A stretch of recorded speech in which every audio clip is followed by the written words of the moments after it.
Hello, we're live, alive. Hell.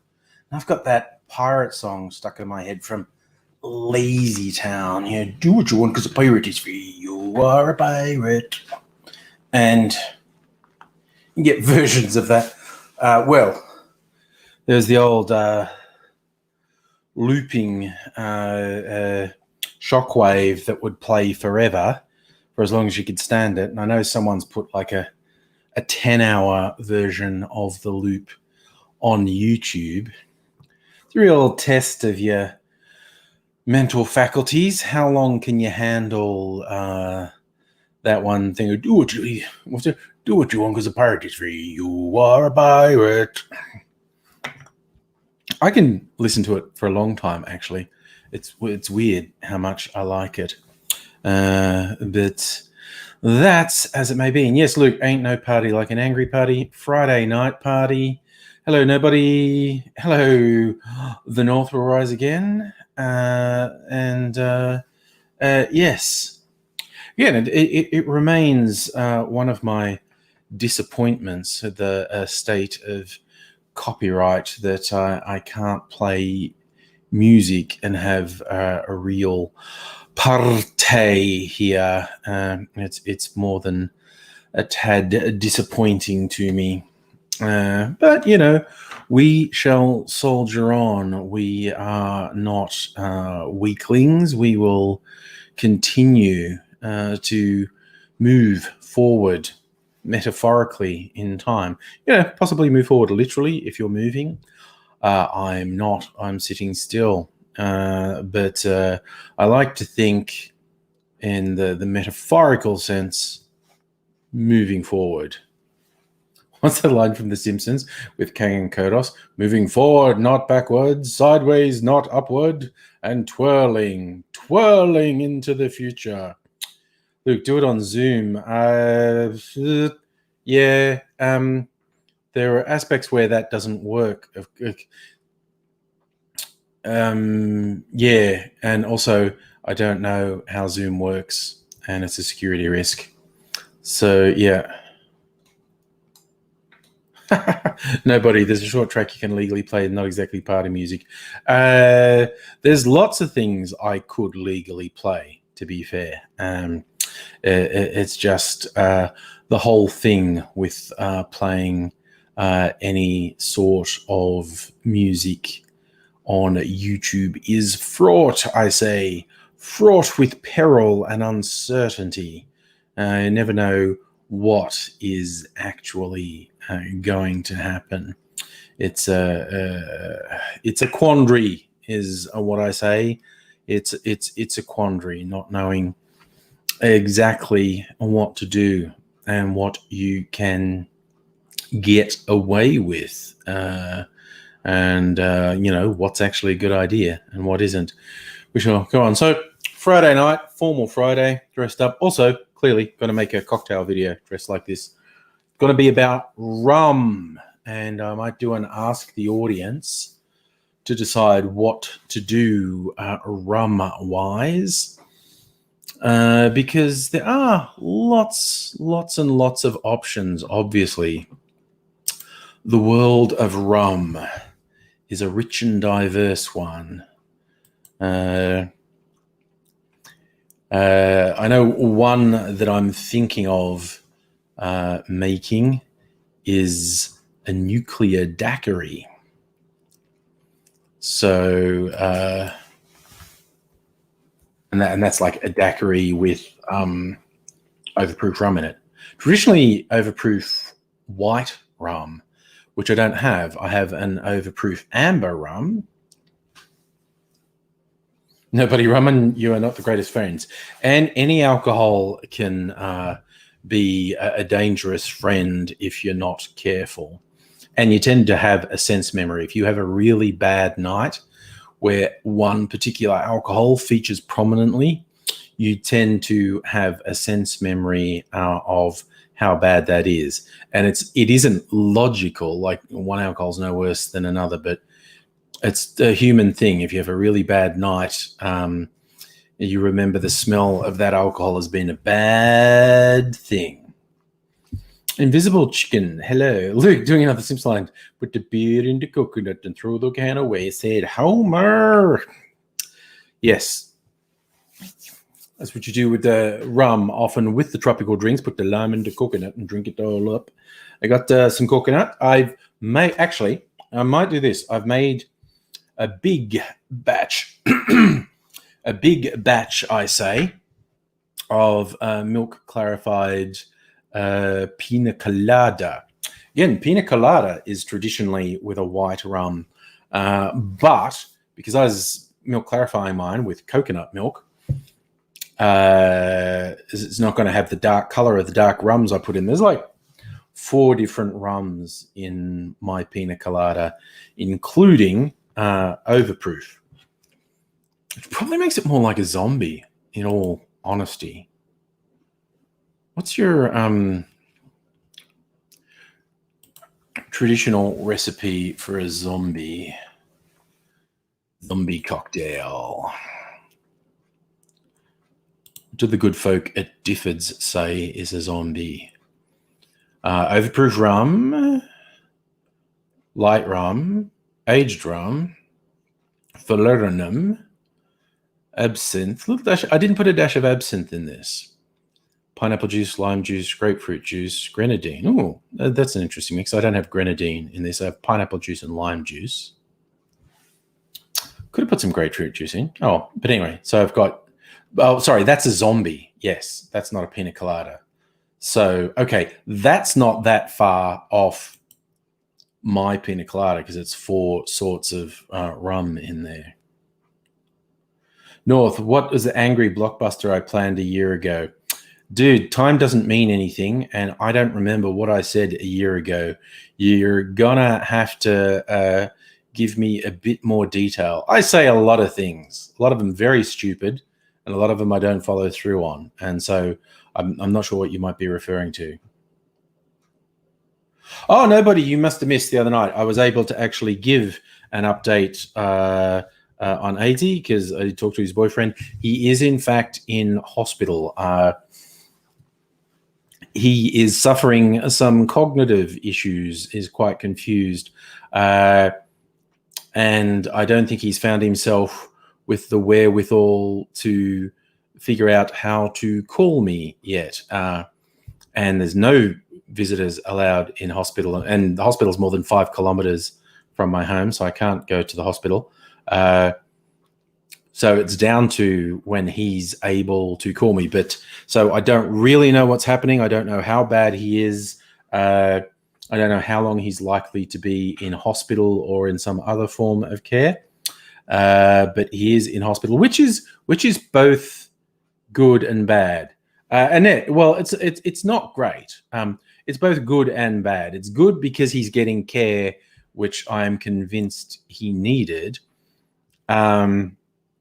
It's bad because he's that bad that he needs care. But, you know, depends. Are you a glass half full or a glass half empty person?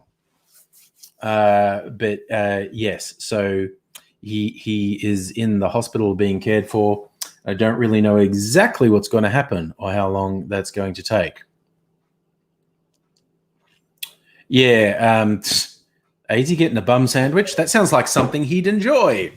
Anyway, I'm going to get my pina colada out of the fridge. It's been chilling. I'm going to do something wacky.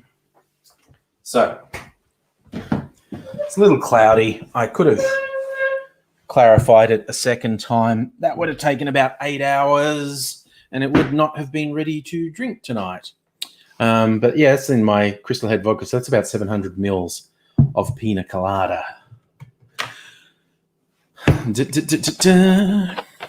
So I'm going to get one of my new toys that I bought in isolation, a carbonator with which you can safely carbonate things that aren't water. If you go with a soda stream, anything that's not plain water will fuck you up and can go everywhere. So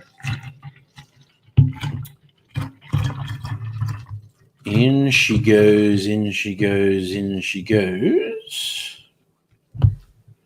Yes, okay, about 650 mils thereabouts.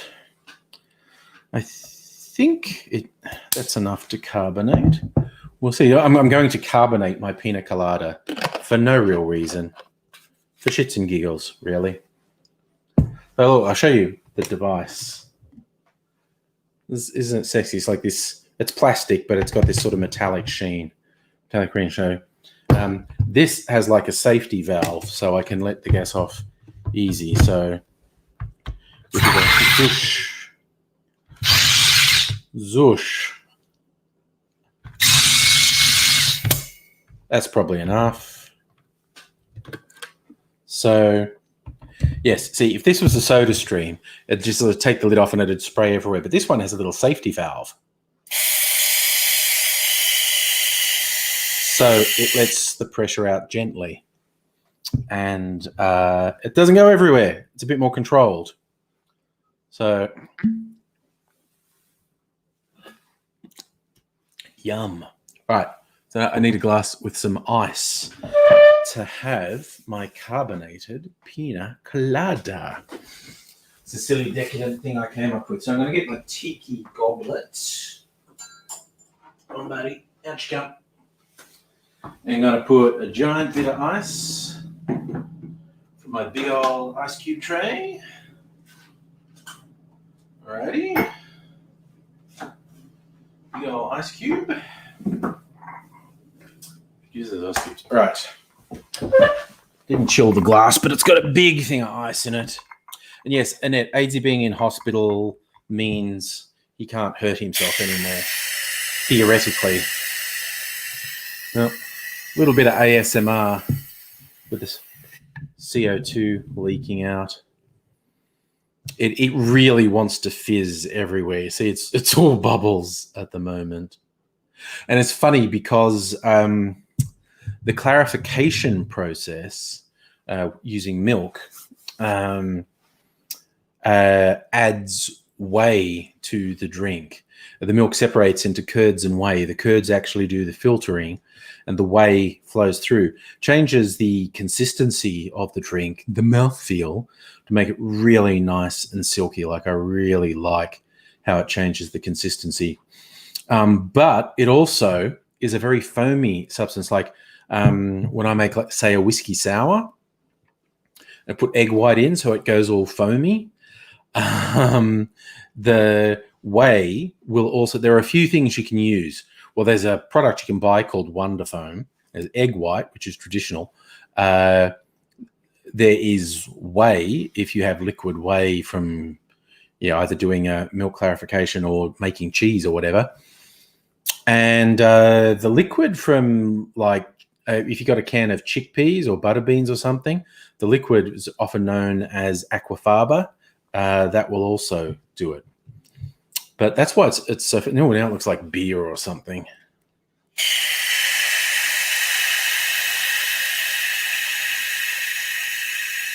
No, there is a lot of pressure in there. It still wants to foam up on me, so I've got to be thinking. Sounds like a steam train. Steam train. Yes, this is the stream train. Going all aboard, all aboard. We were talking about the KLF the other night, weren't we? That's from the last station to Trans Central. Right, I'm really looking forward to being able to drink this. I think that's enough. Ooh, maybe it's not. No, it actually still wants to sprout. Man, that is a lot of pressure in there. Okay, now it's dying off. I think I can do it now. Yes, that was it. That was the last bit. All right. So now I can have my carbonated pina colada. Yes, Annette, all bound for Moo Moo Land. Ooh, look at the head on that. It's all head. I need it to calm down so I can pour some more in.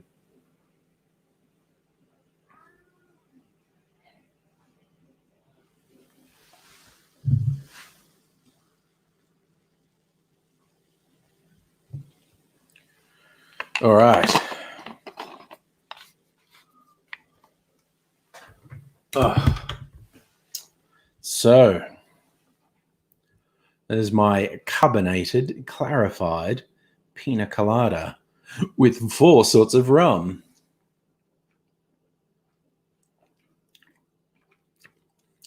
That's zingy. Oh, that is zingy. So it's really accentuated the citrus, I think, because what's in this? As I said, there's an overproof rum. There's a normal dark rum. There's some Bacardi. In fact, the last of my Bacardi went into it, so white rum, and a coconut rum that I infused with citrus, and then some pineapple juice and some lime juice, and cream of coconut, which was used to clarify it. So I've got this nice urine sample of a drink, and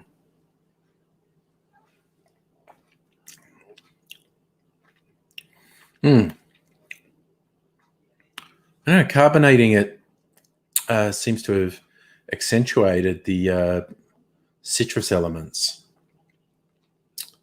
It's made it quite sharp. Oh, it's not bad, but I've got to remember now, particularly because it's carbonated, it just tastes like a fizzy drink. It's like, man, what does it taste like?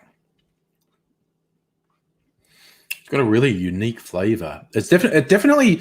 I feel like I've tasted a fizzy drink that kind of tastes like this, and I don't know if it's that that New Zealand one, lemon and peora. It could be that one. I'm almost. There's no passion fruit in it, but it's got that sharpness that passion fruit has sometimes.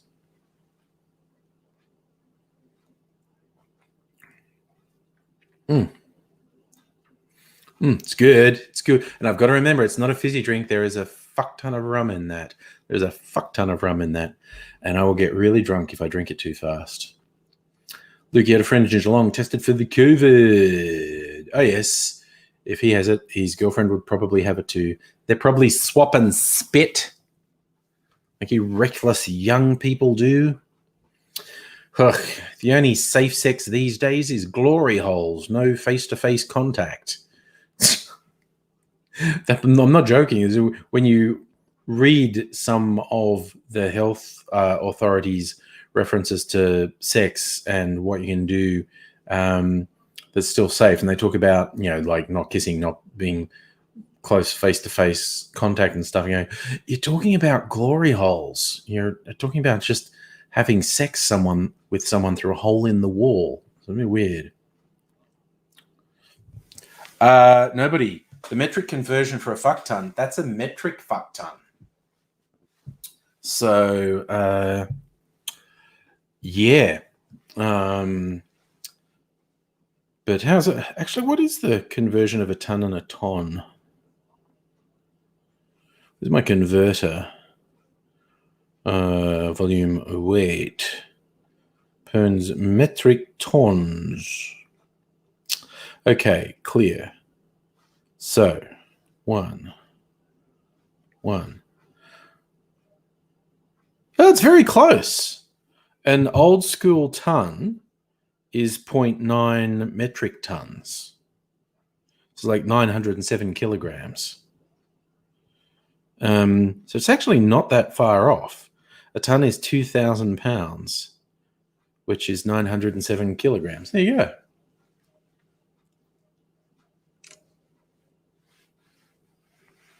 So that's the thing.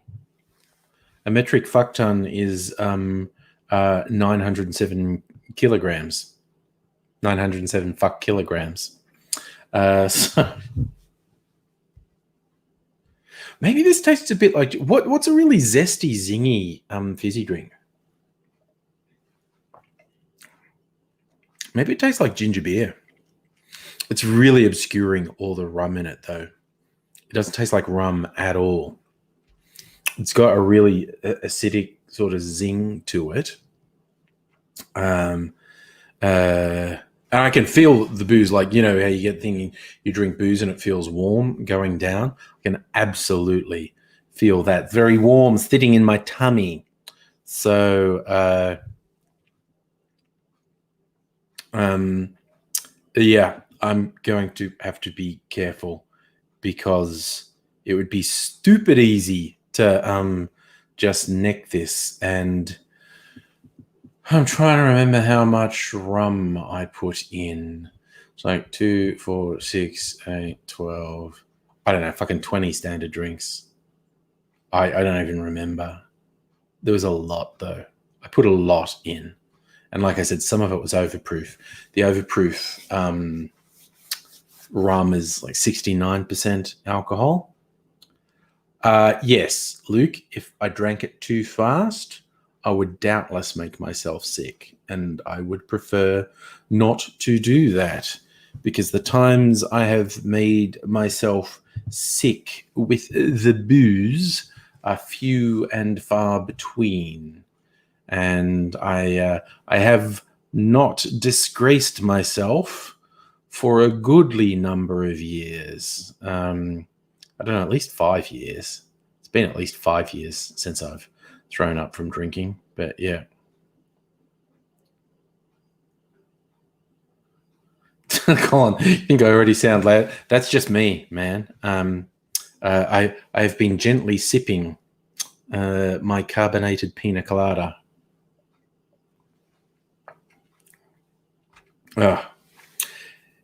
Yes, I agree. Nobody. Me vomiting would not be a good live stream. I would not like it for sure. It's always an unpleasant experience when you. No, this is it. I'm definitely going to hurl. Blorg. Although I did do one, oh God, I don't know how many years ago, at New Year's Eve at a friend's place. It's like a YouTube friend. There was a couple of YouTube people there. And I seriously underestimated how much I'd had to drink. And when we were leaving, you know, in the wee small hours, whenever it was, Mrs. Angry was driving. She hadn't been drinking. And I was just walking down a friend's driveway and just kind of went, see ya. And with no warning, I didn't even feel sick. I didn't know what was going on. So, see ya. And I just blah across their driveway. And it really caught me by surprise because I had no idea what was coming. It's like every other time I've vomited because I was drunk, there was a build up. It was like, no, this is it. I'm definitely going to throw up. I'm definitely going to throw up. But this time, I didn't feel sick. There was no warning. And that was embarrassing, throwing up in the friend's driveway. At least I didn't throw up in their house, just on their driveway, which is pretty gross. Yes, no, buddy, I actually agree with you 100%. Worse than actual vomiting is feeling like you're going to vomit, but it hasn't arrived yet. That fucking sucks. Because you often, and this goes for, I mean, I've vomited more from like food poisoning or stomach bugs than I have from booze. But there's always that feeling like, oh, if I could just throw up, I'd probably feel so much better. And then you do throw up. And for a moment, you do feel better. In my experience has been throwing up, you then feel a bit better. And you go, and then it takes about 30 seconds and you feel sick again. But yes. Well, yeah, stomach acid burns. It's not good. It's not good. Was it cold when you wake up in the night feeling sick? Yes. And you're like, well, I get up and go to the bathroom, or I try and wing it. Because the last time I was sick was after last year's VidCon. I'm always talking about this. Based on what was going around at the time, I think it was actually a variant of swine flu, because that was going around at the time, and it had all the symptoms. It was very short-lived. It was like 24 hours of being really sick and then taking a couple of days to recover. But yeah, it was really weird because it was at the end of VidCon, and I was with some people, and they'd like found a place. Hey, we can go here and we can have dinner and drinks. And I was gonna get fucking drunk, basically. I was gonna hang out with these people, and I don't know, something in me just went, nah, you know what? I'm not feeling it. I'm just gonna go home. I wasn't feeling sick, but just something in me just went, no, I'm just going home. I'm going home. And fuck, that was lucky, because if I'd been drunk on top of having this fucking stomach virus, and also if the stomach virus had hit when I wasn't at home, oh my God, that would have just been nightmarish beyond belief. As it was, I went home, got into bed, and in the middle of the night got up like, oh, what the fuck's wrong with me? Staggered to the toilet, and then it's on. We're off to the races. And that was not good. Absolutely not good. But yeah, I can't help thinking, Jesus, if I'd have gone out drinking, that would have been the worst night of my fucking life. To be drunk and struck down with a stomach virus. No, that would have been just the absolute fucking worst. I would have wanted to die. I mean, felt like that anyway. Like vomiting so much and so hard, my stomach muscles were sore for like 3 days afterwards. It was just the worst. But yeah. So nobody, last time you woke up tonight feeling sick, knelt over the sink and woke up on the floor. Lucky no vomit. Yeah. Being sick is just the worst. And I have to admit, I am so fucking paranoid about the Rona. Just, with my age and whatnot. If I get it, and gotta be honest, it's probably just a matter of time. We're not getting a fucking vaccine inside of a year. And it's such a sneaky fucking virus. It's like you can control the spread of it and think, yeah, we controlled it, we're good, and then back it comes. So I kind of feel like it's almost inevitable I'm going to get it. It might be a year from now. And there's a 30 to 50% chance I'm going to get it bad. And I just mean, okay, at the very least, like a bad flu, a flu that like fucks you up, that, takes weeks, if you're lucky, takes weeks to recover from. And I am unfortunately, I think, quite high risk of ending up in hospital as well. And God forbid a fucking ventilator. So yeah, I'm actually really fucking paranoid. Annette, unconscious must have known what was going on. Yeah, I think that was it. It was weird. I think my unconscious mind was just going, go home. Thing. Abigail, good evening to you. Yes, nobody. It was a shame that the racist potato got the Rona and suffered no ill effects. That was a bit sad. Much like Boris Johnson, or at least he was hospitalized.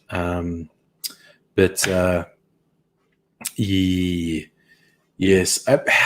How Trump has not had it is beyond me, because he's been surrounded by people who have it, and he is not healthy. He is not a good candidate for doing well if he gets the Rona.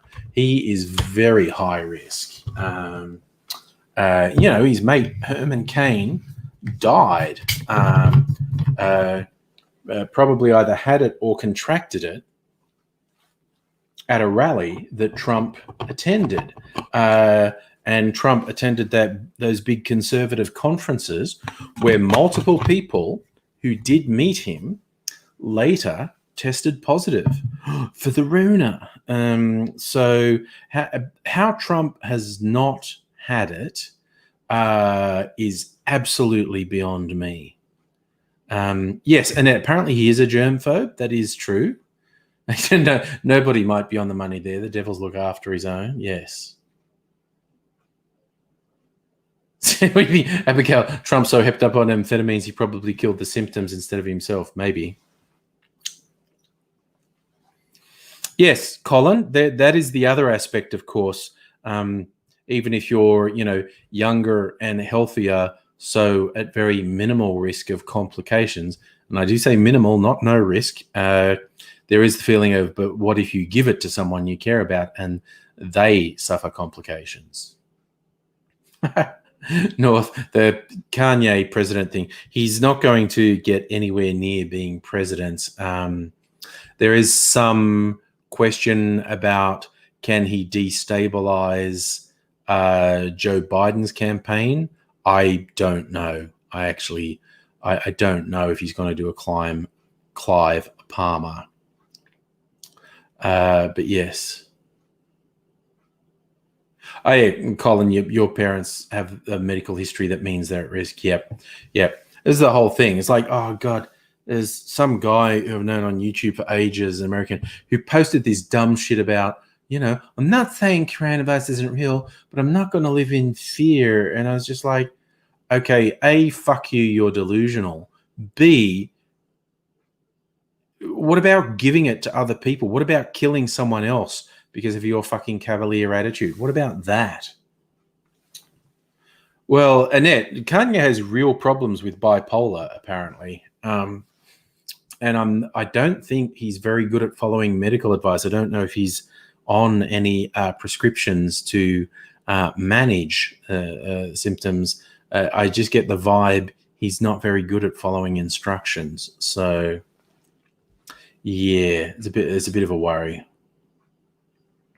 Yeah, nobody is the thing, because a lot of people, in fact, possibly up to half the people who contract the virus are pretty much completely asymptomatic. So you wouldn't even necessarily know, but you'd be contagious and give it to people who are much more susceptible. That would not be good. That would not be good at all. I just have to clean this thing. I just got to put it over here.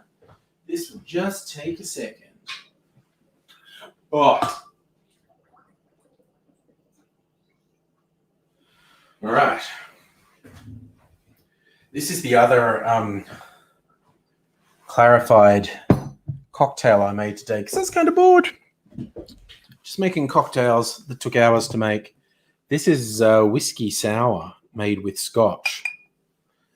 And just for a laugh, to be really silly, because normally you clarify it with milk, dairy milk. I clarified it with strawberry milk.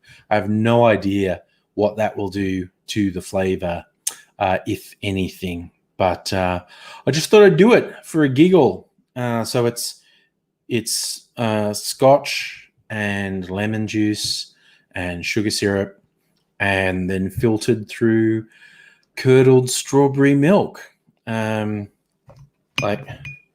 you see the curds in there? Do they look pink? I think the light's washing them out.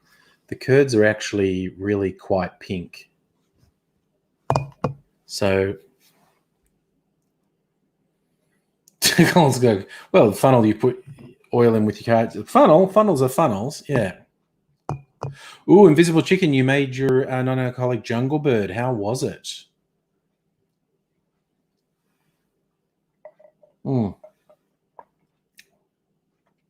Yes, got to get some coffee filters and make a milk clarified drink. Yes. I think you have fun with the flavors because, you can put anything and everything in it, like your different beverages for flavor. You can use tea, whatever fruit juices you think of. Oh, okay, so the jungle bird's your favorite you've made so far. Cool. Trying to think. I was looking at potential rum drinks because I'm going to make a rum drink because it's rum day on Sunday. So I'm going to make the video tonight, put it up on my channel tomorrow to be ahead of rum day.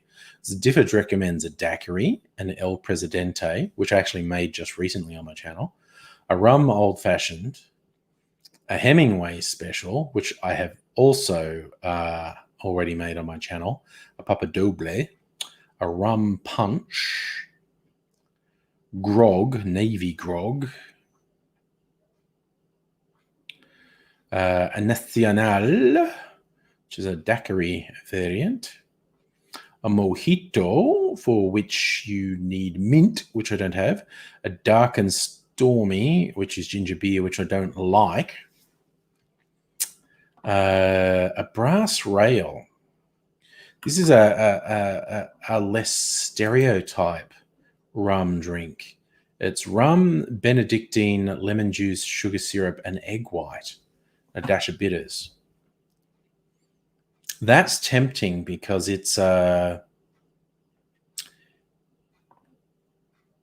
atypical rum drink. So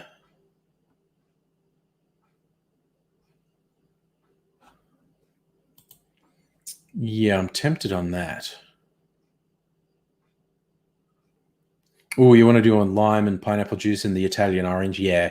The Jungle Bird is the surprising tiki style drink because you put the bitter Italian style in it, and it gives it a whole different level. Because tiki drinks are notoriously sweet. So yeah, notoriously sweet. So getting one that's tiki but not just super sweet is good. So I'm torn for what rum drink to make for Rum Day. A nuclear daiquiri, which is just a daiquiri with high alcohol content, a brass rail, or a zombie. Zombie's like all the rums. So Luke, the NBN sucks. You're getting some buffering. That does suck. Okay, everyone's having a bit of buffering. And that's the thing. When that happens, it's impossible to know where the problem is. Is the problem with the signal I'm sending out? Is it with what you're getting? Where along the line is the problem? Because the problem could be fucking anywhere. But yeah. Luke, you reckon all the rums? Actually, have I done a zombie on the cocktail channel? I don't think I have, but I might have.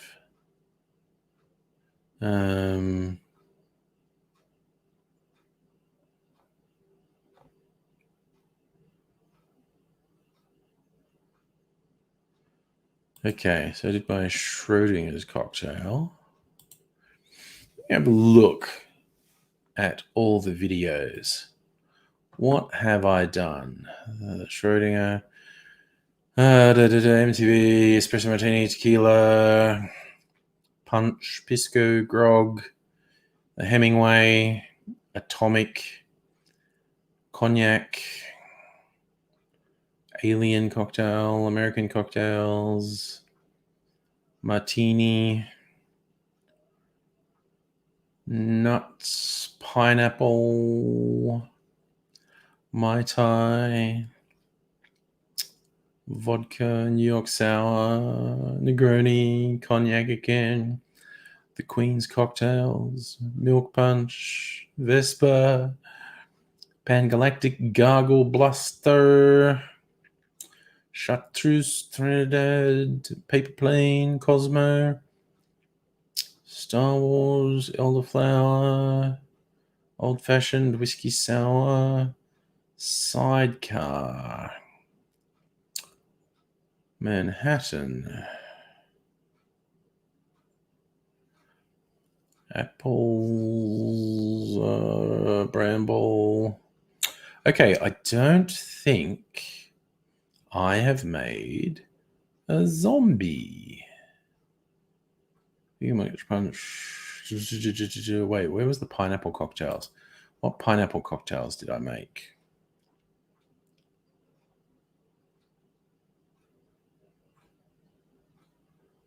All right. Cool. I have not made a zombie on my channel. That's good to know. Abigail, you've seen a few Aussie streams have problems today. Yeah. The carbonation has done really interesting things to the flavor in this. It's weird how carbonation makes things taste different. Like, like you wouldn't drink flat Coke. It's weird. Carbonation, I still find that to be a really amazing thing. Like, it's not a taste as such. It's just the injection of carbon dioxide into the drink. And yet it changes how it tastes. Strange, very strange. What is it? That's physics, chemistry combined, probably. I'm gonna save these curds, but Mrs. Angry to make a dessert with, so might get a bit messy. Okay, Luke's very upset at Telstra. I'm with Telstra. By and large, have reliable connections, but it's a huge amount of variation depending where you are and what sort of connection you have. So it's very hard to be sure what you're going to get with Telstra. Colin used to carbonate random stuff with SodaStream. If you do anything but plain water with a SodaStream, it usually makes a terrible mess. That's why I specifically got this one, because it's easier to carbonate things that are not plain water. There are still some challenges in that, but it's less hassle than a SodaStream, put it that way. Right, I'm just going to get a little spoon, and do summit with these curds. Okay, got a spoon. I got my little Tupperware container where I am collecting curds. Because I am collecting curds that can be used for the making of dessert. Because doesn't that look tasty? Yeah, it's like a poo. But the curds that happen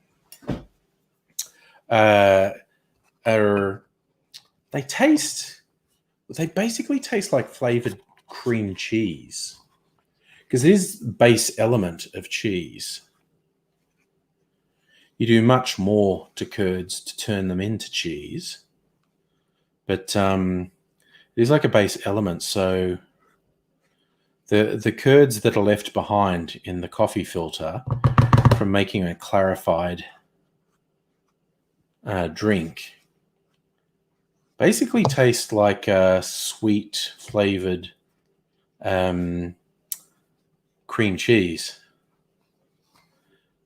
with a bit of a booze kick, because it does absorb some of the booze. So there's an alcoholic content. So Mrs. Angry puts it in desserts like bread and butter pudding or rice pudding, and you get these really interesting flavors in there. And it's not like you get drunk from it because it's just tiny amounts, but you usually can taste, oh yes, there's some booze flavoring in here.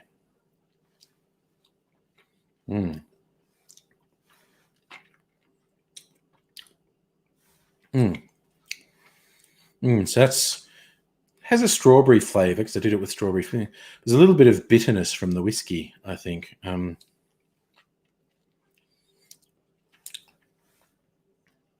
Interesting. All right, I'm going to check this out now.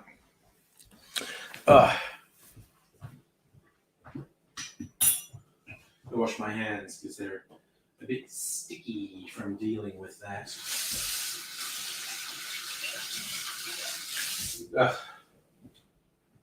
What the joys of doing a stream from the kitchen.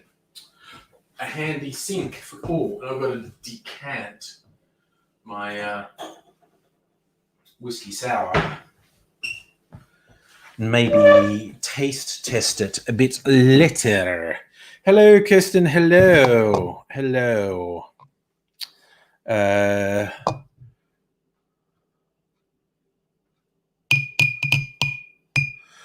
Abigail used SodaStream to quit Coke. Good plan.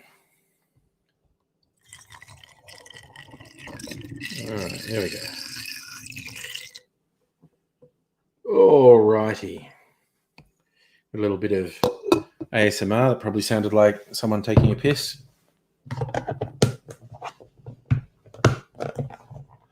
Oh, Abigail, you actually just drink soda water. I find that actually difficult to do. I'm better at drinking still water than soda water.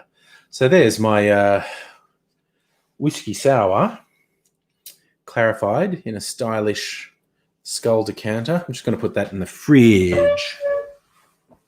Put it in the fridge.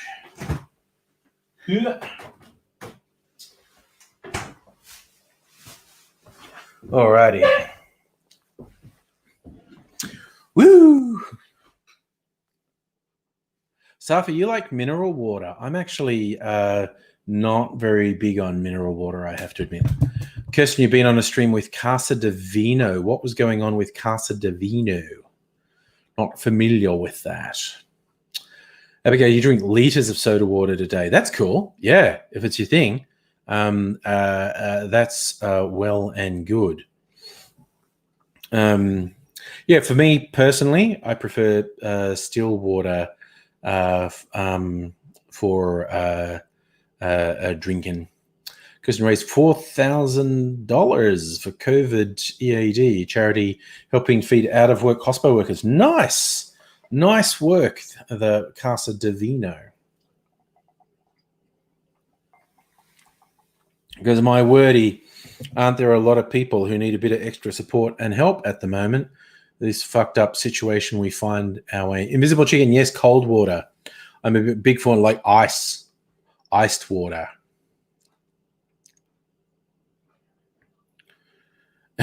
Colin's just knocking back the hand sanitizer. Hey, man, to each their own. To each their own. Whether it be still water, soda water, or hand sanitizer. I'm just going to put the curds in the fridge. Put a little collection of curds. Sounds like I'm talking politics, doesn't it? I'm going, well, let's talk about the plight of the Kurds.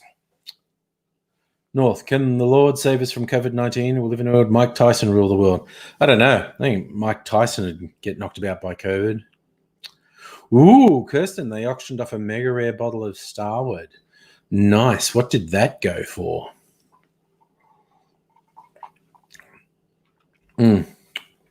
Collecting. That's a thing. Ye scurvy cur. See, I'm fighting off scurvy. This has got lime juice in it and pineapple. I think pineapple also serves to fight off scurvy. So I am being like a sailor of old, fighting off the ravages of scurvy with alcohol and citrus. Ooh, $900. That's a nice bit of coin. Was that a single malt Starward, or is it just that it's one of the older bottles and is rarer? I've always found the paying a lot of money for extremely rare consumables quite interesting. Because then there's always the temptation, like, okay, I've spent a lot of money on this. This is rare. It's also consumable. So I now have two choices: to just keep it because its rarity is only going to increase, so therefore theoretically its value is going to increase, or am I going to say I want to taste this consumable thing that is very rare, that I have paid a lot of money for? An interesting quandary.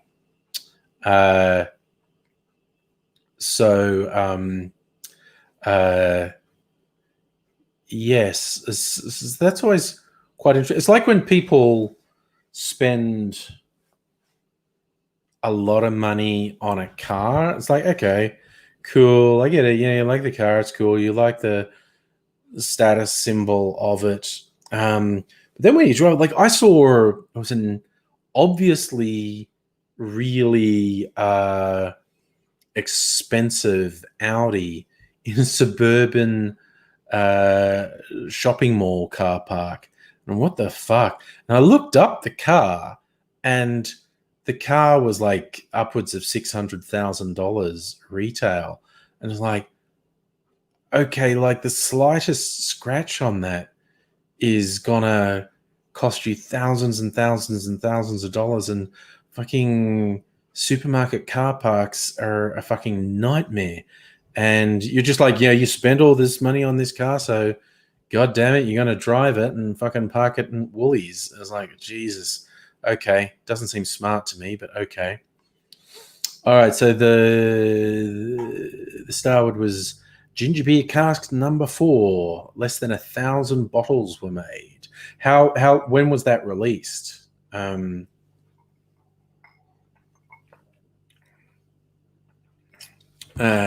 Because that would be a big part too if it was how many years ago it was released. It's kind of like I'm still waiting. I'm a bit disappointed because I was hoping I would have it before the end of the week.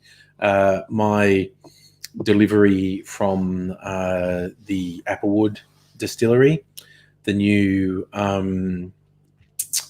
finger lime gin, of which they're only doing 1,000 bottles, but I'm fucking drinking it. I'm not keeping it. When it comes in, I'm drinking it. The Gerson Aston Martin showroom used to be around the corner. There's a teal one that was 800,000. Dang.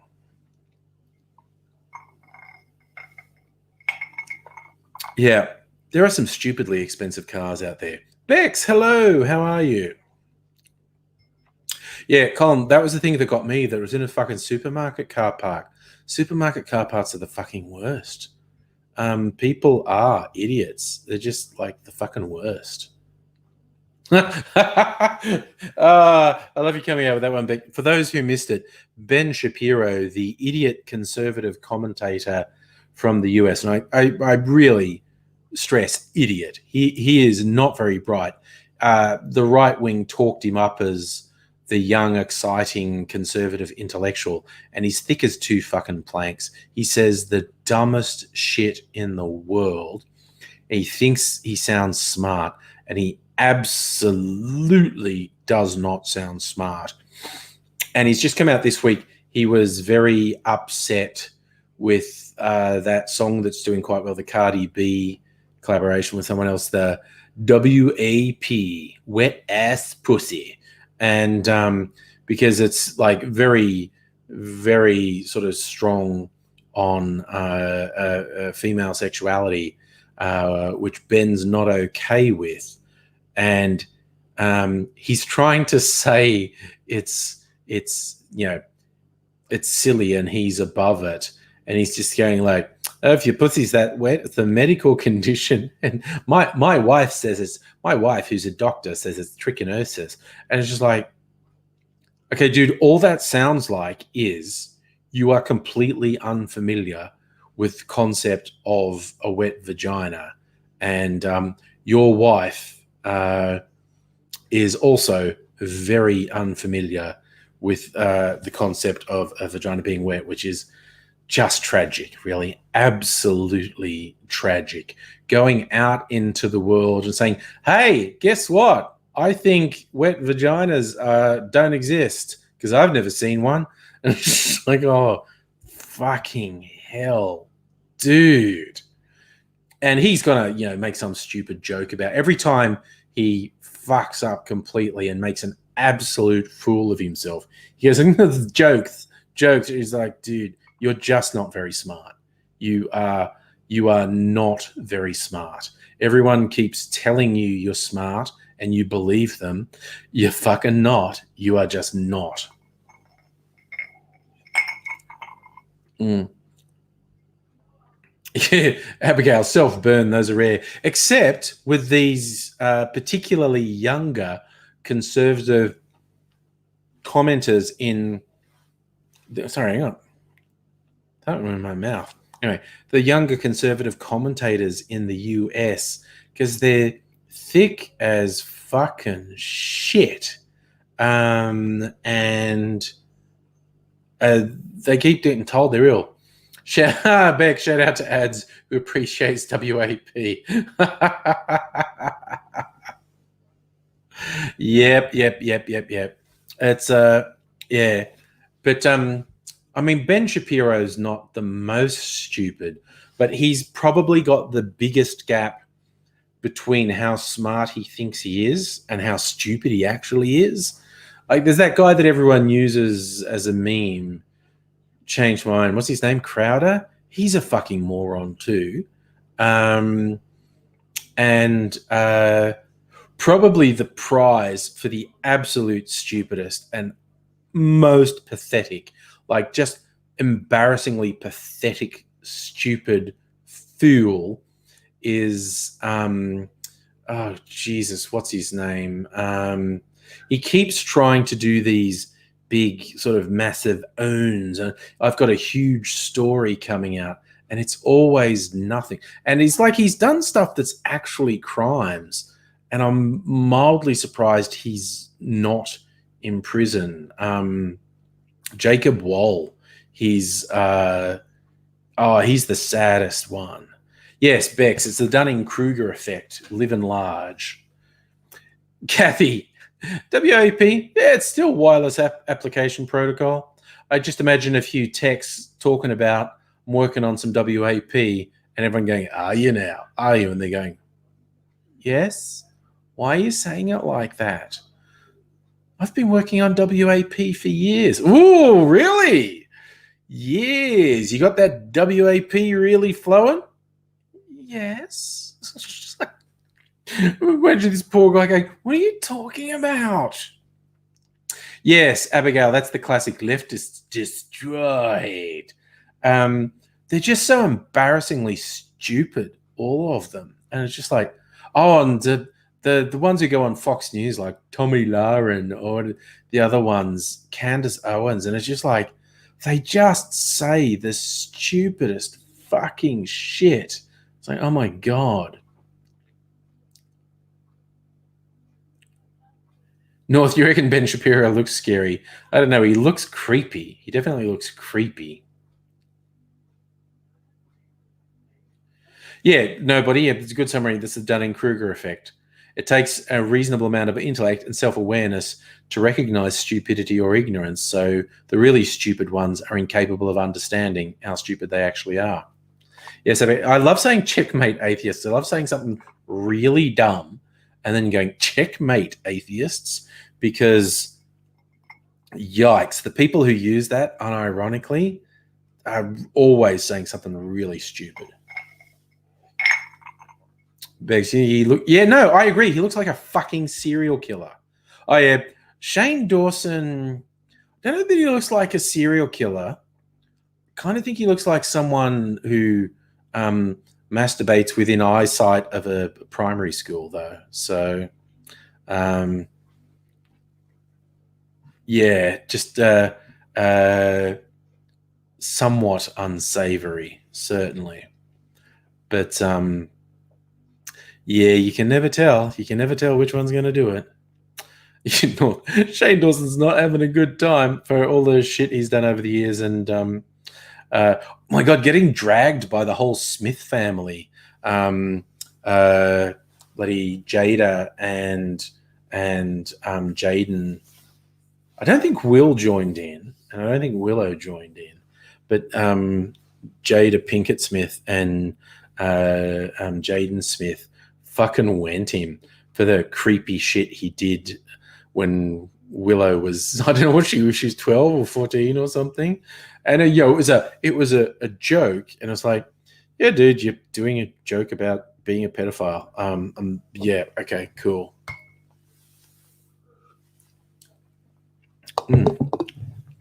Ooh, I'm gonna have to have a proper drink of my strawberry milk clarified whiskey sour a bit later. But I'm okay.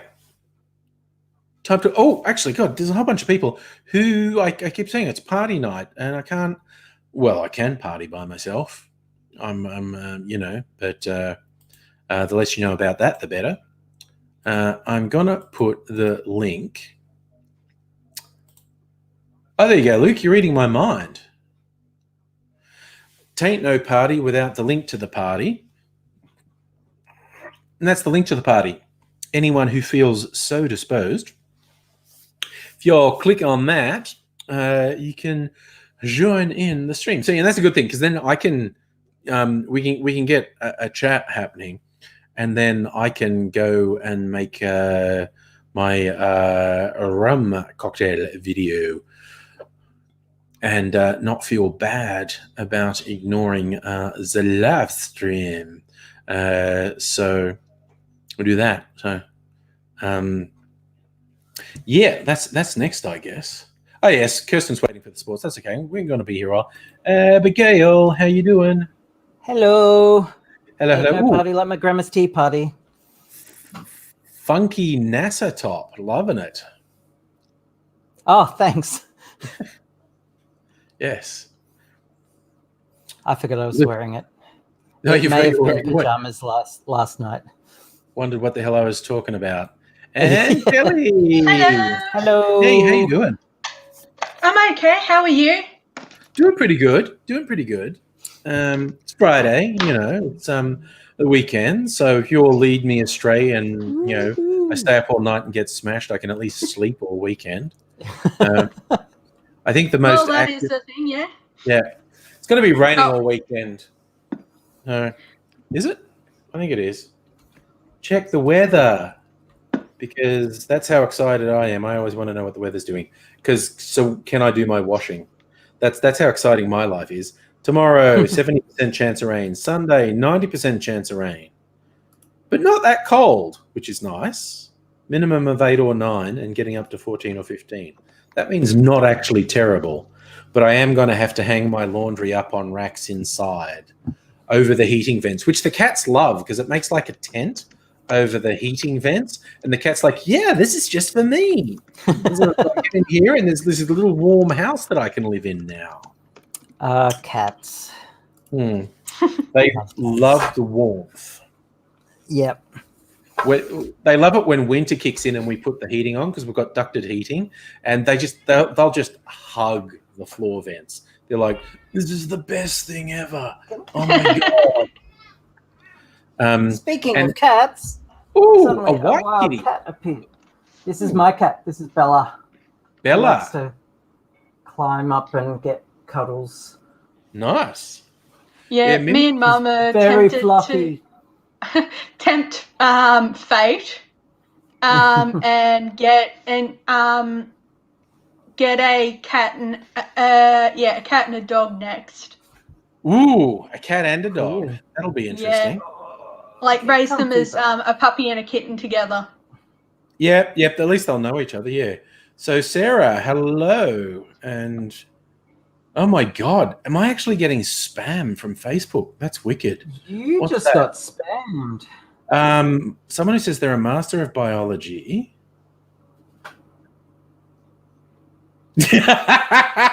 Well, he's not wrong. He's saying my huge forehead is the sign of some terrible deformity. And look, there is no getting around.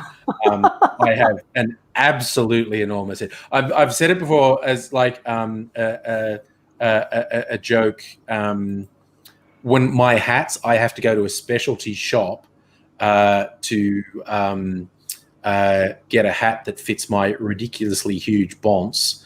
And for a laugh, when I'm out, if I wear the hat when I'm out, I get a friend to put the hat on, and it normally just goes like fatunch and falls down past their eyes because, it's not a normal head. It is absolutely not a normal head.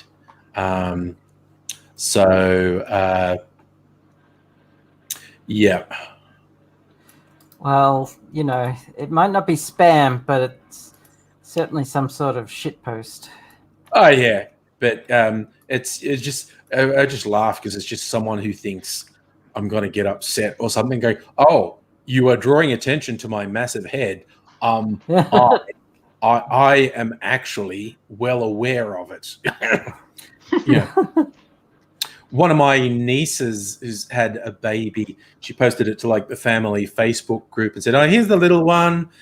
Just had the like 6 months checkup, and his head's so big it's off all the charts for head size." And me and my brothers, because it's always the guys who have really huge heads, and me and my brothers are just in the chat going, "Yes, the legacy continues." Oh, dear. I showed it before, but yeah, this is my jungle bird. Nice. It's a nice color too. Yeah, it is. See, now I'm tempted to make an alcoholic jungle bird because it is a nice drink. Yeah, it is. I'm tempted to drink any alcohol, actually. Just have a sneaky vodka. Yeah, well, I mean, why not? I'm about to. So Yeah. the alcoholic version is a dark rum, a bit of Italian liqueur, pineapple juice, lime juice, and sugar syrup. Yeah, it's pretty basic. Yeah. But yeah, it's technically a tiki drink, but putting the bitter in really sets it apart from a lot of other tiki Speaking drinks. of tiki, I have to show you something. I'll be back in a sec. Oh, Yeah, we've I got something offset it tiki with drink. a bit too much sugar syrup. Yeah, but it's experimentation, really. Yeah. I mean, if you're looking for ratios, there's actually a lot of good sites. The two I go to most, and they'll be talking about alcohol, but you would just be stubbing in your non-alcoholic variants. And like, so for a jungle bird, they say 1.5 ounces or 45 mils of the rum. Oh yeah, the Liar's site has the recipe. Oh, there you go. How much sugar syrup did they say to put in? It is I think it's like 7.5. What's up? 7.5 mils. Yeah. So half a It should be about half an ounce, which is about it's about half an ounce anyway. Which is about 12.5 mils. So sorry, you had something to show us, Abigail. Yes. So speaking of tiki drinks, I have a tiki mug, and it's for anyone seeking Jamahadjaron. It's a Star Trek themed tiki mug from Riser. Oh yeah, it's nice. Yes, and it's a tiki mug. Yeah. So 7.5 mils. I'm officially seeking Jamahadjaron. Nice. Which in the native Ryzen language means I'm good to go, seeking out some hot stuff. Okay. If you display one of these, apparently, there were episodes on Next Generation and Deep Space Nine with these in them. So nice. Cool. Yeah. Cool. There's actually in your neighborhood, Abigail, not that it'll be open at the moment, but the Bitters Lab, where I often go with their cocktail accoutrement, they have a great selection from a maker who calls themselves Geeky Tiki. Cool. They have a whole bunch. They have Star Wars, Marvel, DC, all these different nerd-themed tiki mugs are quite good. Cool. Sarah, holding on to hats and mittens. Okay, I'm holding on to hats and mittens, definitely. Oh, yes. Oh, sorry, Azu, when we were talking about the jungle bird, Andrew saying Campari. Yes, Campari is absolutely the traditional Italian red bitter to put in a jungle bird. I happen to not like Campari at all. It's too bitter for me. So I've got a couple of Campari alternatives in the things. Oh, Sarah, you're trying to work out how to get on video. You literally just have to click on this link I'm posting. That's all you should need to do. If you click on that link, then you should be able to join in. I know some people sometimes have issues, but usually it's real easy. Just click on the link, and you should be Jake, as they say. Except no one says that, but you know what I mean. So maybe because a jungle bird is a tiki drink, a rum drink. Am I doing? And now Sarah's joining us. Hello. Yay! I finally did it. Yes. Yay! Excellent. Thank you. Yes. Okay. Welcome. We're all getting our various Thank drinks on. you. Finally, I've been trying to do this for a long time. Oh, good. I'm glad you finally did. Excellent. Hi, my name's Sarah, long-time listener, first-time caller. I'm on. Hi, everyone. Hi, everyone. Nice. I need a vote on what rum drink to do for rum. Thank you. Or I could do more than one. I could do a jungle bird. I could Echoing. Could do a nuclear daiquiri. Could do a zombie, which is all the rum, or a brass rail. There seems to be some echo. That happens sometimes, but it usually ends up settling down. Yeah. And I have another mysterious hooded stranger coming into the. As I said, the upside of the kitchen is this is where all my drinks are, and I can wash my hands when I make this. Hello, mysterious stranger. Yeah, there's an echo. It's the kitchen, so occasionally people come in to get things. Anthony? Luke reckons all the rums. Yeah, look, it's always tempting to do a zombie. So it's like it says 30 mils overproof pot still rum, 45 mils light rum, 20 mils overproof aged rum. This is weird. Falernum. What's happening, Sarah? Sarah's trying to work things out. Okay, fair enough. Oh, wait. Nobody's joining the stream. Hello. Oh. Hello, nobody. Hello, nobody. Would you like me to fix it for you? Yep. Trying to get microphones to work, I think. Hi, all. Ah, there we go. Hello. How are you doing? Hello. Hello. How are you? Welcome. I'm sorry, nobody. Do I you gotta like say, my elaborate setup? I really resisted that's the a hell of a temptation to delay. make a bad joke. All right. So, Sarah, possibly what you need to do is turn off the YouTube stream. And Okay, I'm going to do that. No, Sarah's actually switched off the she just StreamYard left. stream. That's okay. So nobody, if you're having a delay, I found running it through a different browser helps rather than through the browser you regularly use. So I have Firefox set up just for this. Having a delay, I found running it through yeah, you're definitely getting a huge delay there. Yeah, that's a massive delay. Yeah. All right. Kirsten reckons a nuclear daiquiri, which, again, traditionally you would use a white overproof rum. I don't know, but I have a light overproof rum, an amber one. So, but that's pretty. Oh, green chartreuse. I have green chartreuse as well, and falernum. It's actually a really nice drink. I think I might make that, and I'll make it. I can make it in my tiki mug. What's more a tiki goblet? This one, but. So how okay, Sarah, you should come back. Charlie's joining. Hey, Charlie. Hi, Charlie. Hello. Hello. How's your doggy? He's good. He's outside. He just had his dinner. Yep. All right. So yes, he's got to be outside. Yes. Yep. No, I get it. Yep. got to do doggy things. Dog So things Sarah, are- you should come back. But anyway, yeah. How's your week been, Charlie? Good. Good. Good. That's it. Yep. I Yeah. can't think of anything. I'm on the spot. That's okay. Sorry for putting you on the spot. Nothing like being put on the spot to try and think on your feet, huh? Yeah, head empty. I'm just envious of people who aren't under curfew that maybe you've done. Luke, you haven't seen me on here before. This is my first time. This is the first time on, yeah. And I would Pete's certainly joining have remembered that voice. Have you considered doing ASMR? Yes. Yes. That's very sexy.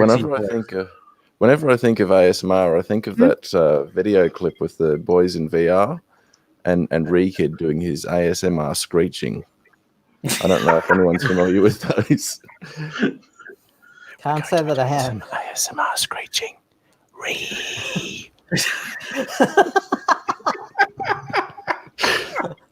Oh, that's Those golden. guys are fucking weird. Actually, I've got 2 kiwis in my backyard. So is that like people from New Zealand or Kiwis? Yeah. I was like, two New Zealanders are camping out in my backyard. Yeah, they That's right. I had one living with me for about 7 years. they've come up to visit for the weekend. Oh, so it is actually people from New Zealand? Yeah, well, they're from there originally, but they live in Brisbane. Okay. Yeah, I wasn't sure what you meant. Was it, you said kiwis in your yard. I was going like, yeah, really? Like kiwi fruit trees, or they're actually people? Or? Yeah. Are they domesticated? It was Have you got your actually windows? people. Have you got the curtain closed so they can't peer in? It reminds me of an old Michael Redman joke. He was an Irish comic who had this like big droopy mustache and always like wore like a long brown neck, and he'd stand on stage for about a minute in silence just looking really weird, and then he'd open with, "A lot of people say to me, get out of my garden."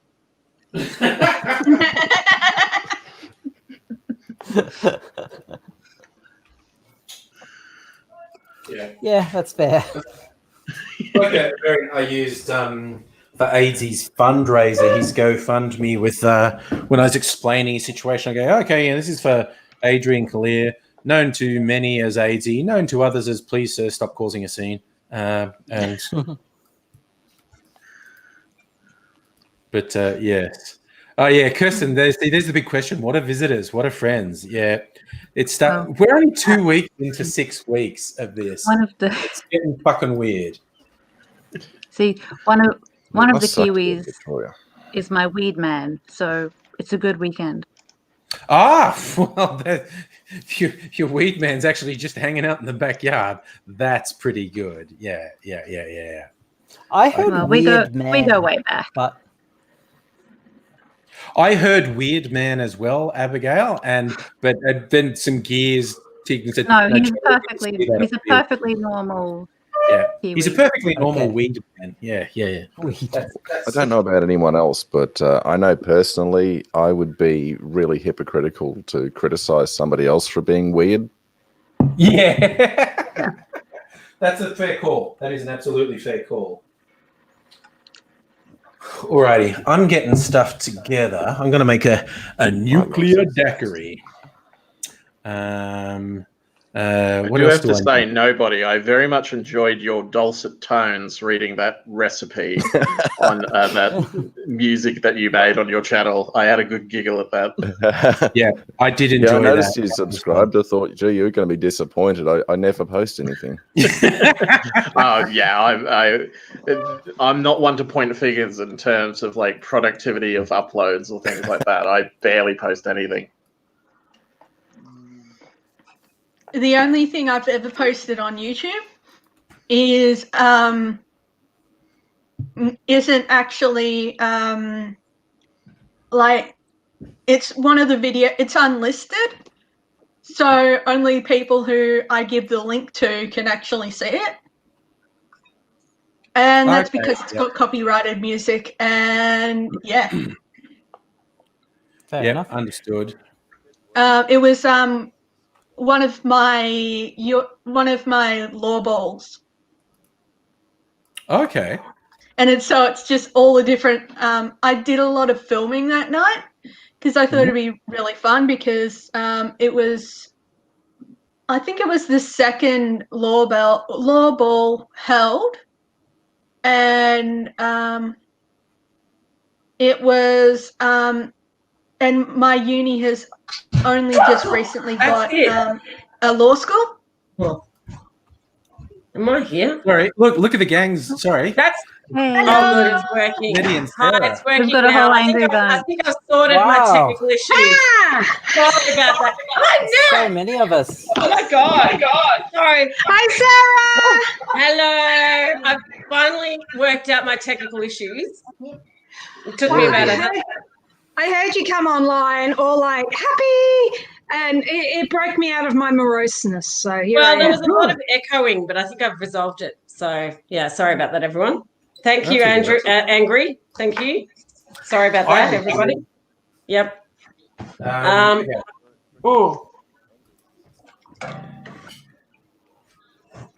I've interrupted the flow of conversation. That's okay.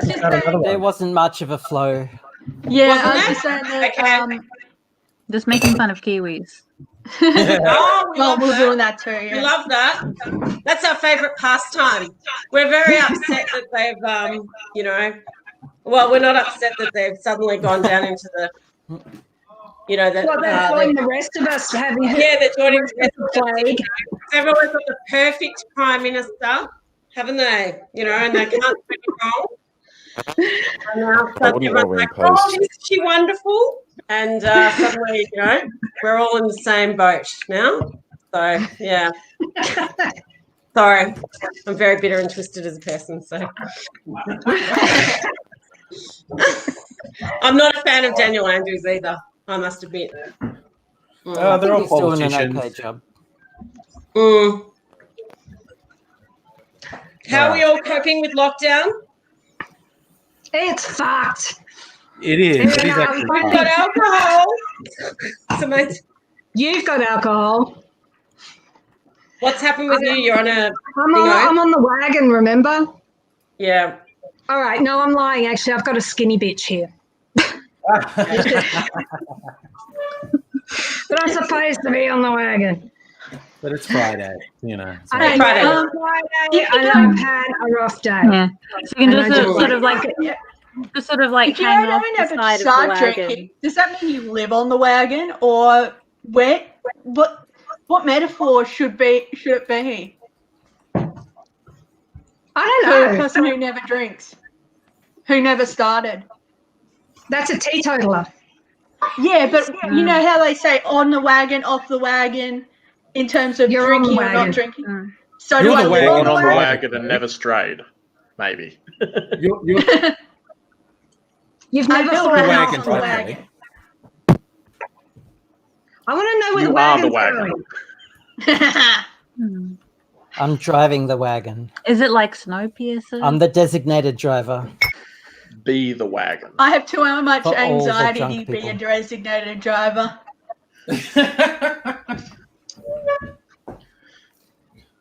All right. I don't even have a license. Neither do I. I just Neither do cycle. I. everywhere. I know I have my L's. Yeah, I use a bus. I'm going to let you crazy kids run thing while I make a nuclear daiquiri. Yeah, I'll switch off my microphone so I don't distract you. So I'll be back in a bit. Sure. Is there a particular cocktail allocated to each night? I mean, or do you just make your own? Okay. It's 2020. There are no rules. You can do whatever the fuck you want. Okay. Because I was thinking about doing an inspiration from Annette, but she's got a whole book of recipes. So my little I bought my cocktail book today. Oh God, here we go, cocktails. So now I was thinking of doing an Alaska. Oh, what's that? What's in it? You know how you've only got 1 hour to do shopping now? Yeah. So, well, it's sort of a martini with a twist. Yeah, but you only got 1 hour, and I kind of got caught up at the post office, and then I got all paranoid because the police was pulling around Reservoir. So were they? I didn't get to Dan Murphy's, so I'll have to do that the next time. So yeah, Dan Murphy's is pretty good with the delivery. Oh really? Yeah. How long did they take though? I'm worried about the time lag. Maybe a couple of days. Yeah. Okay. And also, if you buy something exotic, then it usually comes straight from the supplier rather than through Dan's. So that can turn up anytime. Mm-hmm. All right. Yeah, I just got one of my lives was straight from the supplier. Okay. Mm-hmm. And I think Coles and Woolies are doing liquor as well, but I'm not sure what they're. Coles delivery is better if you can keep your shopping under 40 items. Okay. And it'll come next day. Okay. Also, Sarah, Dan's does a thing where if you order the stuff online, you can go to the store and say you've turned up and you drive to the delivery bay. The pickup bay, I mean, and say, and then go and you'll have a link and you'll say I'm here and take it to my boot, and they'll just take it to your car. Oh yeah, click and collect. Fantastic. Thanks for that. You don't even have to go in the store. Oh, brilliant. Yeah. No, that'd be good because a drive-by. Yeah. Because I don't have a car, so I just get everything delivered. If you need anything, ask me if it can be delivered. I'll know. Okay. All right. Well, that's great. Thanks for the advice, everybody. That's great. Yeah. Well, I might do that actually from now on because it's getting quite annoying having to go out or try and fit everything into 1 hour. Yeah. It's too much. Do deliveries. Yeah. And the police, I don't know what you're finding, Annette, but the police are everywhere at the moment, aren't they, in our area, in Reservoir? I've been hearing the ghetto birdies, and I've heard a few sirens, but I haven't actually seen them because I haven't gone anywhere. Right. I might wander down to the deli and get some prosciutto, but that's about it. Yeah. Yeah. So I haven't actually seen them. So what are you thinking of the prospects of Daniel? I'm in the Labor Party, everyone. So I was me in too. It. Yeah, I was in it. I'm sort of I'm an anarchist, so. Well, I was in it for many years, but I'm what did Mark Latham call himself? Someone who's sort of part of a Christmas party or whatever they don't want to be in or whatever. I'm an estranged kind of figure within the movement now, but so I've been kind of observing the whole. Daniel Andrews and I had a punch up at uni. So I've been observing. Yeah. Is that real? Is that true? What? Oh my God! Yeah, he was in my politics tutorial. We had I lunged at him to try and punch him because he had a go at my dad. My dad was a politician, and he had a go at my dad. He said, "Oh, your dad's hopeless. He hasn't achieved anything." And I think I was about 17. And I went to grab him, I was like, "Arr!" And then the lecturer was pulling us apart, So he's quite an aggressive character. He was quite aggressive back then, and you can see that sort of barely contained rage within him even today. So yeah, that's much more exciting than my friend's story about George Christensen, where apparently his dad. What's been happening while I've been away? What's apparently that story? my friend's dad swooped in and saw Christensen like at a buffet, and like they had some sort of like tiff over food. I think his dad swiped some food that he wanted to take or something like that. It's a much less exciting story, but it pissed off George Christensen, so I'm happy. That's fantastic. I love it. It's great. I grew up a Liberal Party girl. Did you? Handing out Liberal Party ballots on the North Shore of Sydney. Wow. My mum. My mum was born in a Liberal household, but she has always been a Labor supporter. Right. Nice.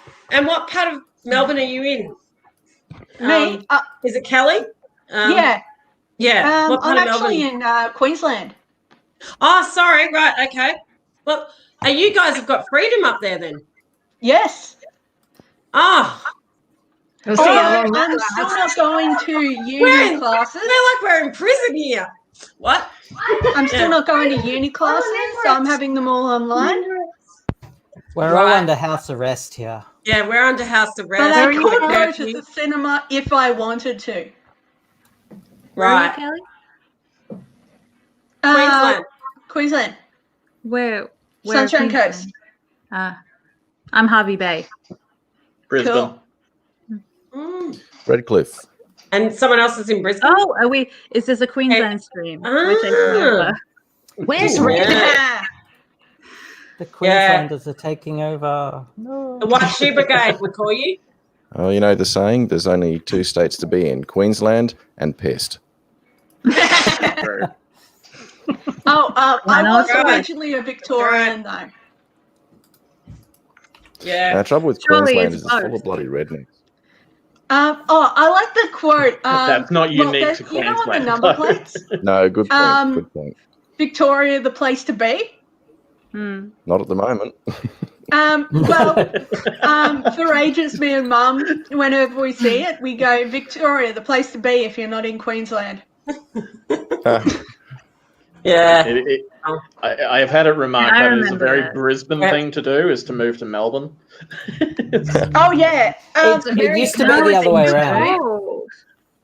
Yeah, I moved to Brisbane for 5 years. I lived in West End, St. Lucia, that's West End, you know, and yeah. I was working for the media union, back in 2007, I think. But that was a really weird. It's a strange time. You can still feel the influence of Bjelke Peterson. Massively lately as well. Just cops are out of fucking control here. It's ridiculous. Right. Yeah. I've been down at the blockade at Kangaroo Point, where the refugees are being illegally held. The abuse and the very concise targeting, one of our local Greens councillors for the Brisbane City Council had police turn up at his houseboat at 1 a.m. I read that in the paper. Yeah. He's they've been looking for people to arrest, and I saw a video that came out of the Valley a few days ago where police just brutalized people, and it all started because someone mouthed off to them after getting a littering fine, and they went nuts because someone called them a dog and they just tackled them to the ground. It's fucking unreal. But it's Australia. Australia loves throwing cops at anything and think it's a solution. So what can I say? But I think in Queensland in particular, they've had that being a former history. penal colony. Yeah. But also in Queensland, you've got that. I remember when I lived up there, I had the police following me around for a while because I was going out with the police minister. I was working in the government. Right. And we had a falling out. That's not something everyone can say. I know. We had a falling out, and we separated. And then I put charges against him through the government, and they retaliated. The government backed him in, and they had police following me everywhere. And it was quite terrifying. You come out of the house, and they'd be hiding behind trees and things, and sort of watching everyone. Oh, it was awful. Just creepy. I know. I could go on for a million years, but anyway. cops hiding behind trees in like your front yard. They were hiding behind it sounds trees. kind of stupid. I'm not kidding Sorry? you. It's a story. But it was under Beatty. But then they're all from South Africa, you know? So they all have that really kind of, I don't know, maybe I'm being a bit over the top, but, you know, it seemed to me that there was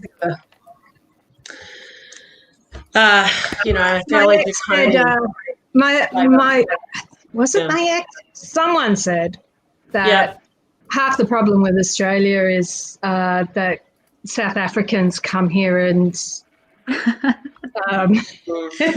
the South Africans come here and be South African with people.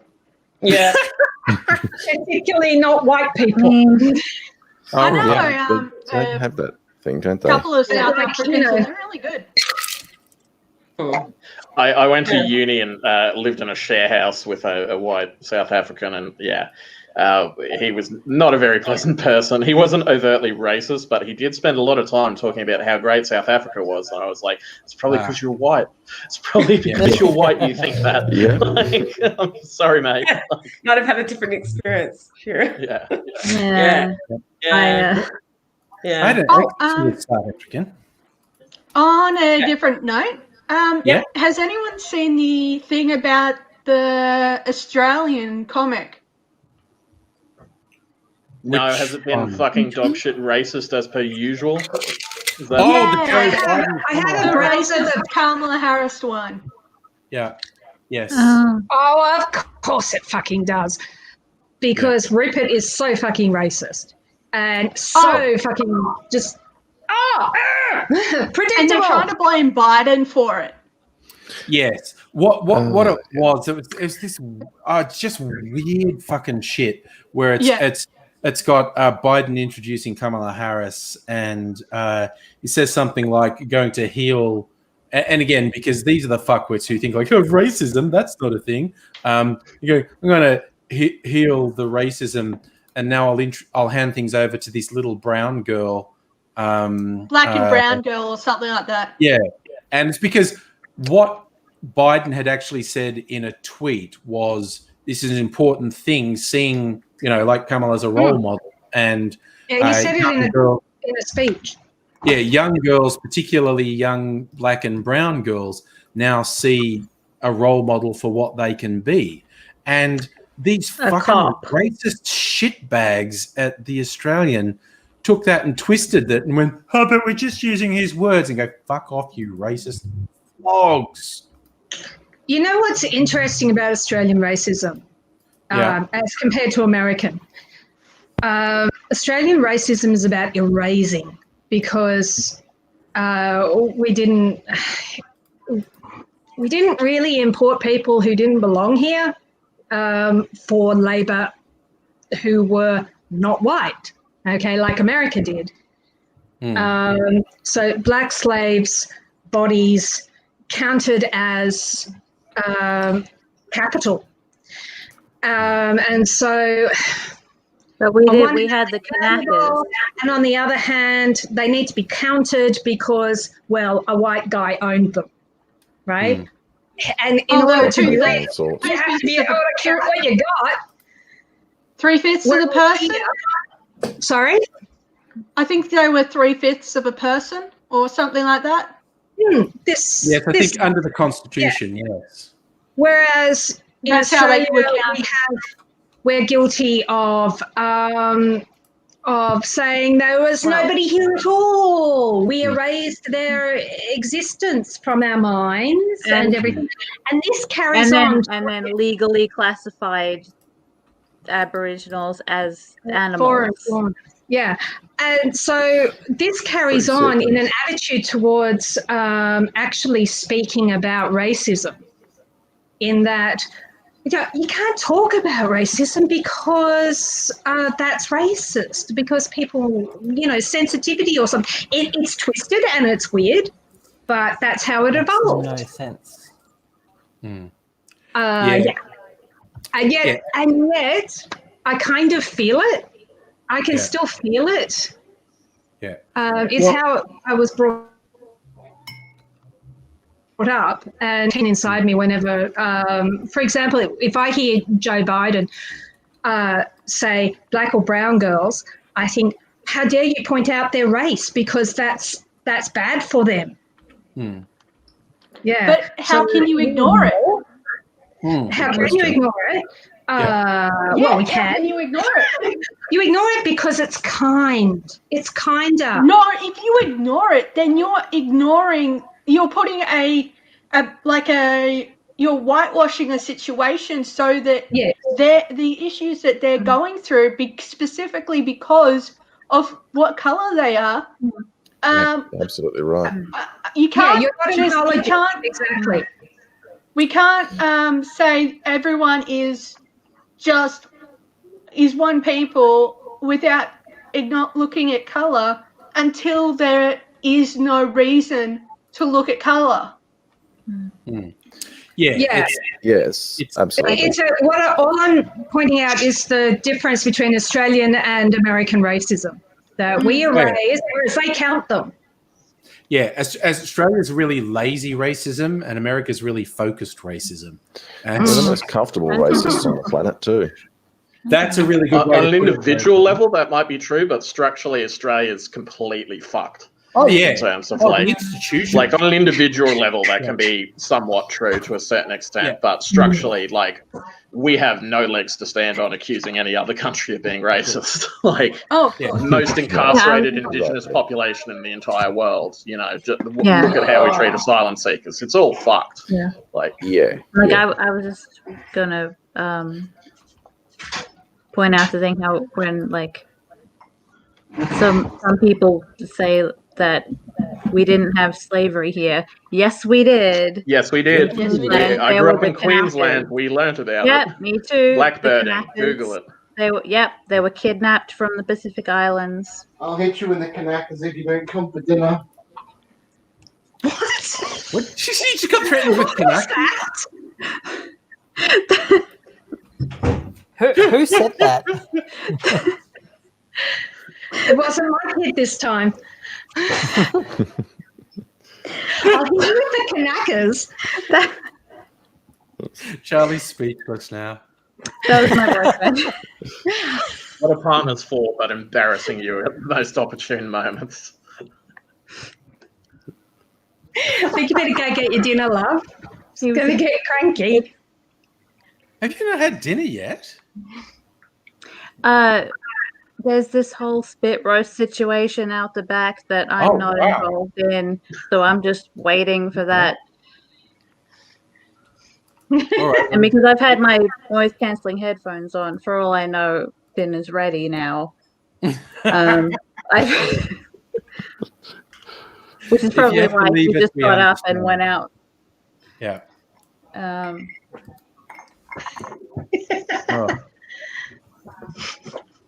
Well, Andrew was. I'll go investigate. Okay, Charlie's going to check out the dinner situation. Leave us with Ludo. Oh, hi, Ludo.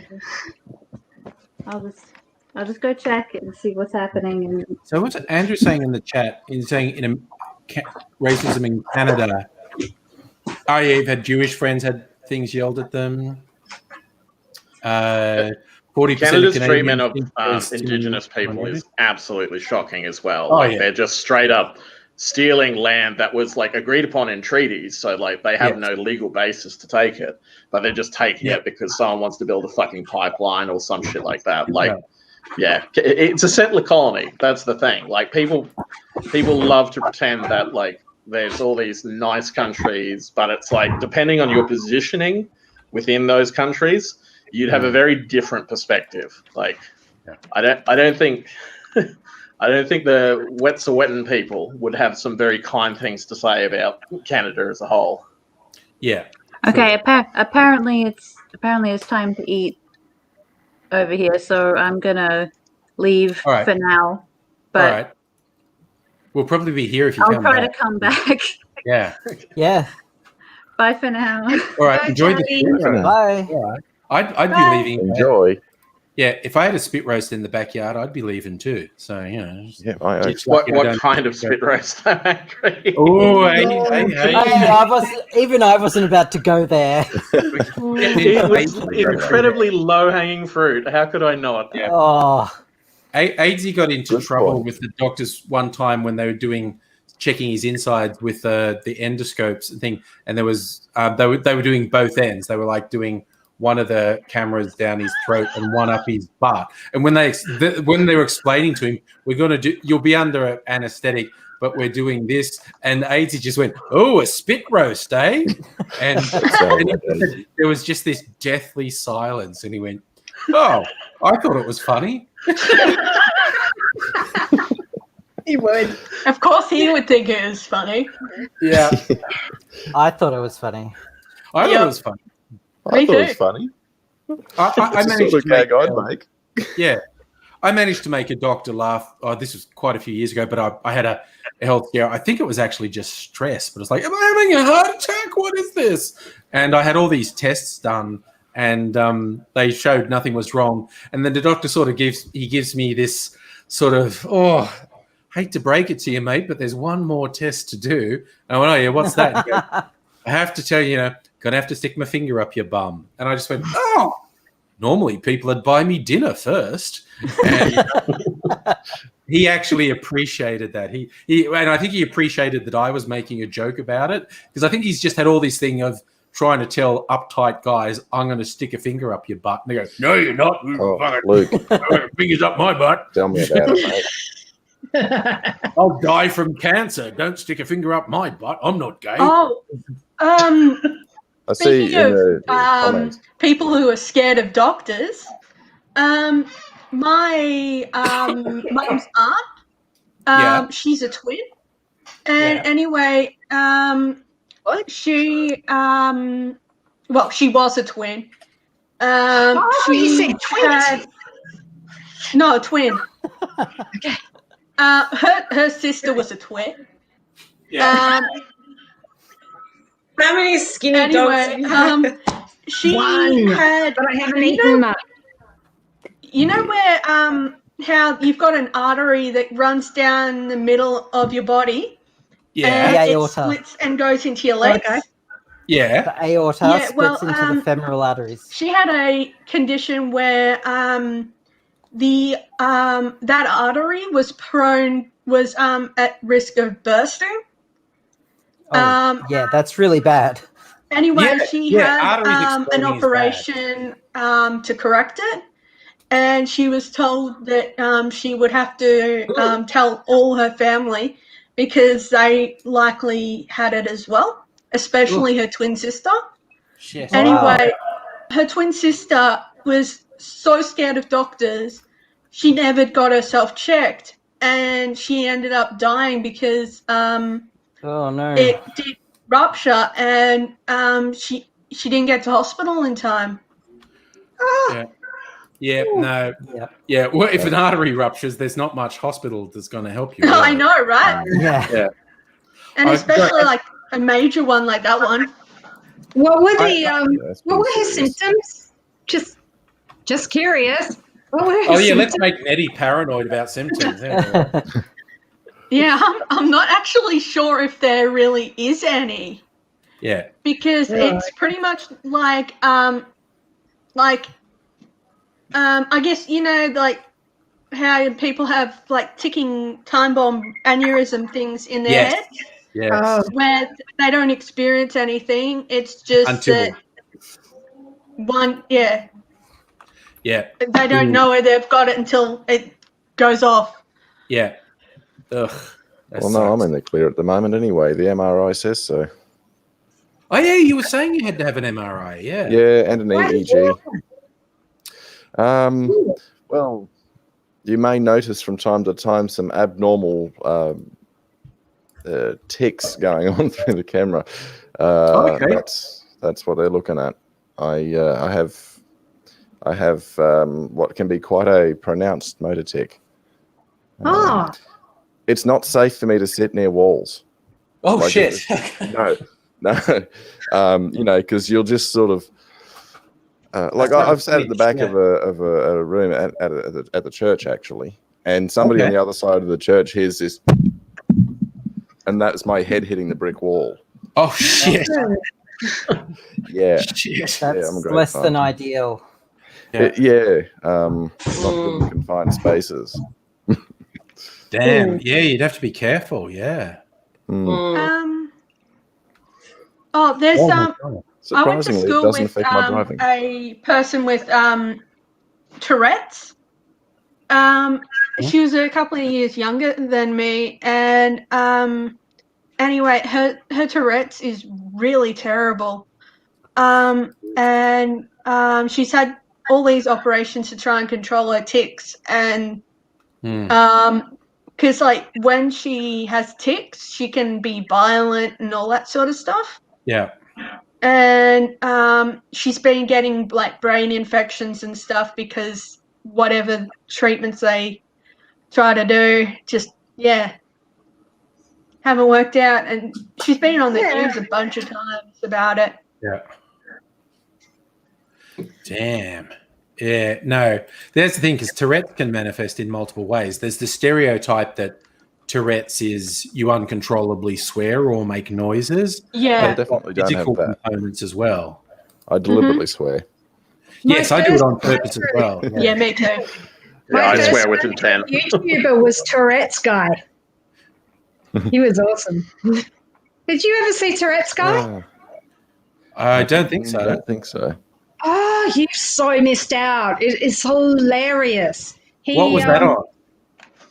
What was it on? Just Tourette's guy. If you look it up, he'll still be there, I'm sure. All right, I'm looking it up. Well, anyway, as it turns out, people in the medical profession are trying to find out what makes me tick. Yeah. Who is Danny the Tourette's guy? A middle-aged, alcoholic, heavy-set man who's been affected with Tourette's syndrome for roughly 50 years. Well, he sounds like fun. He is, because he's alcoholic and he just talks a pile of shit, and it's just hilarious. But I think that they say his Tourette's isn't that pronounced. He just really hands it up for the camera, but he's great. He's so funny. Oh, and he pretended to be dead for a bit. Right. That's as you do. Quite an act. And he said, "No, I'm not dead," and he sort of reappeared and then disappeared again. How do you fake the decomposition rigor mortis? I know someone whose fiance pretended to be dead. Oh, to avoid the wedding? And then when he was found again, he was off with someone else. Ouch. Damn. Yeah. That's nasty. It was nasty. There was a thing, it was quite a while ago, I don't know, it was 10 years ago or more, there was a train derailment in England, and it was quite a bad one. And there was obviously some fatalities. And the initial reports of fatalities was really quite high, because there's people saying like, oh, my partner might have been on that train going to work, and I've not heard from them. And all these people were being reported dead. And it turned out like fully 20 or more people decided to disappear and try and make out that they had died in that derailment. And there was actually only 3 or 4 people died, but the initial things were like 20 dead in derailment.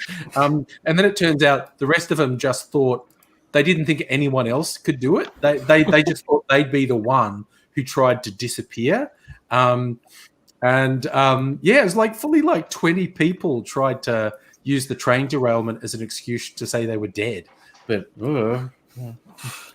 Okay. That's one way to get out of an engagement. Yeah. I was going to say, so that Dowdy princess problem, I knew someone who got out of a marriage just by he went to do a runner. I'm dead. That reminds me of a quote. There's a quote from a book, Disorder in the Courts, and the lawyer asks the witness, have you been about marriage or something? And the witness says, yes, I've been married before. How was your marriage terminated? By death, replies the witness. And by whose death was it terminated? Asks the lawyer. Oh, there are so many jokes like that. This apparently happened. So many stupid lawyer questions in the world. Oh yeah. Yeah. Like the one about the mortician being asked if the person was dead when they were doing the autopsy, and they're like, "Yeah, well, I had his brain in my hand, so yeah." Sorry, now you've just compelled me to find one of those website lists of these things. Oh, so it's like crackers. 50 outrageous things. Yeah, this one. Doctor, before you performed the autopsy, did you check for a pulse? Witness, no. Did you check for blood pressure? No. Did you check breathing? No. So is it possible the patient was alive when you began the autopsy? No. How can you be so sure, doctor? Because his brain was sitting on my desk in a jar. Yes. But then the follow-up line is the attorney saying, I see, but could the patient have been alive nevertheless? And the doctor says, well, it's possible he might have been alive and practicing law. So... Yeah. Yeah. I actually have the book that they come from. Oh, that's classic. Nice. Yeah. Or this one, a lawyer saying to the witness, I'm sure you're an intelligent and honest man. And the witness says, thank you. If I weren't under oath, I'd return the compliment. Are you qualified to give a urine sample? Are you qualified to ask that question? Oh my God. Another autopsy one. An attorney saying, Doctor, how many of your autopsies have you performed on dead people? The witness says, all of them. The live ones put up too much of a fight. Yeah, disorder in the court. That's it, yeah. Yeah. God, wow. I haven't heard of these jokes. Yeah, it's a book, Disorder in the Court. Really good. Yeah. Or this one. The attorney saying, she had 3 children, right? The witness says, yes. How many were boys? None. The attorney says, how many? Oh, no. Were there any girls? And the witness says, Your Honor, I think I need a different attorney. Can I get a different attorney?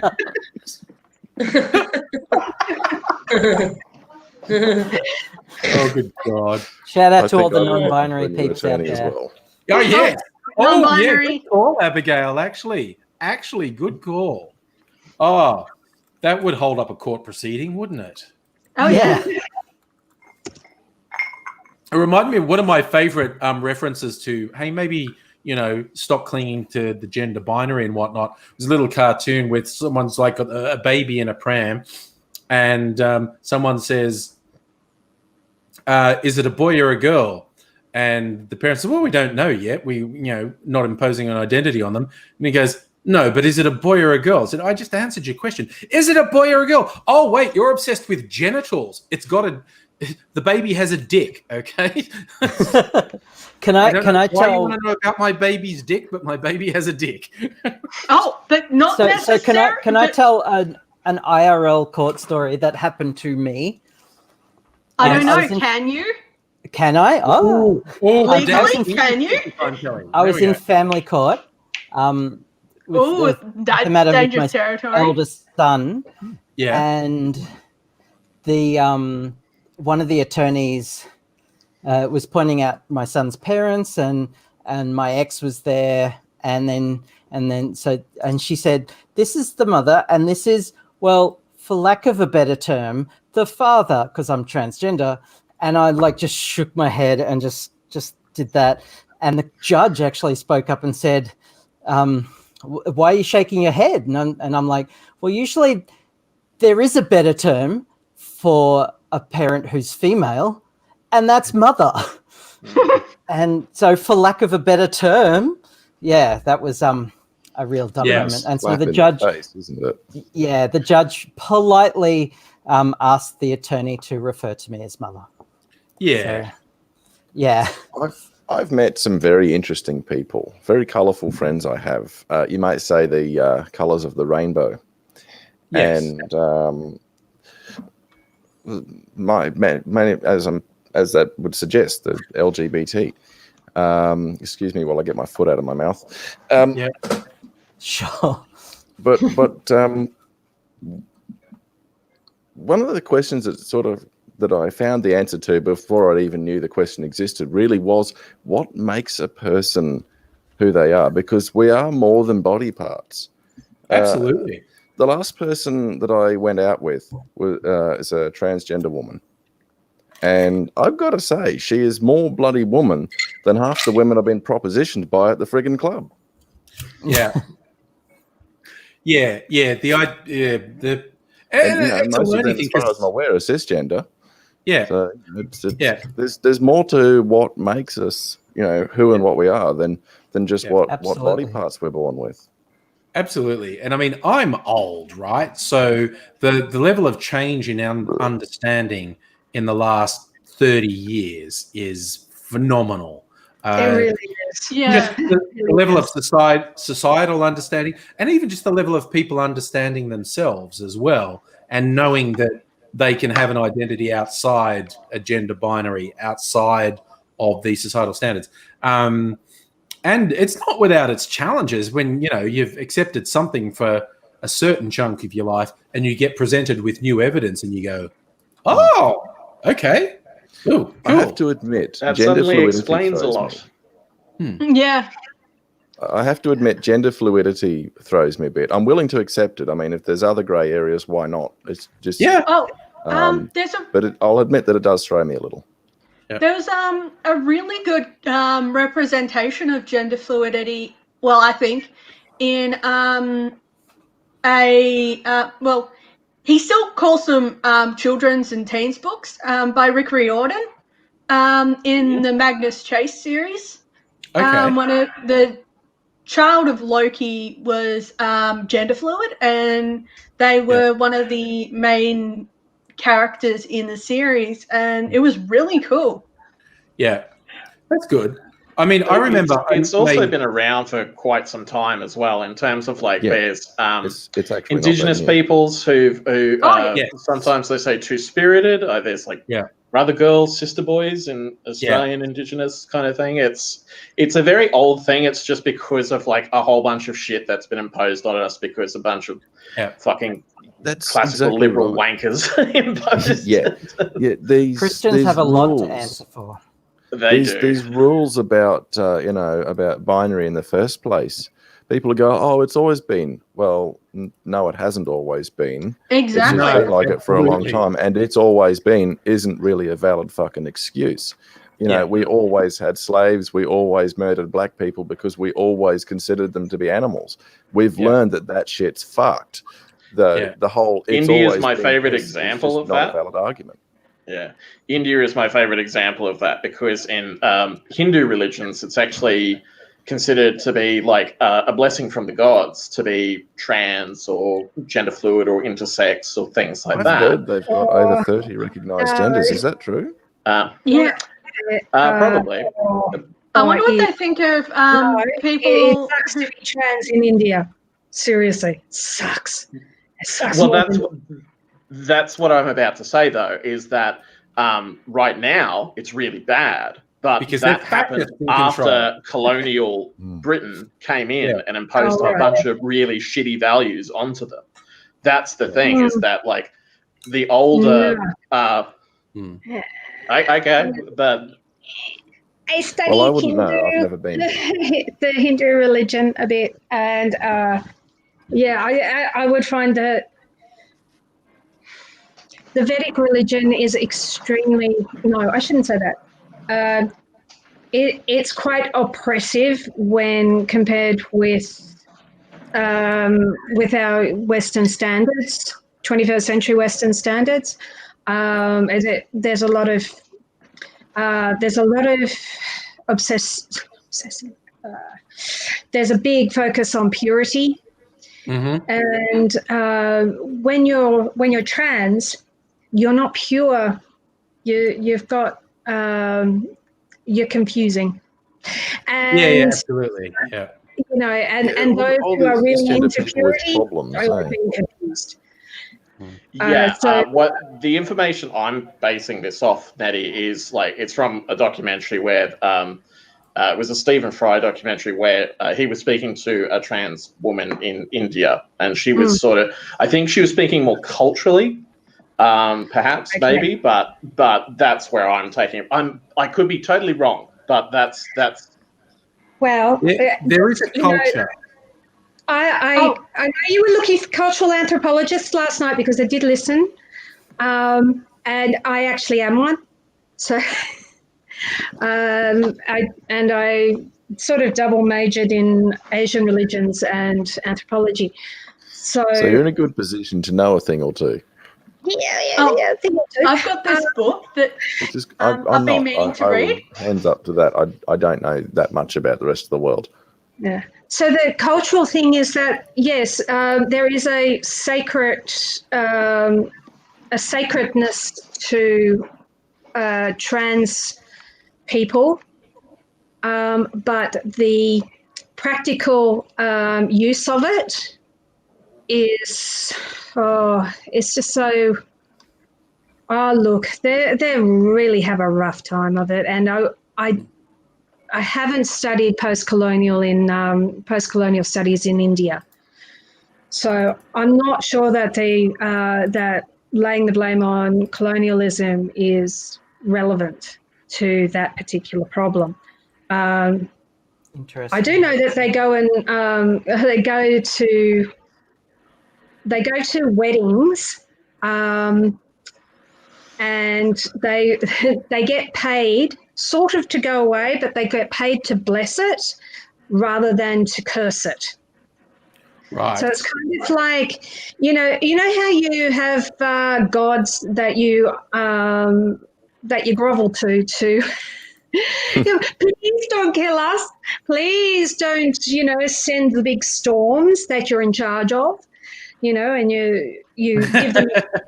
Yes. Those gods are certainly not the one that the church I'm in has anything to do with. Religion gets a lot of misrep. I'm in an Anglican church. Right.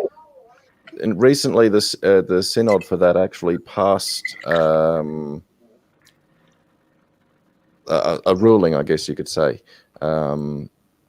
Ruling that the synod accepts that all people are made in God's image, whether they be gay, straight, bi, trans, they're all made in God's image. They're all as they're supposed to be, and that's all. There's stuff. There's a strong argument for the Bible actually endorsing transgender. There's passages about eunuchs and people being born that way, people being made that way for the glory and all sorts of things like that. In fact, you could say that because you could make a stronger. Sorry, Abigail. Iran, of all places, used the Quran to further transgender rights, and this was back in, I'm going to say the 80s, but I could be wrong. I'm quite willing to believe that. But they did it because what they wanted to do was outlaw homosexuality. So what they did was so get all the gay men to turn into women. They funded gender reassignment surgeries, and they're the number 2 country in the world for bottom surgeries for trans women because of that. They used the Quran to justify that. And it's still a hard life. There's still lots of stigma for trans women. And a lot of them are just like gay men who tried to survive. Yeah, I can imagine that. Yeah. But it's interesting that they managed to use the Quran to do that. Yeah. So. Yeah, I definitely didn't want to give the impression that I was sort of dismissing any problematic elements of. I don't think you gave that impression. No, it's just, part of the reason why I found it interesting is just because, I know, for example, in Africa, basically neo-colonialism with evangelicals is a huge part of the reason why all of a sudden LGBTQ people are facing quite a lot of hostility and strife over there, and that didn't. May have existed, but was definitely nowhere near as pronounced as it is now in terms of consulting.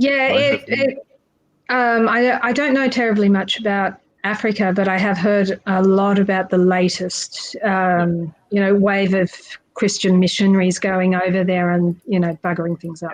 Yeah, American evangelicals. I've never come across an evangelist that I liked yet. No, they're not. In fact, the last time I came across one in person, he triggered me. It was retreat home, collapse on the floor, lights out, have a really fucked night. When I have meltdowns, I do it properly. I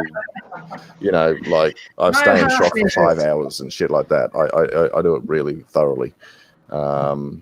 So I wrote an extremely hostile letter to his church. In fact, I threatened them with legal action. That's good. A little bit of ASMR as I crack some ice.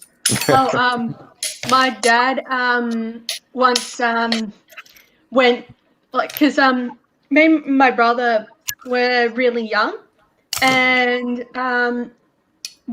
so Mum decided to keep us in the back of the church. And anyway, because there wasn't very many people, the priest asked for Mum to bring us closer to the front. Yeah. But and she's like, "What?" And he goes, and he speaks into the microphone, "Come to the front." And so they come to the front, and we start acting up, because that's the whole reason why we were sitting in the back, because we're kids and we muck up. So you'd like the priest at my parish. Anyway, we ended up getting kicked out of the church, and he spoke into the microphone, "I think you better leave." And Mum had to do the walk of shame. Another thing or two about all these old people were staring at her as she walked out of the church with the two of us, and Dad went to the church and had some words with the priest, and after that he came to visit us, and he was all apologetic, and he gave me and my brother a book and all that sort of stuff. We never went back. No. That can't happen at my church, because I'm on the sound desk. If the priest wants to say something I don't approve of, I'll turn his mic off. Nice. Talking about the old stories and religions, Kelly mentioned Loki a little while ago. I made a video a couple of years ago because Marvel said in the Marvel comics that Loki's in with Thor, they were going to officially make Loki. He was either pansexual or is possibly actual gender. I think it was gender fluid. They were making official Loki, but that's the actual Norse legend. And people, the dickheads were upset about it. So I made a video going, here's an actual thousands of years old Norse legend. And the short version is the gods had someone volunteered to make a wall around Valhalla. And it was this really impossible deal. Like, if you can do the wall in 1 month, you get to marry Lady Sif or whatever. And it shouldn't have been possible. But he had like this magic horse, and which was hauling impossible amounts of stone. And the guy was actually going to do it. And they were like, and it was all Loki's idea. And they're going, "Loki, you idiot." And he goes, "I'll come up with something." And then on the last day, when this guy's about to finish the wall, he had a male horse, and this female horse in heat comes by and lures his horse off and runs off into the hills, and so he can't finish the wall. And of course, Loki was a shapeshifter. Loki shapeshifted into a female horse in heat to lure the horse away. Okay, he did that. Loki comes back sometime later with 2 babies, and people are going, "Where did they come from?" And well, they're mine. What do you mean? And so Loki, as a female horse, actually fucked the male horse, had 2 babies, and brought them back. And most of Valhalla was okay. So the guy, what was the gatekeeper name? Bloody Idris Elba plays him in the Marvel movie. Heimdall. Heimdall hated Loki. And everyone else was kind of accepting it. And Heimdall's like, "Are you fucking kidding? What? You turned into a horse and fucked another horse and had babies, and you're all okay with this? What is going on?" Heimdall, yeah. Heimdall's not cool with it. When it's a shapeshifter changing species, is it still bestiality? That's what I'm curious. Yeah. No, that's a good question. But he could shift species, he could shift gender, he could conceive, he could deliver. And so I thought it was funny, these people go, oh, Marvel's just being politically correct. I go, no, Marvel's actually following the traditional. Marvel's toning it down a lot. Yeah. I don't think Loki's going to fuck a horse and have babies in the Marvel comics. Have you read Norse lore? It's a bit fucking wild. Oh, yeah, it is crazy. And that's why I love Magnus Chase, because it has a lot of that sort of stuff. Yeah. It also has the story about when Thor dressed up as a woman as go to a wedding. Yes. Yeah, to get Mjolnir back. Yes, he faked a wedding to a troll and No, a giant. Oh, one of the ice giants. Yeah, and there was the whole thing. Like, apparently, just by wearing a veil, the ice giant was convinced Thor was the Lady Sif or something, and it's just like, and then Thor, being Thor, was like eating an entire roast boar and drinking an entire barrel of ale. And the ice giant's looking, going, what the fuck? And Loki's going, oh, don't you love your new bride's appetites? Oh, and Loki's trying to smooth everything over as Thor. Oh yeah, because he's the maid of honor. Yeah, and and Loki's just kind of going, no, we have to see this wedding through, so you get the fucking hammer back. Stop being weird, dude. But the whole thing was. I'm just imagining all this with Tom Hiddleston and that Hemsworth, you know. Chris Hemsworth would be great. But the whole thing was this ice giant stolen Mjolnir, and Loki comes up with a way to get it back. And because the giant says he wants to marry the most beautiful of the Asgardians. And Loki just comes up with and it's Thor in a veil. Yeah, Thor, what if you dressed in drag? And Thor goes, okay. At first he won't go along with it, and then Loki points out nothing else will work, and Thor goes, okay, put me in a wedding dress and a veil, that's fine. You know, it's just fucking brilliant. It's just the concept that Thor just went, okay, I'll dress up in a wedding dress and go to the wedding ceremony and do all that shit. What the hell, you know? It's like, oh. Yeah. So I just thought, I was talking. I think Kirsten's still waiting for sports to finish, but I'm making a gimlet with my Navy strength gin. I've got this recipe for a gimlet that's 2.5 ounces of gin, and the Navy strength is basically 50%. Oh, Kirsten, speak of the devil, and she shall appear. Hi, Kirsten. Exactly what I was thinking as you were saying that. I was like, I'm here. Correct. I'll just say one last thing, and then I'll tag out. Yeah. Yeah, one I'm of going to my leave friends too. actually dressed See you later, Angry. over as thanks for having me. As Bride Thor. Bride Thor. Yeah, Very she good. dressed up for Supernova as Nice. the Thor bride. I've run out of alcohol, everyone. I'm See you, going Sarah. to Bye, Sarah. Yeah, so anyway, she did a really good job. It was really great. But yeah. Yeah. Anyway. That's cool. I like you. Yeah, like I'm going to go now because I've got homework to do and I still haven't done it. Okay, you probably should do your homework, Kelly. Yeah. Your homework, Kelly. Bye, Kelly. Okay, bye. Bye-bye. Bye. I too will soon be going. My metazopine's kicking in, and that's going to make me fucking useless. That's okay. Thanks for joining us. Yeah, it's nice been to see you, interesting. nobody. Well, part of me. Yeah. Yeah, that's all good. Talking about Thor, remember how in the last Avengers movie, like, he got depressed and so he got really fat and was sitting around. And I did see a bunch of people online that were upset about that. They were saying like, they're basically saying being fat is bad and being depressed makes you useless and whatnot. And I was just, but I was like, but I can cosplay as Thor now. It's like I couldn't conceivably cosplay as Thor before, but now I can be fat, depressed Thor. Yay! So everyone was going about that. That's not very sensitive and whatnot. I'm going, oh, but I can cosplay as Thor now. That's Oh. So, Kirsten, I found a recipe for a gimlet that's like 2.5 ounces of gin. You think I should do that full 2.5 ounces with my navy gin? Just like fucking go all out. You want to get fucked up or not? Yeah. Okay. So, Then yes.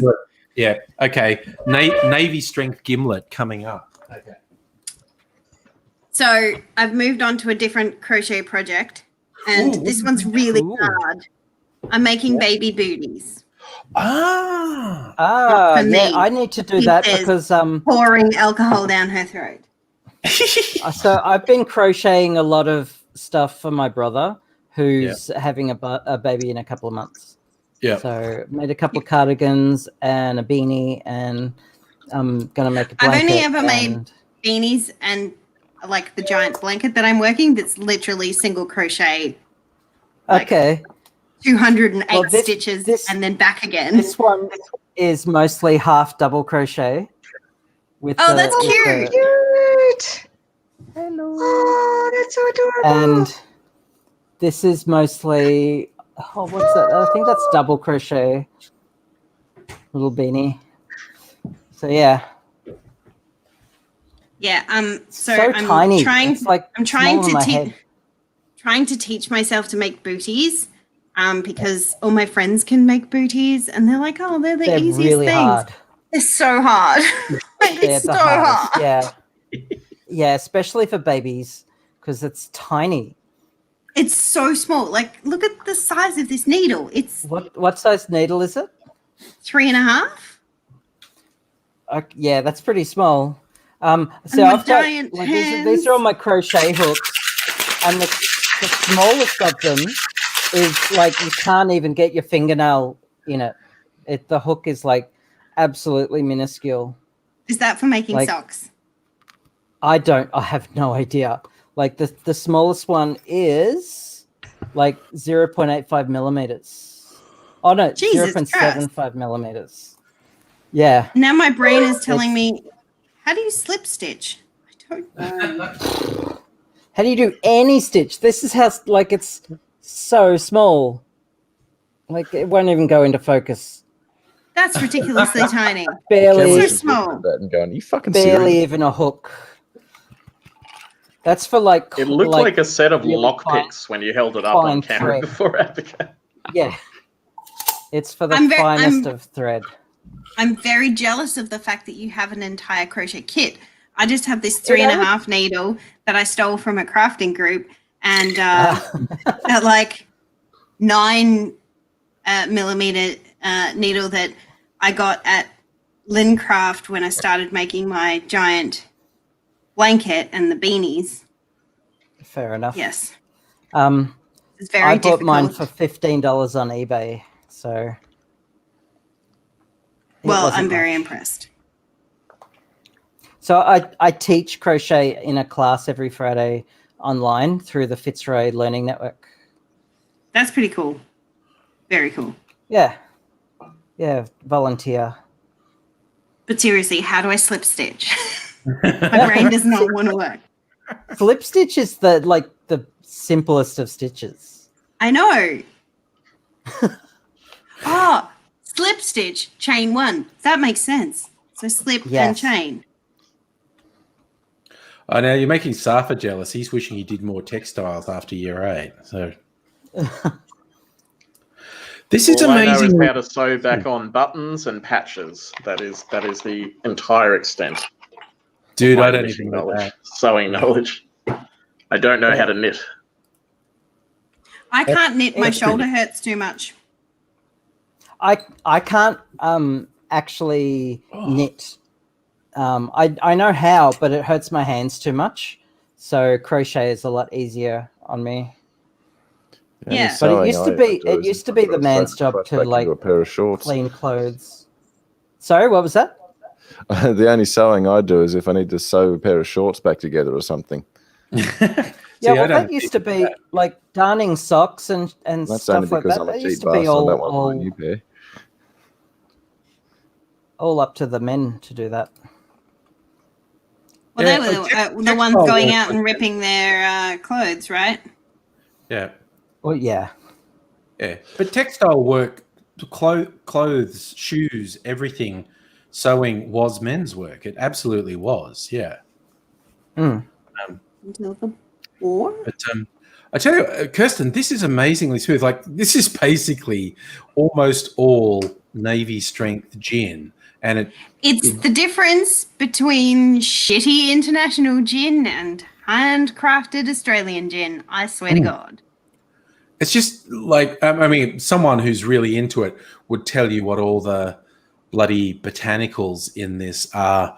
But again, it's just got these really light herbal notes. When you think this is like 2.5 shots of overproof gin, you think, oh my God, that must be like just like paint stripper or something.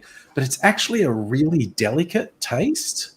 And all that, there's 1/2 ounce of lime juice and 1/2 ounce of sugar syrup in this, and then 2.5 ounces of overproof gin. But it's such a light taste. It's amazing. Yeah. Again, I assert very much that it's the difference between like mass-produced international stuff and handmade, small batch. Not that Brogan's Way makes super small batches anymore. Have you seen the size of it still? Arthur's just posted a pretty interesting question. Oh, it's Arthur's question about rum. If rum was still That's a good question. How much rum would you need to buy a house? Several barrels, I'm saying. In a way, I wish we were still using rum to trade because, fucking homebrewing is literally a license to print money. But that was the whole thing with when food, particularly specialized foods and drinks, were currency. It was like you go like, here's a barrel and it's 5-year-old rum or 5-year-old whiskey. That was worth a certain amount, and you could trade it. In Italy, the bloody Parmesan wheels, the Gran Padano things, they had a set value. If you had one of them, you could keep, because it would keep for years, and you could use it as trade. It's like, okay, well, this is a fucking 20 kilogram thing of 12 Gran Padano. It's worth 2 horses or whatever. Yeah, I'm not sure we ever actually used rum as currency. I think it was overstated. Like in Australia, we talk about the rum rebellion. No one called it that until many years after the events happened. Yeah, there's a certain thing for primary produce having monetary value and trading it for various things. But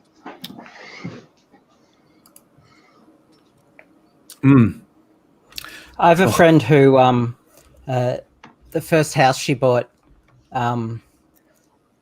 used to be owned by a bikie gang. So she thought it was funny if she paid for the house with duffel bags full of $20 notes. Oh, God. And she actually did that. And the real estate agent almost killed her. Like, straight up, just almost shot daggers with their eyes. They had to count all of that. Yeah. Holy shit. She has pictures. Well, if anybody had the technology, it'd be them, right? I want to see. The reason you can't buy things with cash, like houses or cars with cash now, is because it's what mobsters were doing. They had all their drug money and they were paying off mortgages in cash. They would just walk into the bank with $100,000 in cash and pay off a mortgage, and the bank would go, thank you very much. And then they would sell the houses openly, and then that was legit money because the drug money wasn't legit and they couldn't do anything with it. But if the bank was willing to effectively launder the money for them, then they could sell the houses and that money would be legit. So, yeah, when you hear all these things about it now being illegal to spend more than $10,000 cash or something, that's all down to Mick Gatto and the banks. because It's not illegal to spend $10,000 or more. You just have to be willing to be investigated, right? It has to be declared. Any purchase of more than $10,000 in cash, if you don't actually declare it at the time, it's a criminal offence. If down the line, if 12 months later you say, I bought that $20,000 car with cash, that's a criminal offence. But if you're going to transact, you actually have to declare it, and then you'll be investigated with, well, why do you have that cash? The conspiracy people love saying that's all about us getting microchips in our brain and cash being taken away and it all only being cards and electronic and whatnot. The government says it's to fight crime. But I don't know. Well, I think your microphone's breaking up a bit, nobody. I could hear you before, but I couldn't hear you then. I seem to be having a bit of trouble with my mixer. Go. Yeah, no, you're good. Yeah, my mixer seems to be getting cranky. That's a bit hot. Let's turn that down. Can I ask a really annoying techie question? What model mixer do you have? It's this old thing. Let's see if I can find it with the fucking camera. That. Oh wow, that is little old Yamaha. It has a 4. Nice. Yeah, they're actually worth a bit. Funny enough. Yeah, it has a compact cassette player and recorder. Yeah. But instead of recording 2 stereo tracks, you can record 4 tracks on it. Oh, nice. Which, and an added bonus of that is, of course, you can get a pre-recorded cassette with music on it and play it fucking backwards. Oh, cool. Devil's music. Yeah, you can look for those hidden satanic messages. Yeah. I love that one. The Stairway to Heaven one is real. From when I was at college, when in college radio, we had the turntables, well, the record players with the double-sided diamond needles where you could actually do records backward without damaging them. And we actually tried it on Stairway to Heaven, thinking, and she's riding a stairway to heaven. If you play it backwards, it goes, I'll sing because I live with Satan. Oh, my sweet Satan was the. It's just like, oh my god! It's not an intentional thing. It's very much like the whole thing about it is just like the way our brains process sound and we look for patterns. And it's like it's very striking, and especially but it helps a lot when you have the words there to reference as well, like what people think it's saying. You can definitely. But yeah, basically, it's subliminal messaging as a whole is complete bullshit from what I understand. It is. You want to see something funny? If you haven't already, look up on YouTube Misheard Lyrics, Peter Kay. Angry Nose Control. It's fucking hilarious. Some of the misheard lyrics in that. Yeah, the word for it is a mondegreen. If you've misheard lyrics, and I'm really bad. Education. Occasionally, like someone's said something like the song da da da, and I went, "Oh, is that what that lyric is?" I always thought it was blah blah blah blah. And when you've got a lyric really wrong and you say it to someone, they just look at you like, "The fuck is wrong with you?" But the whole I've got thing a friend whose talent is making lyrics dirty. Oh, excellent! That's a good talent. Like it's a genuine gift. Yeah. Have we already just discussed wet ass pussy tonight on the stream? We were mocking Ben. What's his name earlier? Shapiro. Yes. Shapiro. I was never a bully in high school. I was always bullied, but he I want to shove that fucker into a locker so bad. I'd like to punch him in the throat. Yeah, no, he brings out the worst in you. That guy is. I'm super violent. I bought a punching bag. It's a little bauble on the end of a spring-loaded stick, so you just sit there punching into it. The trouble is, I keep knocking it across the fucking yard. Yeah. Oh my God! Turns out I've got a bit of a mean right hook. Someone I knew years back, her boyfriend was, a scary fucking junkie gang dude, and saying his anger problems. And I said, dude should get a punching bag to work it out. And she said, oh, yeah, he had a punching bag, and he attacked it with a knife one day and destroyed it. Oh, fuck. Okay. He's got problems. He's got problems. That's bad. Anyway. Kurt, that fucking Navy strength gimlet didn't last. Ooh, that did not last long. Jeez. Angry, there's a hole in the glass. It leaks. Yeah, I know. It's just gone. I have that problem, you know. I distinctly remember going to a friend's house. It was 3 days after a breakup, so it was the perfect medicine. She emptied a couple of bottles of wine into me. The trip home was great fun. Thank fuck I wasn't driving. Because, when I got home, finding my way through to the bedroom to go to bed, it was like the silver ball on the pinball fucking table. Yeah. Bounce off the fucking walls. Bing, ting, ting, ting. They're sort of, lights out. Yeah. I got Musical Aviator in the chat about Ben Shapiro. The other thing I forgot, he can't even bring himself to say pussy. He kept saying P word. And because the song WAP, wet ass pussy. And he basically saying it's a medical condition. And it's like, because he's never seen a wet pussy. So I think most words, I think most words can be used when quoting, even if you don't like them. Yeah. I mean, that said, there are certain words I avoid. I mean, a certain popular one that starts with N, I don't like at all, for obvious reasons. I think we're all on the same page there, though. Yeah. I will only... I will quote it. Yeah. Yes. In context, As much as Louis C.K. turned out to be a horrible, horrible sex predator, until that came out, I'd really liked him as a comedian. He was one of my favorite comedians. And he did have a good routine about the N-word. And he says he hates it when people say the N-word because they're putting it into my head. I know they mean nigger. And it's like, but they're saying N-word, but they're putting it in my head. Like, shut the hell up.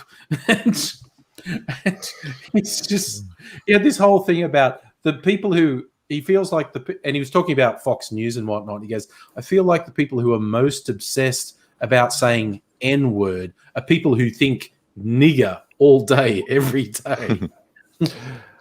My favorite comedy sketch. Sorry? I was saying that word needs to be erased. It does, yeah. It's a hell of a nasty word. I think my favorite comedy sketch that involved the whole racism thing would have to be the Black White Supremacist by Dave Chappelle. Oh my God, that was good. Yeah. That was just good on so many levels. He was blind and he didn't know he was black, and he grew up among white supremacists in the South, so he was a white supremacist. Yeah. But he was black and he didn't know he was black because he was blind.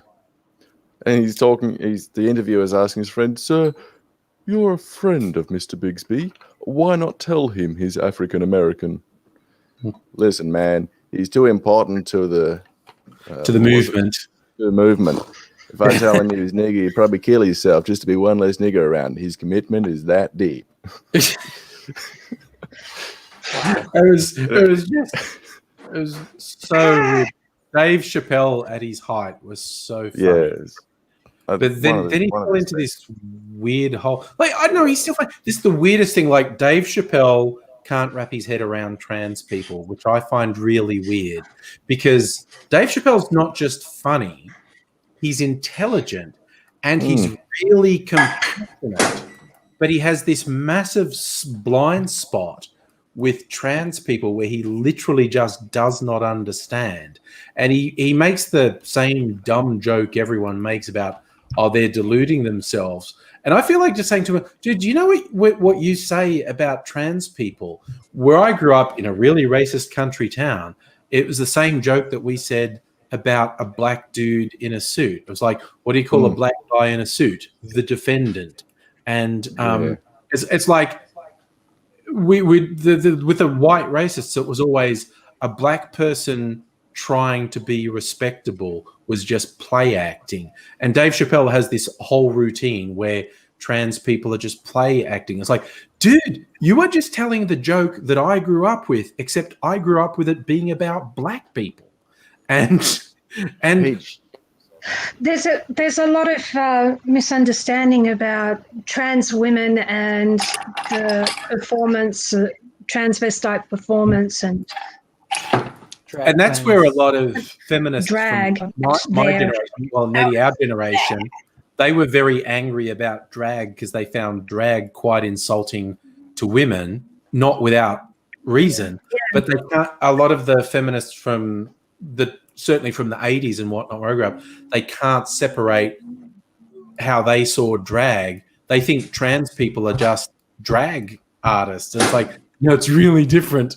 Some drag artists are actually trans. In fact, Australia's most famous drag artist, Carlotta, was also the first person to openly have gender surgery in Australia. Same with drag kings as well. Yes, yeah. They get much less publicity. But I think that there was actually, from what I read a long time ago, admittedly.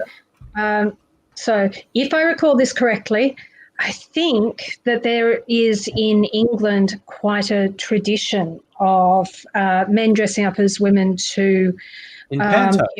Them. And Panto, there's Panto, but also, they would have drag shows where they would drag on women, But even you go back to Shakespeare. In Shakespeare's time, women weren't allowed on the stage. So all the female roles were played by men, usually by young boys. And there's even jokes in some of the Shakespeare comedies about the traveling players. And one of the younger ones, who was always cast as the woman, there's a line like, "Nay, Faith, let me not play a woman. I have a beard coming." And you can tell the way that's meant to be played is the actor doing that role should be small and slight in build and look like a beard is the last thing that's going to come out of his face. He should look prepubescent, basically. Should look like a teenager who's desperately trying to say, no, I'm definitely growing a beard. And he should camp it up and go, no, I can't play a woman. Look at my beard that's coming in. And so that thing of male performers dressing as women definitely has a history in England. There's a very long history.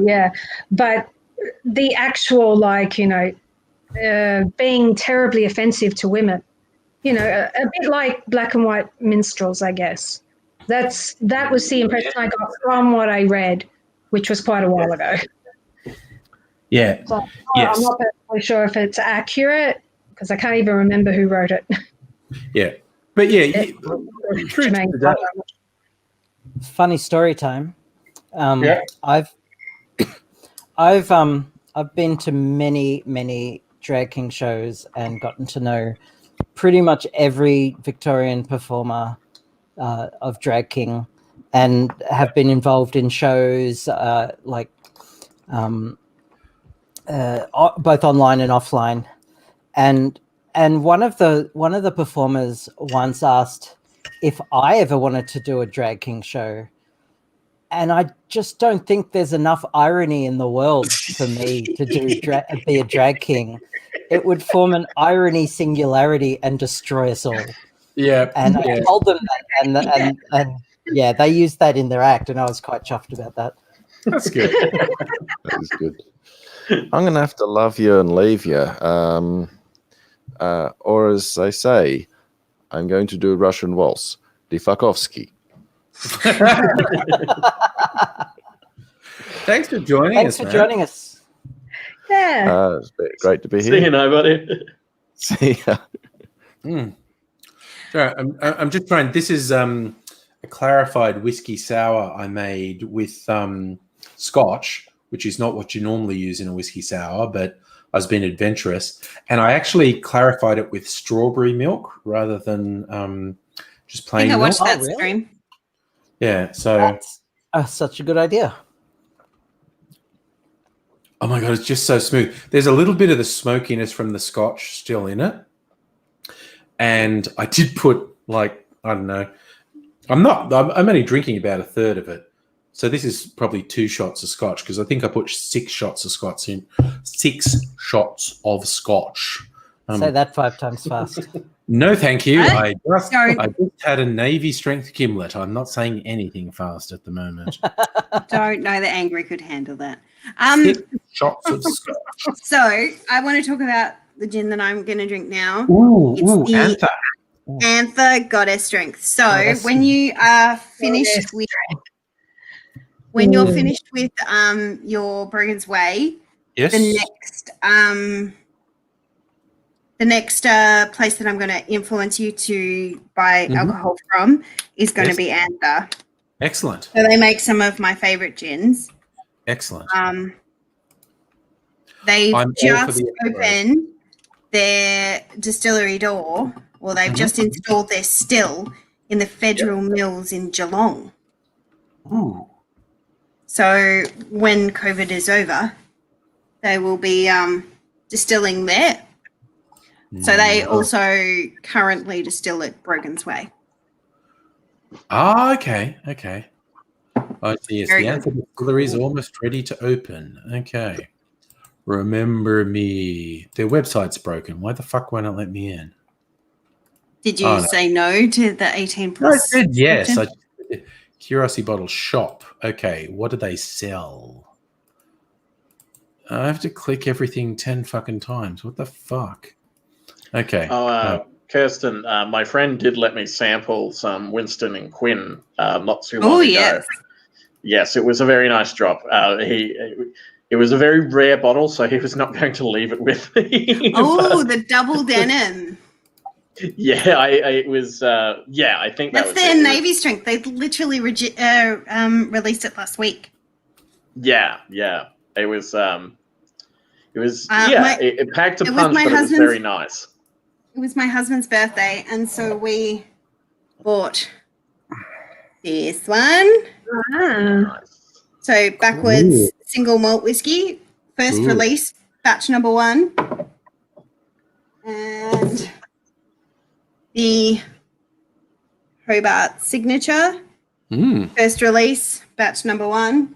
So I've got a bunch of rare bottles on my shelf. I've got a couple more coming. Nice. So. North's come back. Did you miss anything? I don't know, man. I'm just like, actually, I just said, man, I have no idea of your gender. That was great. But what I was going to say is I'm drunker than when you were here before. So that's my excuse for anything careless or casual, I say. It's a real pity we found a cure for COVID while you were gone. Yep. I am drunker than when you were here before, basically. One of us has to be, right, Angry? I know, right? Oof. Look, I've still got... I spent hours today.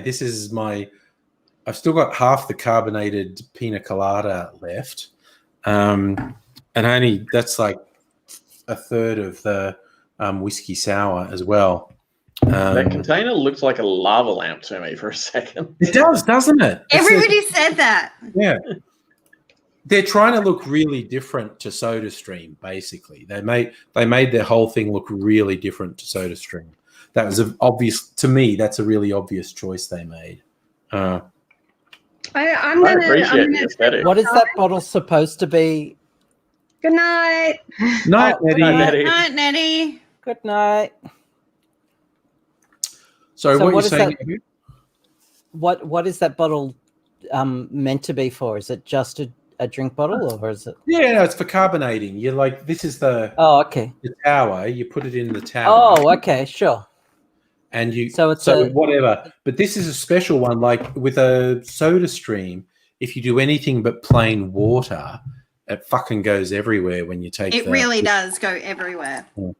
But this one, there's a special thing where the lid, when you carbonate it, has a safety valve, and you can let the carbonation out really slowly. So they're full on, yeah, man, carbonate and everything. So I made milk clarified pina colada and carbonated it, and I had to be really patient. Had to let the CO2 out really slowly because it fizzed up something chronic. And I did one for my lad earlier. He had this some weird El Cheapo mixer sort of medium alcohol thing. Like this one from, we found this in a bottle shop. These things is like they have this Russian sounding name, Belenov, and they're trying to make it look really Russian and whatnot. It's like 20% alcohol. So you mix it with a little bit of whatever, and it's like, yeah, it's enough to get you drunk, but it's not like you're drinking fucking tequila or anything. But yeah, I carbonated. There was a raspberry one of these, and I made it like 50% the boozy thing and 50% water, and carbonated it. So yeah, that's 10% alcohol at that point. And and so he just went off happy with one of these and a glass full of ice, and he was happy. Yeah. Cool. So it's cool. It's cool. It's a cool looking bottle too. It is. They've gone through, and their branding, I don't know if you probably can't see it. They call it Carbo, really. And they spell it with a Q. Carbo as in carbonation, and they spell the Q to be different. So it's Quabo, but I think the Q looks like a G, so I just see it as Garbo. That's a big bottle too. Is that like it is? It's over like a liter? It's got markers up. That's 800 mils there. They say don't fill it past the 800 mil mark. Yeah. So, well, that's the same as the SodaStream bottle is the same. It's about 800 mil up to there. Yeah. So with the bloody pina colada, it was about 650 mils, and it carbonated that, and so yeah, cool. I was always I had this idea with AIDS at one point of a YouTube channel called something like "Will It Fizz?" Put various things in the carbonation machine, saying "Will it fizz?" Take on the name "Will It Blend?" Yeah. That was basically what we were riffing on. And then, Will it fizz? So we're going to start with drinks like, can I have carbonated milk, or can I have this? And then it's like, why would you want to? Can I carbonate tomato sauce? Yeah. What would carbonated tomato? I'd watch the shit out of that. Yeah. It's a good idea. And the running joke was I was always going to make AIDSy taste it. Like, how is AIDSy? Did we discuss him earlier? We did. He's in hospital. I don't actually know anything beyond that. His boyfriend told me he was having cognitive issues. He was very confused about things. That's why he hadn't returned phone calls for a week, because he couldn't function enough to do it, and he wasn't sure what was going on around him. So he, like I said, it's both good and bad. It's good that he's getting care at the moment, but it's bad that he was in a state that he needed care, obviously. And also, you can't visit him at the moment. Even if you're within 5 kilometers of the hospital's not taking any visitors. So he's going to be really shitty because he hates being isolated. If he can get his phone and or tablet working, and from what his boyfriend was telling me, that's actually a little bit of a challenge for him. But last time when they were looking after him in the hospital, he got much better. So maybe he will this time as well. So we might hear from him during the next week. We'll see what happens. But yeah, at least he's being wishing him the best. Yeah, he's being looked after. That's important. So. Oh Jesus, this pattern has gotten really hard, but look at how far I've got. Yeah. Oh wow, you're doing good. Bad. You're doing very good. You're making me want to do my crochet right now as well. I was kind of hoping for a clarinet recital again. Oh, really? I could. Yeah. Absolutely. Okay. Absolutely. Or you can crochet. Like, don't let me tell you what to do. But it has to be something. I spend long enough telling other people what to do that, like, realistically, Has to be something starting with C. Either clarinet or crocheting. So yeah. Okay. I'd offer to jam along, but I don't think the lag would make that listenable at all. No, it's really hard to sync up. You have to if you're doing like a sync up kind of band thing, you have to basically do the drummer and the bass first, and everyone listens to that as a click track, and then take it from there. Yeah. It's really difficult. I've seen some people do it with like clappers, and they try and sync up their stream, but it's so difficult. It's good. Oh, you know what we should do? We should all like sing Imagine, and I'll sing one line, and then no one's on board. I saw Eric Andre released a video in response to that one where it was just like the most filthy, raunchiest 90s hip-hop song possible. Different people to quote different parts of it. It was fucking hilarious, and I love Eric Andre. Yeah, he's a character. He's definitely a character, that guy. He is the sort of person who I find very entertaining, but I have a feeling after being like in a room with him for an hour, I'd be like, that's enough. That's enough. That would be exhausting. Yeah. Actually, there was a this is not Eric Andre, but it's comedy. There's a thing on Netflix, and I've only watched the first episode of it. Middleditch and Schwartz. It's two comedians, and you'd recognize them both if you saw them. And they improv. Sorry. That's okay. You just warm up. Warm up? Yeah, warming up. I can mute myself for a little bit while I mute for the warm up. When you're ready, go full. Yeah. Cool. But I watched the first episode of this Middleditch and Schwartz improv, and I thought, this is gonna suck. This is gonna suck. And it was actually they're really funny. They're with a live audience, and they're improving the whole thing. They spend the first 5 or so minutes sort of riffing with the audience. What should we do? Do this. It's going to be a wedding. It's going to be this. It's going to be that. Blah, blah, blah, blah, blah, blah. And they do it, and they're really good. I think there was a Frank Skinner and David Baddiel used to do a show kind of like that as well. I remember catching it on like Comedy Central when I was a kid, I think. But yeah, if you've got good enough improvisers, you can get away with it. That's for sure. Yeah.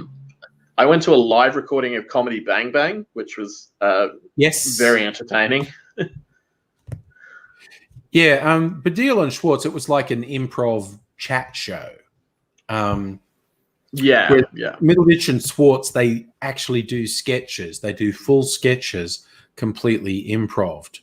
I loved the Baddiel and Skinner show. I thought they were very good. And there was some Australian comedians that tried to do a knockoff of it that was very substandard. That's true of a lot of Australian knockoff shows. Yeah, sometimes the Australian knockoff is good, but this was God, my brain keeps going to Lano and Woodley, but it wasn't Lano and Woodley. They probably would have been good at it.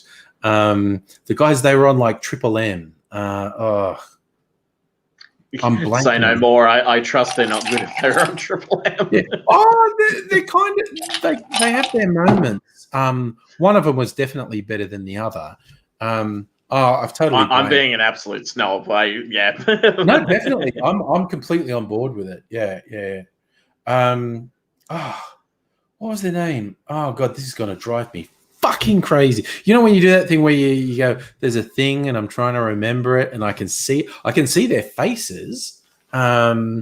They were on commercial TV. They had a couple shows on commercial TV. Not Hamish and Andy, maybe? Not Hamish and Andy. Older than Hamish and Andy. Oh, God. And their names are something like Leno and Woodley because that's what keeps popping into my fucking head. Do you mean the Umbilical Brothers? No. It was someone and someone.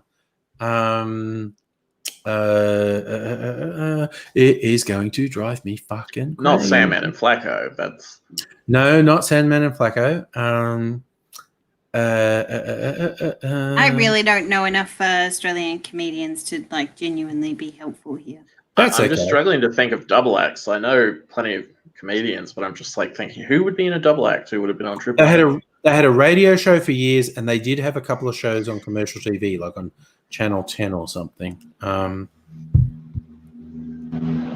And like their nicknames, one of their nicknames was about the first name of one guy, and the other nickname was about the surname of the other guy. Jesus, AZ would know this straight away because he actually knows them. God, this is going to drive me fucking insane. Yeah, I'm going to wake up in the middle of the night and shout their names out, and Mrs. Angry's going to punch me and say, "What the fuck are you doing?" And I'm going, "Sorry, I was just trying to remember these names all night, and I just remembered them now." And she's like, "Why am I with you? Shut up, go to sleep." Look, it's a valid question, really. It is. It's a very valid question. I just had a call from my son in the other room saying he's going to sleep and please stop playing. So what I'm going to do is play a couple of songs. Okay. I'll actually do a couple of numbers, and then I'll Good. Do it quickly. Yes. What do people feel like? Are you in a festive mood or a bit of a somber mood? Festive. I want something festive. Festive sounds good. Festive? Okay, I got just the thing. Excellent. Cool. Also, tell your son the crowd says boo. I shall. You just say, okay. I'm bowing to peer pressure, my love. The internet said it'd make me cool. Okay, I just need to move my stand so it's not going to fall over. Okay.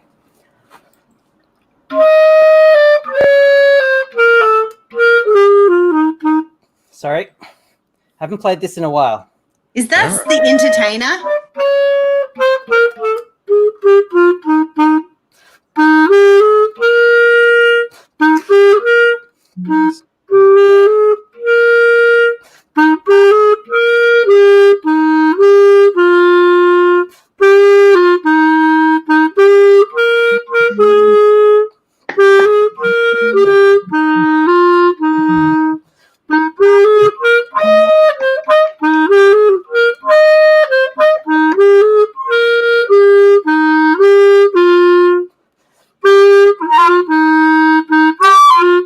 Oh, sorry. You're right.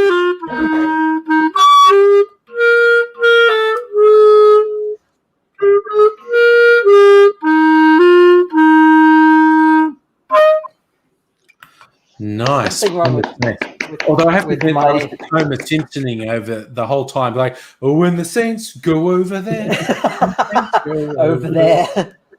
I haven't put the reed in properly because it's a bit dark. That's why it was squeaking. Cool. I'll play one more. Yes, thank you. And then I'll go. All right. And let's see what I'll play.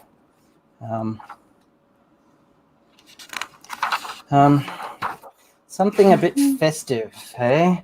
Yeah, something happy. Yeah. Oh, okay. This hell. I haven't played in forever, so please excuse any mistakes. Yep. Go for it. They're already excused.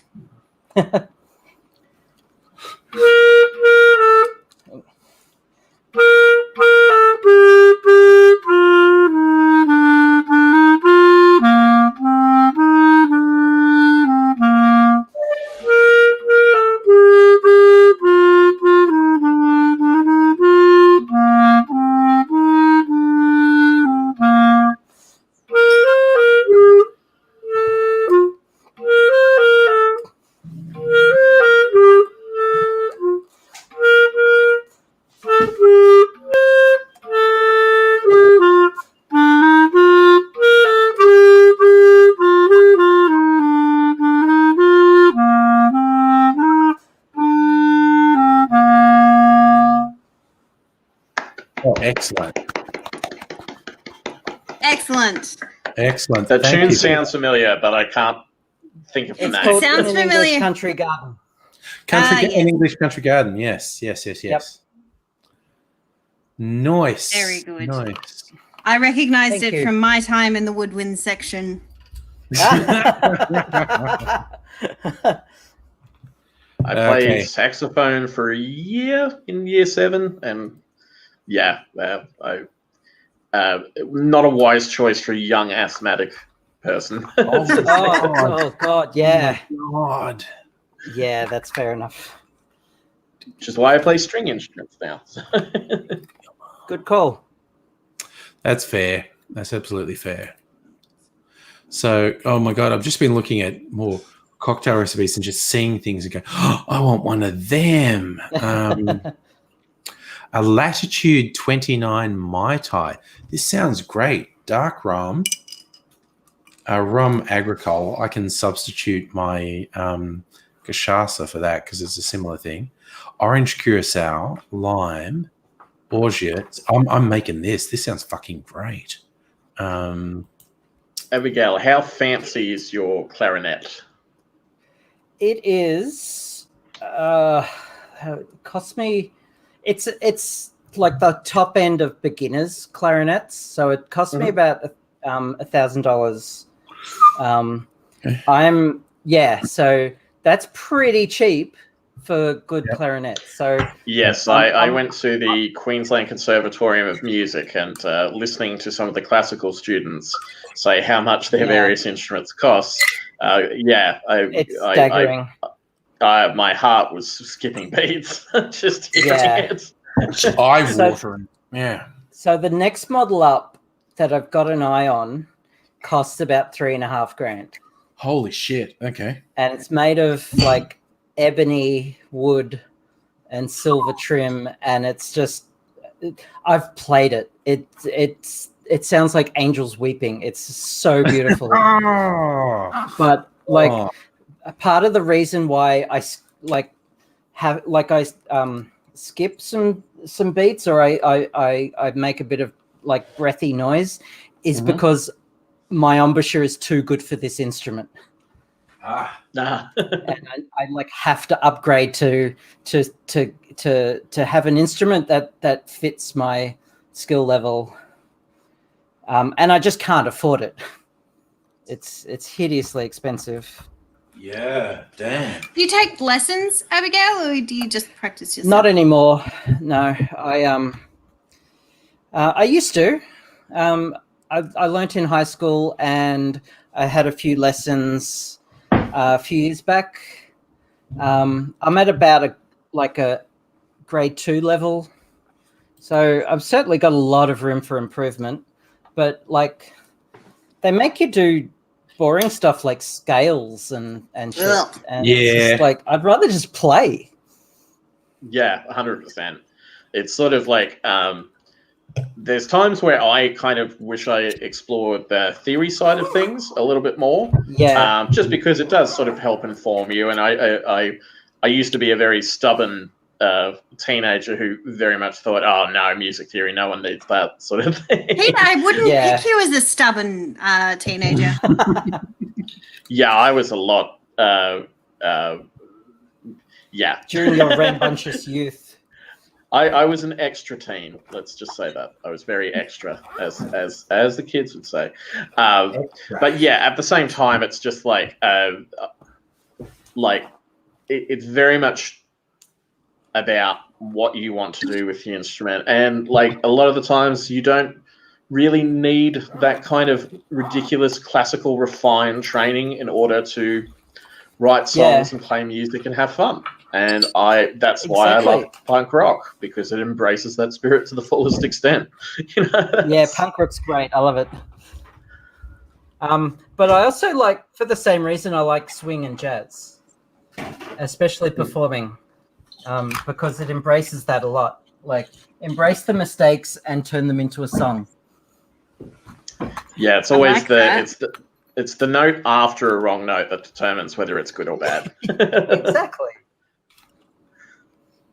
Oh, what was that movie from a couple of years ago about? It might have been about Julia, or it might have been about Whiplash. a fictional. Whoa, Jesus, that was a good film, Whiplash. Yeah, J.K. That Simmons gives the gave performance me of a lifetime. Fucking nightmares. J.K. Simmons, how intense was he? Not quite my tempo. It's a movie. Okay, it's a movie called Whiplash, and this protagonist is a guy who wants to be a jazz drummer, and he's gotten into a really elite music school. I'm not sure if they're saying it's Juilliard or if they're saying it's a fictional one. But J.K. Simmons is the instructor for this band, and he's a fucking psychopath. And it's so intense. It's a very good film. Very good. Like, and they used the music to just the most amazing effect. That last scene just floored me with the caravan into Whiplash was just it was amazing. It's sort of like, it's a film that I very much disagree with the message that it's trying to get across, but I think that's beside the point, in the sense of this is just really compelling to watch. Because I definitely don't think having an abusive instructor makes you a better musician. Sure. No, that just sounds like madness. But it's J.K. Simmons, who's done so much good stuff over the years. It's probably the pinnacle of his career. He's fucking amazing, and he's terrifying because he's an absolute fucking psychopath as an instructor. And and this kid who fucking near destroys himself to try and please the master is it's so intense. It's such an intense movie to watch. It's very compelling viewing. Very compelling. I'm going to turn my microphone, or unless you want to hear me making really loud shaking noises, I'm just going to. So ASMR, or is it? This is too loud to be ASMR. Yeah. Well, speaking of J.K. Simmons, I watched a movie recently with him in it, and it's an Andy Samberg movie. Yeah. It's called Palm Springs. I haven't seen that yet. Look, I went into it thinking it was going to be a bomb because I watched a review from Red Letter Media, and they didn't like it at all. But after watching it, I absolutely loved it. I thought it was great. Yeah. I highly recommend it. I saw a really favourable review of it. Sorry? I saw a really favourable review of it. Yeah, I would totally recommend it. I enjoyed it a lot. Okay. Yeah. No, the review I saw was very favourable. Stella, I am so jealous. She's dropping to let Victorians know you've been having dinner out at the pub and about to hang out. Thank you. I'll live through you vicariously, Stella. So jealous.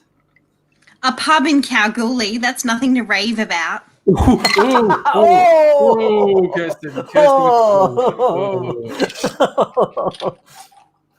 But also, goddamn, I want a pub made at a pub. Oh, how's that for a wash line? I didn't even plan that. Just about perfect to the rim of my glass. I had a fun panicked moment today because I went to get some groceries and was wondering why there were a whole bunch of shops closed, and I was just like, is there information about community spread that I'm not privy to, and I shouldn't be out at the moment? What the hell is going on? And I eventually figured out it's a public holiday, but it's Ekka public holiday, which is normally on a Wednesday because it's the big showground sort of thing. And we don't have the Ekka now sort of thing, but we still have the public holiday, and it was moved to a Friday so everyone could get a 3-day weekend instead. It was really to find that out because I thought it was just I haven't checked the news and something devastating's happened with COVID. Unbeknownst to you, there are 50 cases of community transmission. It's okay. Yep. Okay, Charlie's back. So I just posted the link again, Charlie. Ooh. Charlie wants to come back, which is nice. Yeah. I mean, it was fun taking the piss saying going out in Kalgoorlie, but yeah, I think, oh my God, it freaks me out. I'm speaking from proper jealousy. Yeah. It freaks me out that we're 2 weeks into an at least 6-week lockdown, and it's only been 2 weeks. Oh, yeah, it's hard. I'm gonna go. Oh no, I'm gonna go troppo within 6 weeks. I can just see it. Mm-hmm. It was just little things like I was joking. Like when I took the bins out, I did it just before the stream. So technically, the stream starts at curfew time, 8 p.m. So I was out at like 5 to 8, and I'm like, "Ooh, anarchy!" I'm going out. I'm not wearing a mask. And there was a dude walking his dog, and I thought, "Ooh, someone likes to live dangerously." Are you going to be home in the next 5 minutes? And it's just like, yes, we are. Chad asking, we on lockdown? We sure as fuck are, dude. In Melbourne, Australia. 3 of the 4 of us on screen are in Melbourne, Australia. We have a curfew from 8 p.m. to 5 a.m. We're not allowed to go more than 5 kilometres away from where we live. Unless you're going to work. That's when we're allowed to go out. Yes, there are exceptions, but they are very specific. And in order to go to work, one must have a permit. I love that. To work. It's like the old World War II films with the Nazis going, papers, show me your papers. You have to have your, it's funny. I just find it like the lunatics are losing them. The conspiracy idiots are losing their minds over it. Yeah. And I'm That's just the one saving grace from this, watching them get arrested. Yeah. Oh my God. Okay. It's good fun. I'm clearly a bad person because all the bleeding heart, and I'm a bleeding heart lefty, and all the other bleeding heart lefties have been going about that footage of the cops with the woman who was fighting them. So the cops really quite aggressively arrest her, and they're going, "It's unacceptable that the cops do that." And I went, "Is it? Is it really?" I'm doing the Thor squinty face. Is it though? Yeah.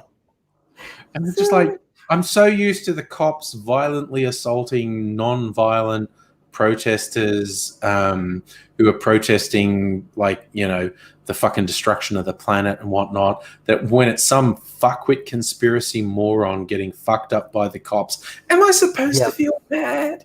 Am I? Really? That's pure Schadenfreude there.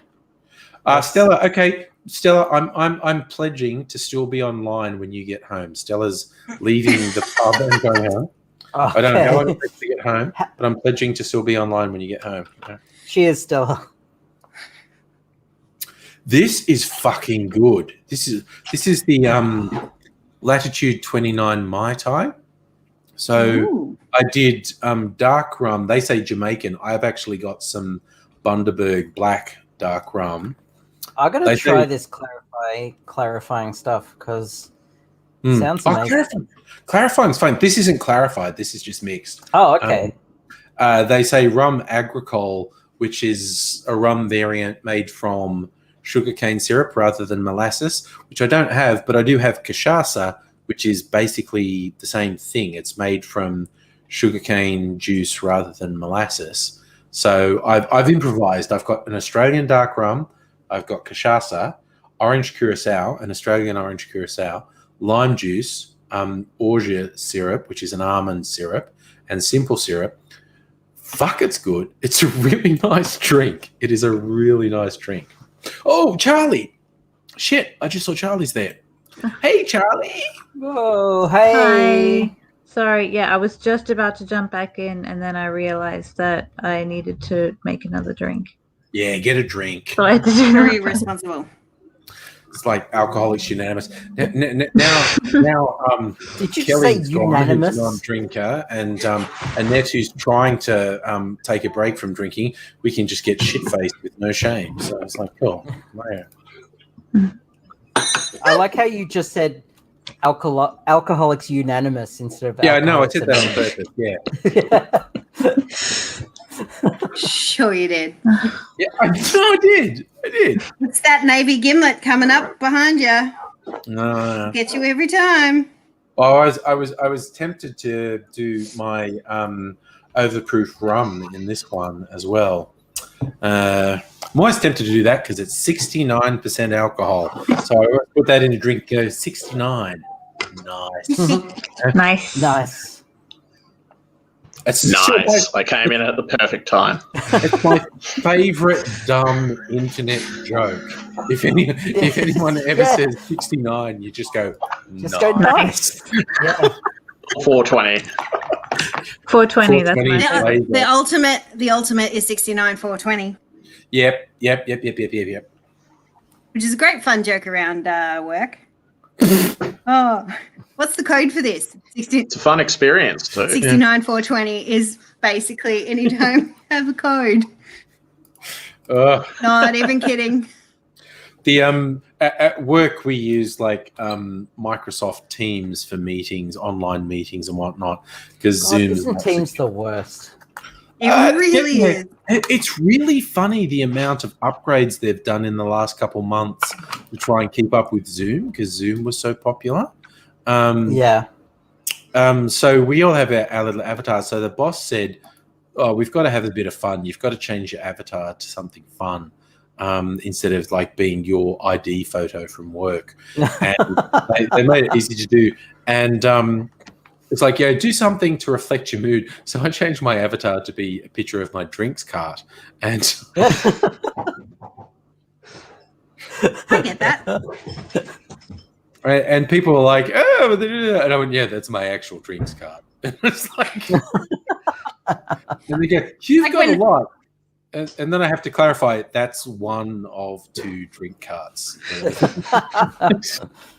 And then you're like, call my friend Kirsten, follow her on Instagram and see her drinks cart, which I actually have a cart. I bought a cart. It's a vintage 1970s bar cart, which was meant to be the thing, right? That's why the gin cart, it's a whole thing. Yeah. I outgrew that so fast it wasn't funny, and now I have 3 bookcases and the cart and the cupboard and that bookcase.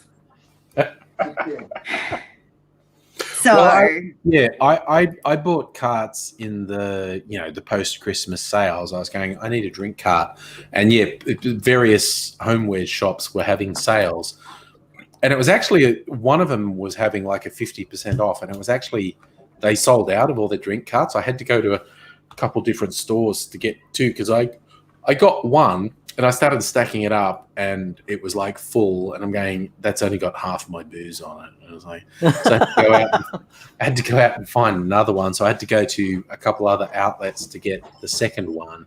But I'm pretty happy with it. You see, look, come here. They're over there. 1, 2. It's my drink carts over there. I think we worked out as again pretty timid compared to Kirsten's, but I've got like I don't know. There's like 60 bottles in mine. Kirsten's got 100 and something. Yeah, fuck yeah. Now you're gonna see my messy house and over there. Yeah. So I've got about 60 bottles of stuff, and Kirsten's got 100, I think. So I think it was 140 at last stock take. Jesus. But that was pre-COVID, so I actually literally have 2 boxes of empty bottles in my spare room, which we're currently discussing what we're going to do with because it feels wrong to like throw them in the bin. Yeah, I've got. We have too many to like. They're all just going in recycling. I kept the nice ones. This is where what I haven't decided. This is the first of. Booty time. Sorry. No. This is like. It's actually not as hard as I thought, Abigail. Very pleased with myself. Could you send me a link to the pattern? Sure. A link to what, Abigail? The pattern for the booties that Kirsten is making. I'm actually really happy with this. Okay. So, can you provide a link to your pattern, Kirsten? I'll figure out how to send it to you, Abigail. I might have to send it to Angry, and then Angry can forward it. We'll work it out. So here's the little bubble. I mean, you can post it in chat. Oh, no, you can't. I can't post links. Sorry. I can. You can send me to me in private chat, and I can post it in the thing. This is the first of my little sample bottles, and because it's got the cute bear on that's it. Cute. It is. I don't normally I'd go, I want to soak the label off, but I think I want to keep the label because it's got the cute bear on it. I remember convincing you to purchase. Yeah, this is Kirsten's bloody work here. 3 bottles from the Tiny Bear distillery. Is it a bad sign that the only one I finished was the Navy Strength one, the strong one? So yeah, so I've still got a bit of the Doctor and the Gypsy. I think the Doctor's like their standard gin, and the Gypsy is like a spicy one. And the Sailor, which I finished, was the overproof Navy Strength one. So 2 things. One, yes. I'm pretty sure the word gypsy is a bit of a slur. It is, actually, yes. Yeah. Secondly, who are these idiots who are posting from Facebook? Oh, they're just idiots. That's nothing to worry about. Sure. There is something with really pathetic, sad losers who go on Facebook streams. This happened to Henry, and it was happened to Henry. They post stuff saying, "Am I too late for the couch auction?" What does that even mean? It's something that a particular group of really sad, pathetic losers with no fucking lives, and they are consumed with self-loathing because they recognize how pathetic and worthless they are, and they do this thing. It sounds like a 4chan meme. Like it sounds like something that originated from the. Changing tack slightly. I am fading fast. I've just yawned for about the 3rd time in about 5 minutes, so I'm going to love and leave with lovely folks because I am definitely feeling tired. Good night. Good night. Nice seeing you all. Have a good night. Bye, Pete. You too. Charlie, how was your backyard spit roast? Not the dirty kind, the delicious kind. Yeah, it was good. Good. It's good. Oh, it was good. And then we played some darts. Darts. Yeah, I still suck, but I'm gonna keep practicing. Darts is a particular thing because I don't have the depth perception for it. Yeah. It's a televised sport in England, and it's really big. It's a televised sport on Foxtel. Yeah. And the big thing is 180. On occasion, I'll come home and my beloved will be watching darts. And I'm like, mate, you would watch competitive paint drying if that was an allowed sport. And he said, what are the rules?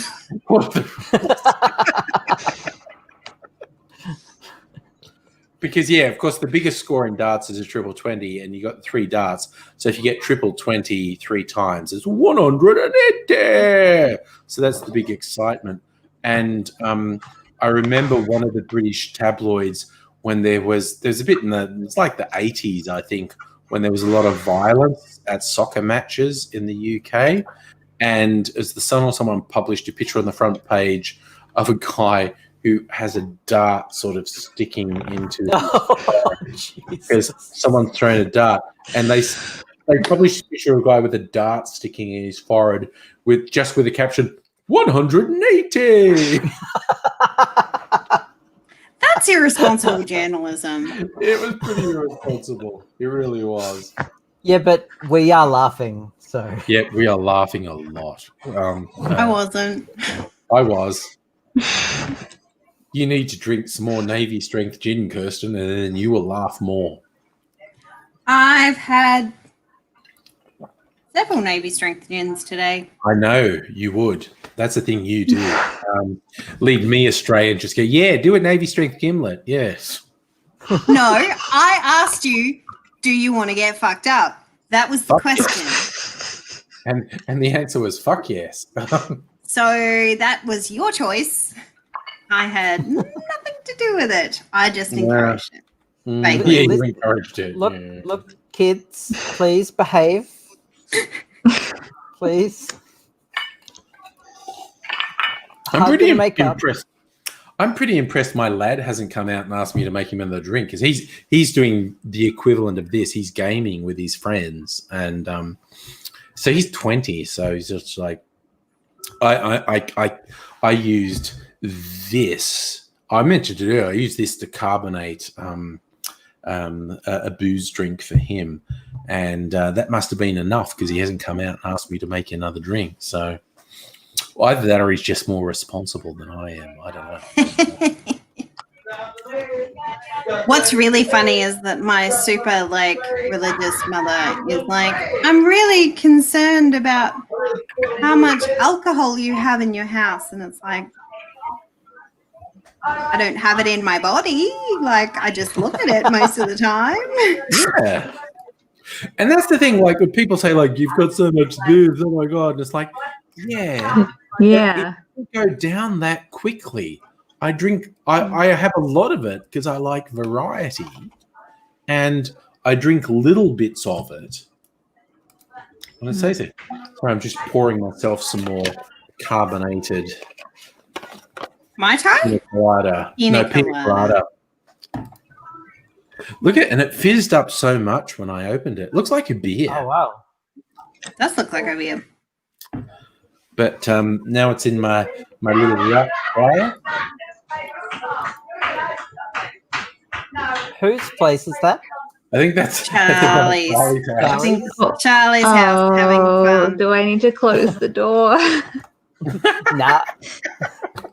It's just let them. It's kind of just taking me them. back to when I was young, and we used to have houses like that. Yeah, but shared Party houses. Yeah. Shared houses are a hoot.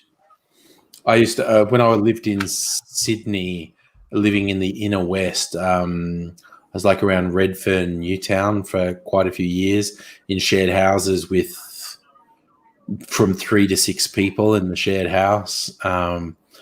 And my word, there were some nights and there were some adventures. I remember going. If I could take my laptop out the back. I remember We're going on an adventure. Yay! Charlie's taking us on an adventure. That's right. Let's see what happens. How many people live in your apartment? Your house?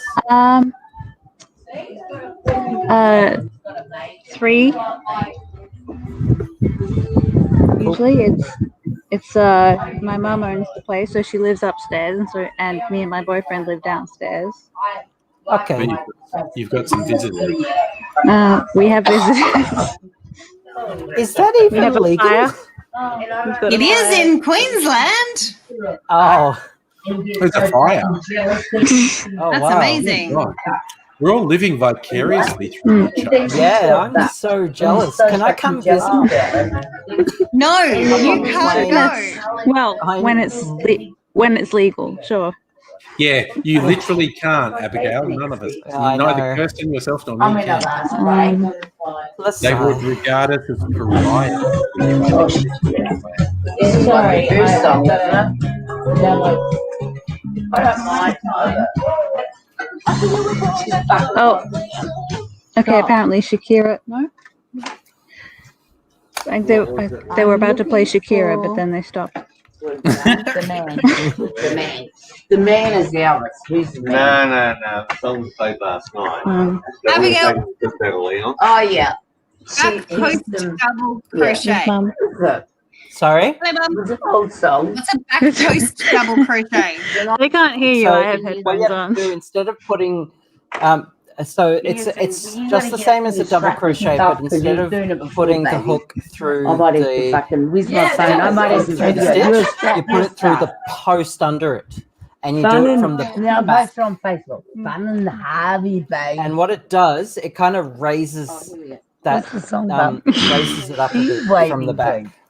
And there's a back post and a front post. Okay, so this is a live, I think. So you can get a back post half double crochet. Hello. Hey. I like. Yeah. But I would suggest looking at a YouTube video. That's the post, yes.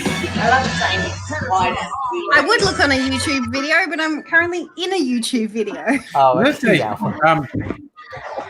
This is really Now I'm funny sitting to on me. the top of the star. Abigail and Kirsten talking about crocheting, and Charlie looks like she's in a music video running around through all this.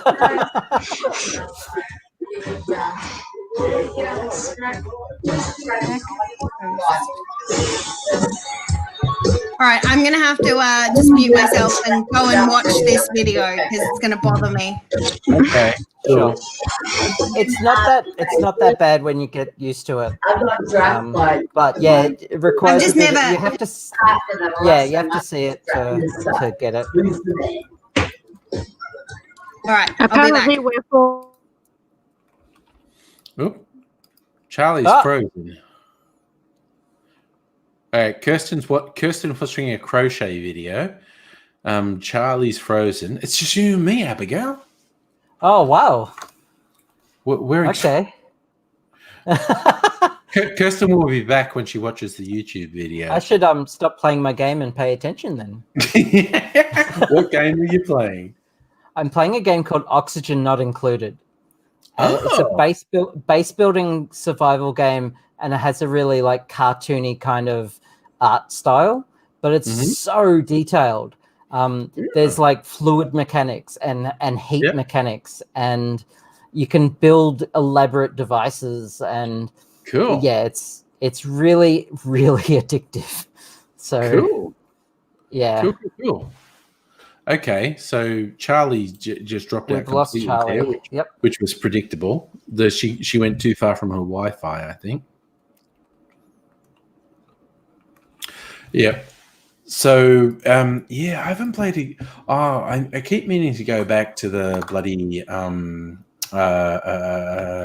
Far Cry games. I played Far Cry. Yeah. Got it. Oh, Kirsten's got it. Yay. Surface. Now I just have to get back to the pattern. Yeah. In gaming news, Surface saying Apple removed Fortnite from the App Store. That's going to upset on the App Store. I saw it was on the what's it called? The Epic Games Store. I don't know. That's going to upset the kids, though. Now, some people play it on. The kids have actually moved on. Like most kids have moved on from Fortnite. Fucking kids. They will fucking. It lasted like a year and a half, and there's still a few people who play it, but the kids are a fickle audience, and they always move on. It's like one of my favorite memes is a GIF, and I don't even know what show it's from. It's a show from a show I've never watched, but it's this guy going, and he's only like in his 20s or something. There's this guy going, "Youths." He's like saying youths with exasperation. It's like young people are always causing. So whenever anyone's causing me grief, it's like youths. Youths. I used to know what it was, and then they changed what it was. Yes. It happened to me, and it will happen to you. Happen to you. No way, man. We're going to be with it forever. I just love that Homer Simpson has gone from being like 20 years older than me to 10 years younger than me. It's just been on air for so long. It should have died so long ago. But it just makes so much money. Apparently, in terms of the revenue generated by advertising, at least up until recently, The Simpsons was the most expensive advertising on American TV. Far out. But so yes, us hardcore Simpsons fans stopped watching it after like season 12 or whatever, and it's rocketing towards season 30. And I stopped watching it at the whole what's his name, Principal Seymour Skinner, the whole furor over he taking someone else's name. That's when they jumped the shark for me. It's like he wasn't the real Seymour Skinner. No, he was. It didn't even go to name or anything. His name was Tansarian. Yeah, I don't even remember. I just stopped watching after that. Sorry, everything's falling apart. What are you doing, angry? Throwing stuff around. It's not me. Things are falling apart. It's not my drunken You're tearing me apart, Lisa. It's not my drunken hands flailing about uncontrollably. No, never at all. Jesus.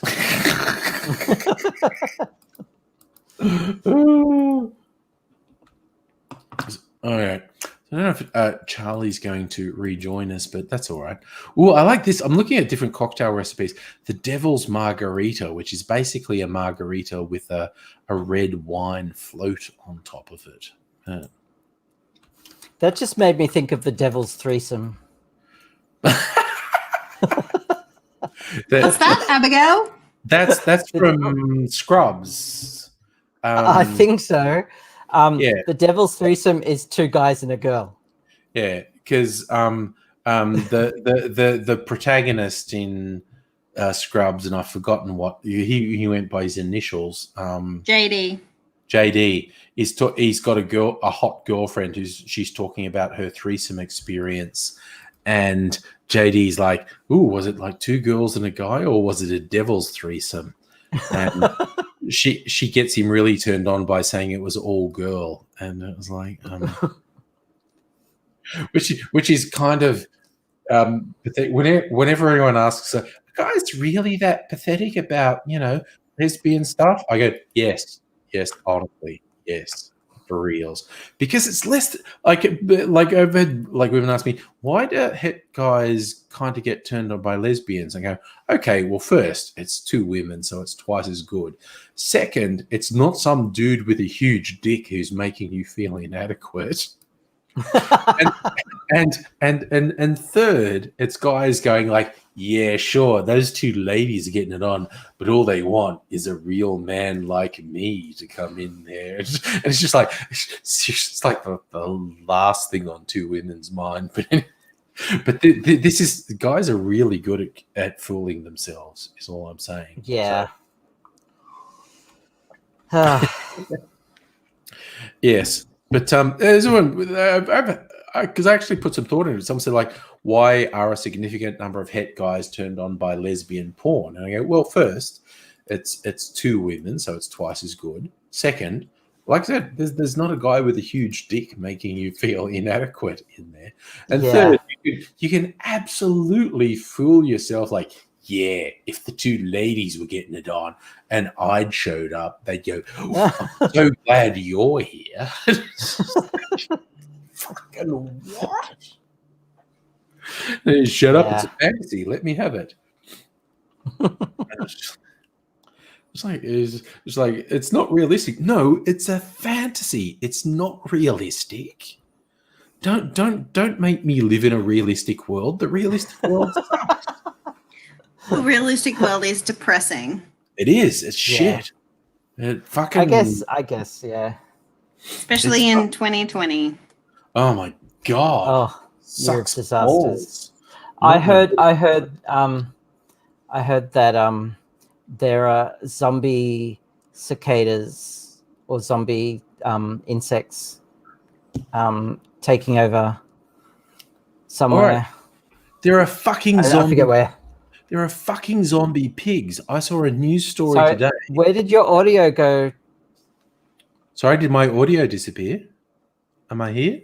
I can't. Oh, I can hear you. Sorry. Okay. Apparently, my headset has a little file. Whoops. Issue exists between keyboard and chair. Yeah, yes. Pepcake. It's a pepcake here. Whoops. I use that so often, and only 3 people have ever gone, Yeah. So Charlie, I just put the link. Zombie. Yes. No, that sounds terrifying. I don't want to talk about that. Well, they're infected with a fungus. I think it's a fungus. Hey Charlie, and the fungus. Hey Charlie. Sorry. The fungus takes over the nervous system was. of the insects. Yeah. Yeah, but no, I saw a news story just today. Some researchers at Yale restarted brain activity in some pigs that were dead. So in other words, they're making zombie pigs, which is the zombie pigs are clearly going to come to life and break out of the lab and bite everyone and transmit the zombie virus. I'm just saying. Yeah, okay. The way 2020's been going, that's obviously what's coming. That's going to happen. Yep. That is definitely going to happen. 100%. But it's in the United States. Are they zombie pigs or are they Frankenstein pigs? No, they're zombie pigs. They were dead. And this is a real thing. The researchers at Yale, so it's a reputable fucking university. That's all we need, zombies. Stimulated brain activity in dead pigs. So, but the question is, why? Oh, because they can. Why not? Can you go and stimulate the fucking brain activity in your president? Like, that's everyone's time. Yes. Hello. Yes. Yes. Actually, if I lived in the US, I would definitely be dead by now because I would definitely have gone and tried to shoot him. If I lived in the US, I would not live in the US. I would or I'd join the fucking protests in Portland or something where they've been going up against the cops every night for 2 months. It's just that's hardcore.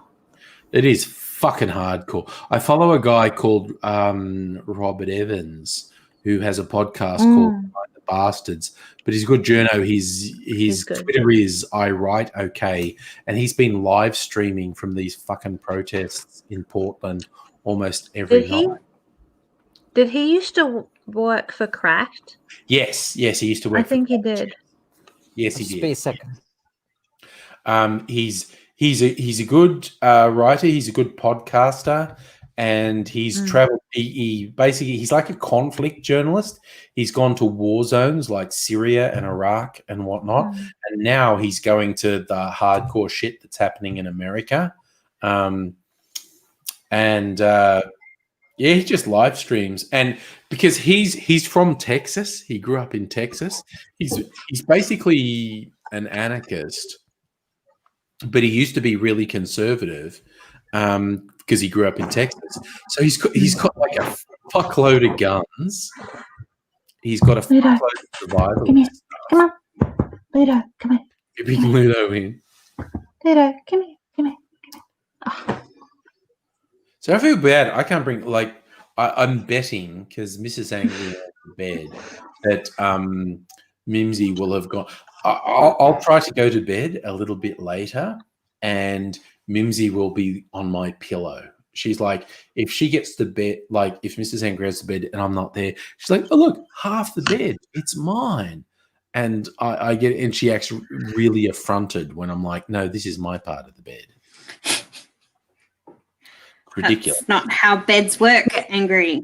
No. Especially for cats. Yeah. And giant dogs. Yeah, Ludo sleeps on the bed with us. So it's a queen bed with two adults and a giant dog. That's a giant fucking dog. Yeah. And you end up sleeping it's in nice. the It's nice in winter. Yes, I bet it's warm. Yes. It's like I have all these friends. There's a running joke with bi people, and I've got a bunch of friends who are bi that they can't sit in chairs properly, so they always sit in chairs like this or sleep like this or stuff. And I sleep like that, but it's just because there's a fucking the most cat. comfortable position for me, like in a couch. It's like okay.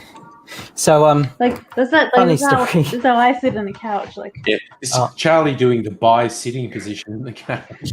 This is how I sit like every day. This is I'm this like is this, how and some I have people my come out. every morning. I get my coffee and my Switch, and this is me in the morning. Yep. As soon as I saw you sit like that, hang on, is she bi? This is Yep. Yeah, because it's a meme. It's definitely a thing. I'm many super bi cishet. friends. I just sit straight in it. Like I'm gonna. All my bi friends go, no, this is true. This meme about not being able to sit in chairs, that's actually true. Yep. I sit on my feet. What does that make me? I don't know. I don't think there's a lesbian way of sitting. So we've had our couch so long it's developed like a deep divot, which we call the hole. Oh man! And at the moment, I get to sit in the hole. So and it's literally it will swallow you, and you will not get out. Which is great because then you say to your husband, "But I can't get out. I'm stuck in the hole." Yeah. He goes and gets you snacks. Yeah, I've That's taken adorable. on our couch, which is an L-shaped one, and it's I want one of those cushions, and they're rectangular, and they're meant to sort of sit with long ways, but I take two of them and sit them vertically so I can slump back and do stuff. It's like, well, no one's sitting on that part of the couch anyway, so I'm just taking extra cushions and slumping. So I think that's the cishet way of sitting, just slumping. I was just like, okay. Well, funny story. I have I have to have my legs up. Have a few sleeping pills, and my son just came out and said, "Oh, I can't sleep." And I said, "Well, it's the weekend. Why do you need to sleep?" And he said, "Oh, my girlfriend wants me to sleep so that I can talk to her in the morning." And I said, "Okay, do you want a sleeping pill?" And he says, "Yes, please." So we go over to my little medicine corner because I don't have too many meds for a cabinet. And I'm like rifling through it, and I just said, "Okay, I have these. This is just melatonin. This is just your natural sleeping." That's pretty mild. Yeah. Yeah. These ones will knock you out for 8 hours, and you'll have a very restful sleep, and then you'll wake up okay. These ones don't make any plans. Oh shit! Yeah. He said, "I'll take the melatonin, please," which was a good choice on his behalf. Yeah. But the fact that like I have these like don't make any plans, these will knock you out for 24 hours. Just sitting there, like, yeah. An ex of mine was a nurse, and she and a friend of hers who was also a nurse got sleeping pills at one point. It was only the 8-hour ones, but they only took them once because it was like they took them and then blanked, and then the alarm went off, and they went, that was the freakiest thing ever. Like I literally took a pill and then the alarm went off, and it was 8 hours later. And I was like, that usually happens because you were very exhausted. Oh, that's because they were nurses. The shift way nurses are treated, sometimes the shifts, there's only 8 hours between the end of one shift and the start of another. And it's a terrible thing to do. And so they did thing like, oh, I've got this amount of time before my next shift. Take this pill. Everything goes. Oh, wow. And then the alarm goes off. And they're like, okay, never doing that again. Never doing that again. Dang. But nurses get treated like shit. It's unfortunate, but it's true. Yeah. And they work so hard. They sure do. And if you ever want the weirdest time of your life, have dinner with a table full of nurses, because they can't resist telling the grossest stories they've got. And nurses have gross stories. Nurses really have gross stories. Oh my God. They just try and outdo each other with the grossest thing they've seen. And Charlie is living up to the news, which is fucking beautiful. Living your best life. I love it. Yeah, I love it. Oh, I've got cardboard boxes in the background. She said, It's like, okay. you sometimes see people who drive and hang their hand out the car window. She goes, never doing that. We had a guy who was doing that. He got sideswiped and it ripped his arm off below the shoulder. And a different car, he came in and a different car brought his arm in. And she's like, no fucking way am I ever having my arm out the window of a car. Yeah, okay. I think it happens. Dang. No. Like they would I had this mistake of having dinner with like 4 nurses and me. The 4 nurses were just trying to outdo each other with stories. And one was like 2, and this was 4 nurses, 2 female and 2 male nurses. And the male nurses, they were laughing because they were always brought in for the difficult stuff. Like one time there was a surgery, I think it was appendicitis, with a person who was morbidly obese, like fucking huge. And they needed 4 of the male nurses to lift this person from a trolley to the operating table. And then the surgeon goes in, and because the person's lying on the bed, because they're kind of relaxed and spread out. And the surgeon kind of goes, I guess I start here, and cuts and keeps cutting through and through and through layers of fat. And they're going, and then and at one after about 5 minutes, the surgeon went, fuck. And the nurse said, what's wrong? And the surgeon just went, we have to start again. I just hit the fucking table.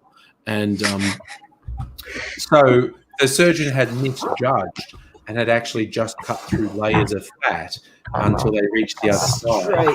And they missed all the organs. And it was just like, and they were just like, oh my fucking God, dude, seriously. This is going to be such a mess that we're going to have to stitch up. And, yike. And this, of course, the surgeon felt, because surgeons think they're God. And so when the surgeon fucked up like that, the surgeon is like, and all the nurses are like, oh shit, we're going to have to clean this up, aren't we? And do the paperwork. That's the other issue, right? Yeah. Surgeons and theatre nurses think they're top shit. But I have to admit, having lived with a nurse made me just fucking love nurses, because a good nurse sees themselves as a patient advocate, and the doctor is the patient is the person that they're working on behalf of, and the doctor is the enemy, because doctors are dickheads with God complexes. Yeah. And even like ask AZ. AZ loves nurses and hates doctors. And it's just like, fair enough. Yeah, not a huge fan of doctors myself. I have a lot of friends who are nurses. Yeah, doctors have God complexes, and nurses do the real work. But AIDS is also the master manipulator that he tries really hard to get everyone on his side, and he realizes doctors are just jerks, so you've got to get all the nurses on your side. So you've got to be nice to nurses. So it's fair. But he needs to stop falling over so that they don't have to push him. Yes, they get annoyed when he falls over and hurts himself. It's because of the paperwork, right? It is. They have to fill out a thing like, patient fell the fuck over and hit his head on the floor. What a dickhead. What a dickhead. Seriously. Why did patient do that? Patient doesn't listen. Yeah. We told patient to stay the fuck in bed, and he didn't. But this is all mild. Like his last day in hospital and probably this day in hospital, he's not attached to drips and shit, but he just gets bored with lying in bed, so he tries to sit up. Then he falls over, and he's lying on the floor going, ugh, oh God, I've got to get in bed before a nurse sees me. And he's trying to crawl back to bed before a nurse sees these on the floor. And hospital is really boring. Yeah, he gets bored. It's super boring. So bored. Yeah. But it's not as good as when he had just the fucking flesh-eating bacteria and whatnot, because then they had 20 drips running into his body and whatnot, and he was on ketamine in an induced coma, and he woke up and went, I don't want to be here. I need a drink of water. And he asked a nurse for a drink of water, and they said, you can't have a drink of water because that will make you sick. And he's like, I need a drink of water. And the nurse left, and he's going, and the way he tells the story, he's lying in bed, and he's got fuck knows how many tubes coming out of his body, and he's going, I need a drink. What can I do? and he like Christian, and in his bedside drawer there was nail clippers, and he's going, this will work. And he's got fuck knows how many, and he just cuts the tubes off, and he cuts them, and he cuts them, and he cuts them, and he goes, okay, no more tubes, I'm fine. And then he tries to walk out of the hospital, and he's trailing tubes, which are trailing. So this whole hallway has this horrific red smear going down it. And the nurse kind of looks and goes, what the fuck? And he goes, no, it's fine. It's fine. And then he said, I've heard that story. Yeah, he goes, the next time I woke up, I was strapped down to the bed. Yeah. Oh, my God. How is there not a movie about him? There is. It's called Code Grey. Yeah, there's a YouTube yes, video. But like, no, we need to make a movie about him because it's fucking like a real movie about him. It's hilarious. I keep coming back to Flappy Dogs because that's my favorite.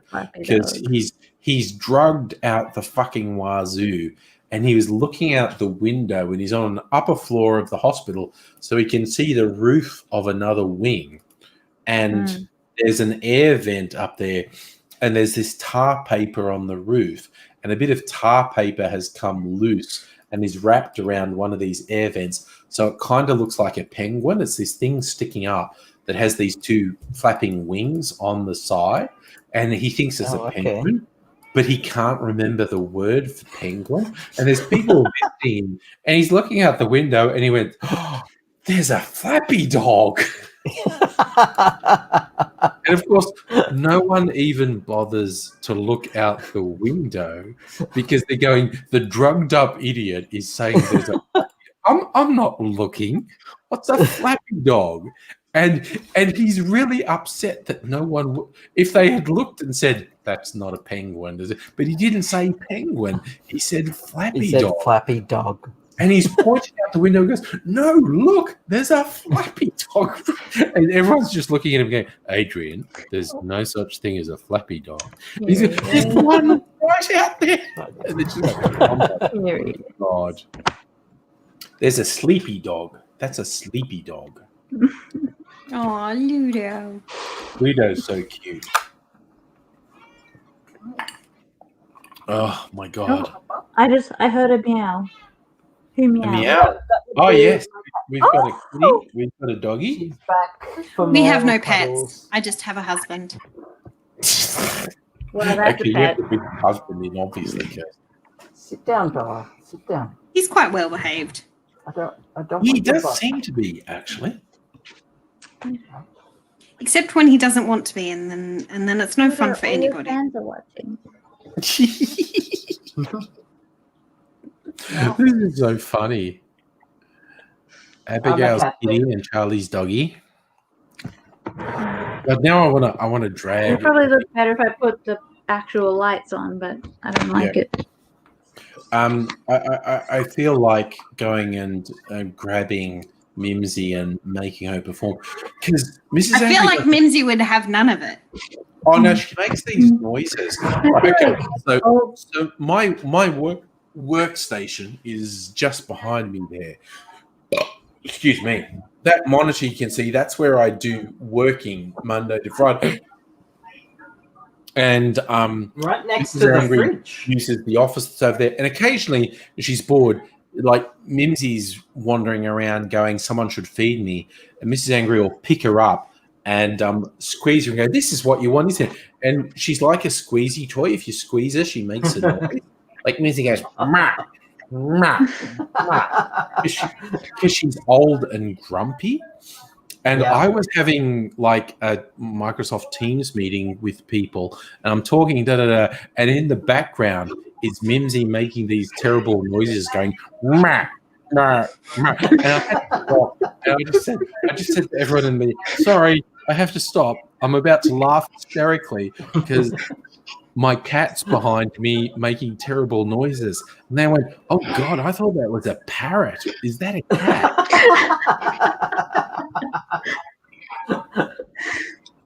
And then Mrs. Anger is embarrassed because she didn't know she was making. I had to stop the meeting because I was laughing, and then everyone else in the meeting was. I could hear that noise going "bah, bah, bah," and I thought it was a parrot or something. I go, no, it was a fucking cat.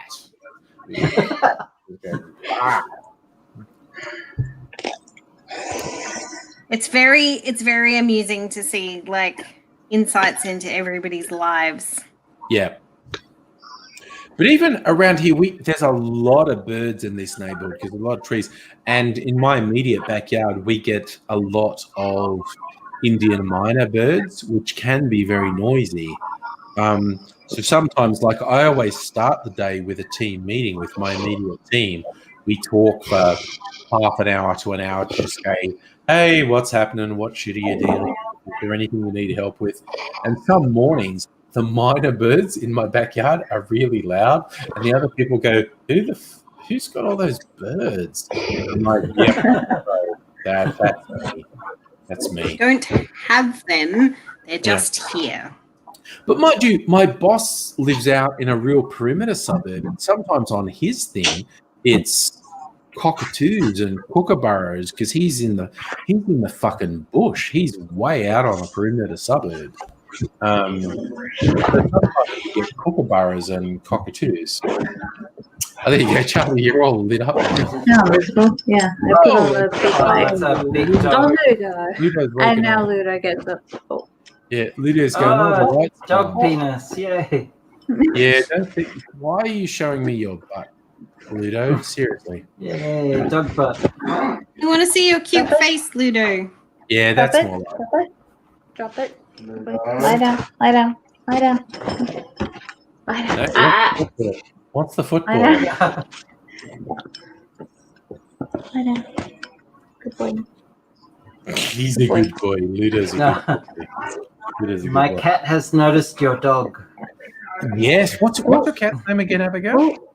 Bella.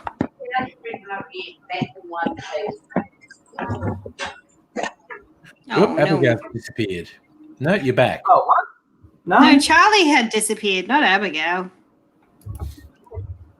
What's your cat's name, Abigail? My cat's name is Bella. Bella, that's right. Sorry. Yes. I'm trying hard to remember. What the fuck? So Bella is a rescue. I rescued her from the internet, and so she came to me with that name, and she was born right around the time of the Twilight movies. That makes sense. So, but I'd like to think that she's named after Bella Lugosi. Yeah, no, I'm on board with that. Yeah. Bella Lugosi. Yeah, I'm remembering the old bloody Bauhaus track. Bella Lugosi's dead. She's dead. Yep. That's how old I am.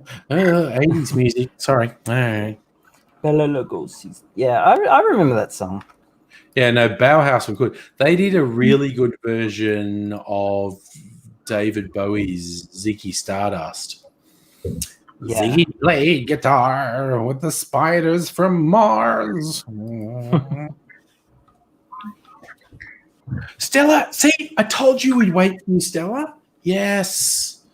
Oh, yay! Gecko's coming just to hear that line about rescued from the internet, which I agree sounds really rescued from the internet.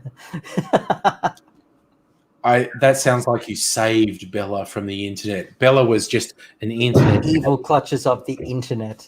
And you saved Bella from the internet. Yeah. Yes, Gecko, it is super late. It's past midnight. But we were waiting up for Stella. We were waiting for Stella to get Just to make sure that Stella got home. Yeah, because Stella was fucking gloating that she was actually out. Although Charlie's in a part of the world where you're allowed to go out and have visitors. Abigail, Kirsten, myself, no, we are fucking locked the fuck down. But that's okay. That's okay. We're surviving.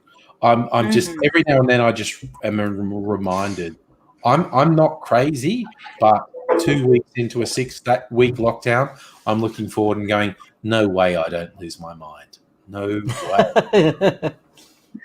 I'm planning to go to a farmer's market tomorrow. Oh, cool. Well, today. Ooh, fancy. Today, because yeah. that's still allowed. And Yes. I'm going to go, like if we're going to have to be in our house, we're going to buy the expensive cheese and the expensive pesto and the expensive vegetables and make ourselves really expensive, tasty food. But also the advantage of the farmer's market is that you're buying directly from the producer. So you're directly supporting small business. Yes. Which everybody knows is my favorite thing to, bang on about. You just reminded me of my local market that I can probably go to, Hank Marvin, as in starvin' like Marvin.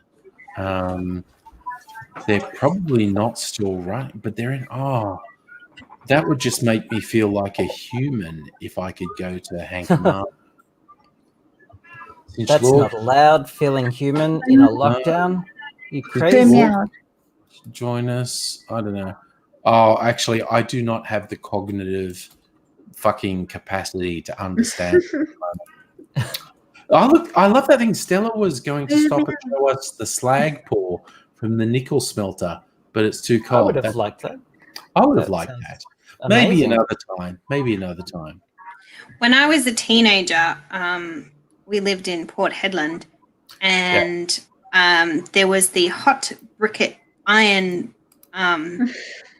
plant, which had a 35-meter flame that you could see for like 10 Ks Oh shit! around. Yeah. And it ran for 2 years and then killed someone, and they turned it off. And it was billions of dollars worth of things. What was it for?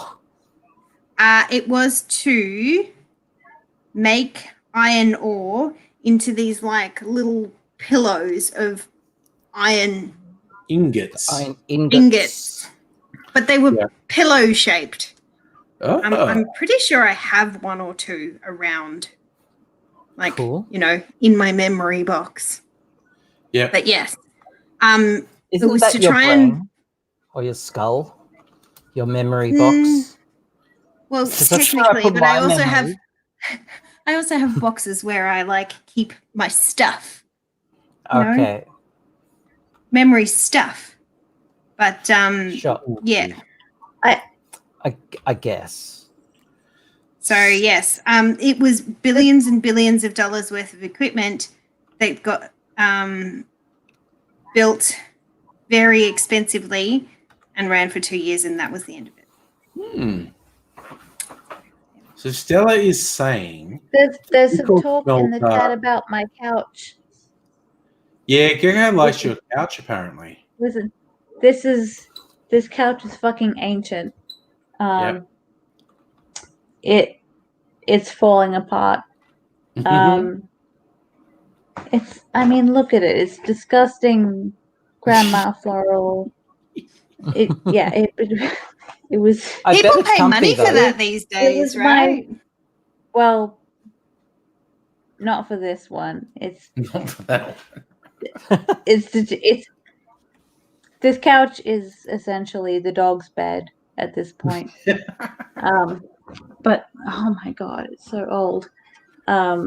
It used to belong to my boyfriend's grandmother. So appropriately Grandma Floral then. Yeah. Yeah. And she is long dead. But when she was alive, she had this couch encased Very cute. in plastic. Yes. And I didn't know that was Did you- a real thing. I thought that was just like a joke from Everybody Loves Raymond. No, that's the real thing. But apparently that was a real thing that grandmas used to do. Yeah. Have Did the you whole send couch that, Plastic. Yeah. And so, and then I did send it, but um, Angry's too drunk to send it back to you. and so he told No, you didn't. he told me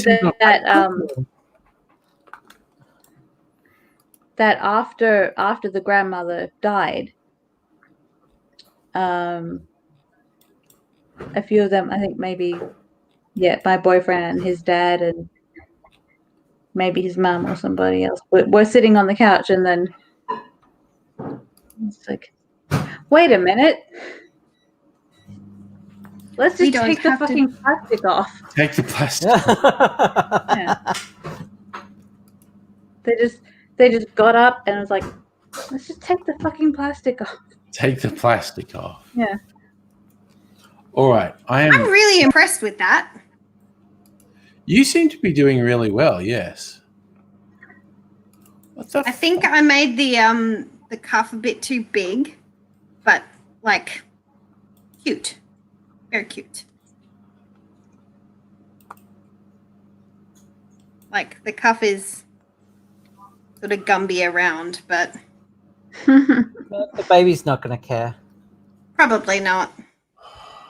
You could wear it as like a little like flared legging. I know that's bullshit. What the fuck? I'm trying to share this fucking link, and it is just being the biggest shit to me. No, I think I got it. I think I got it. I don't know. I just have to answer some stupid capture questions and. Wait a sec. Let me try again, because it's been weird and fucking stupid.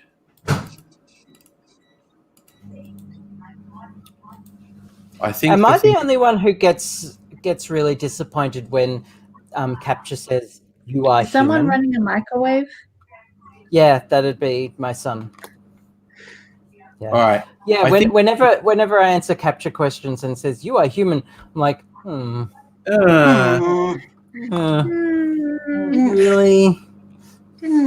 Cool, I got it. Thank you. Yeah. Thank you. No worries. I got it. I'm really happy with this. Oh, thank you, Kirsten. Yeah, you've done really well, Kirsten. Yeah. I'm gonna make Considering some. that I was literally at 0 when I started, I just made the foot.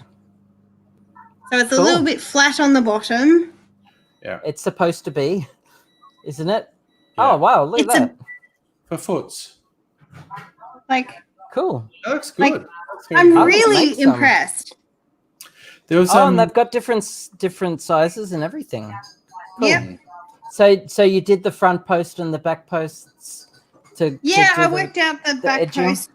I think I got that bit a bit wrong. Like I think I might have gone into too many loops, and then I got a bit bored of it, and I like went every second loop on this side. So one side is a bit flared out because I went into too many loops. But this side I'm happy with. Okay. There's only 3 rows, so I can unpick it. It's fine. Sure. I'm super stoked with that. Yeah. I assume it's American notation as well with the pattern. Because Australian notation is different, which is just and Australian notation makes no sense as well. Well, there's also a YouTube video which is where I started. But so you can literally just watch her do the things. But she's making it for an 8-month-old, and I want it newborn size, so I went really small. Okay. Yeah, I'm gonna make a couple of them. I'm gonna make some newborns and some bigger sizes. Cool. Very because I'm gonna do the whole Aunt Abigail made you lots of clothes thing. Well, the thing is, my grandmother used to do this with all her grandkids and great grandkids, and she was Scottish Catholic, so she had lots and lots of grandkids and kids and great grandkids. Yeah. And she would knit every day, and she would knit like a big box full of stuff for all the kids that are being born. Sadly, she's passed away, and my brother, who's been trying to have his own child for decades without any luck, finally is having one, and my grandmother's not around to do that for him, so I'm going to do it for him. Cool. That's really cute. He doesn't know yet, and he's been giving my mother a bit of shade about not knitting things. Yeah. and she's taking it like a trooper, and she's like just copying it, and just like she knows I want to like surprise him with all this crocheted stuff. So bless her. That little jacket was really cute too. Did you say it was a like beginner's one? Yes, I can send you the pattern if you'd like. Yeah. I would love that. Yeah, no problem. I'll just have to prove that I'm human again. Prove that you're human. It's a lot of proving, mate. Yeah. Bit of pressure. I know. So this one's got different sizes, and you have to click on the links for different sizes. But sounds like a dog is having. Ludo was having a drink. He's having a drink. All right. Or it sounded like really pornographic music or something.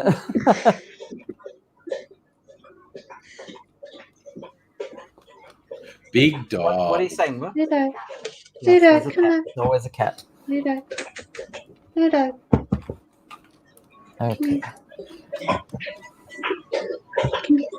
Okay, I'm going to post a link in. I think I can post it in private chat on. Okay.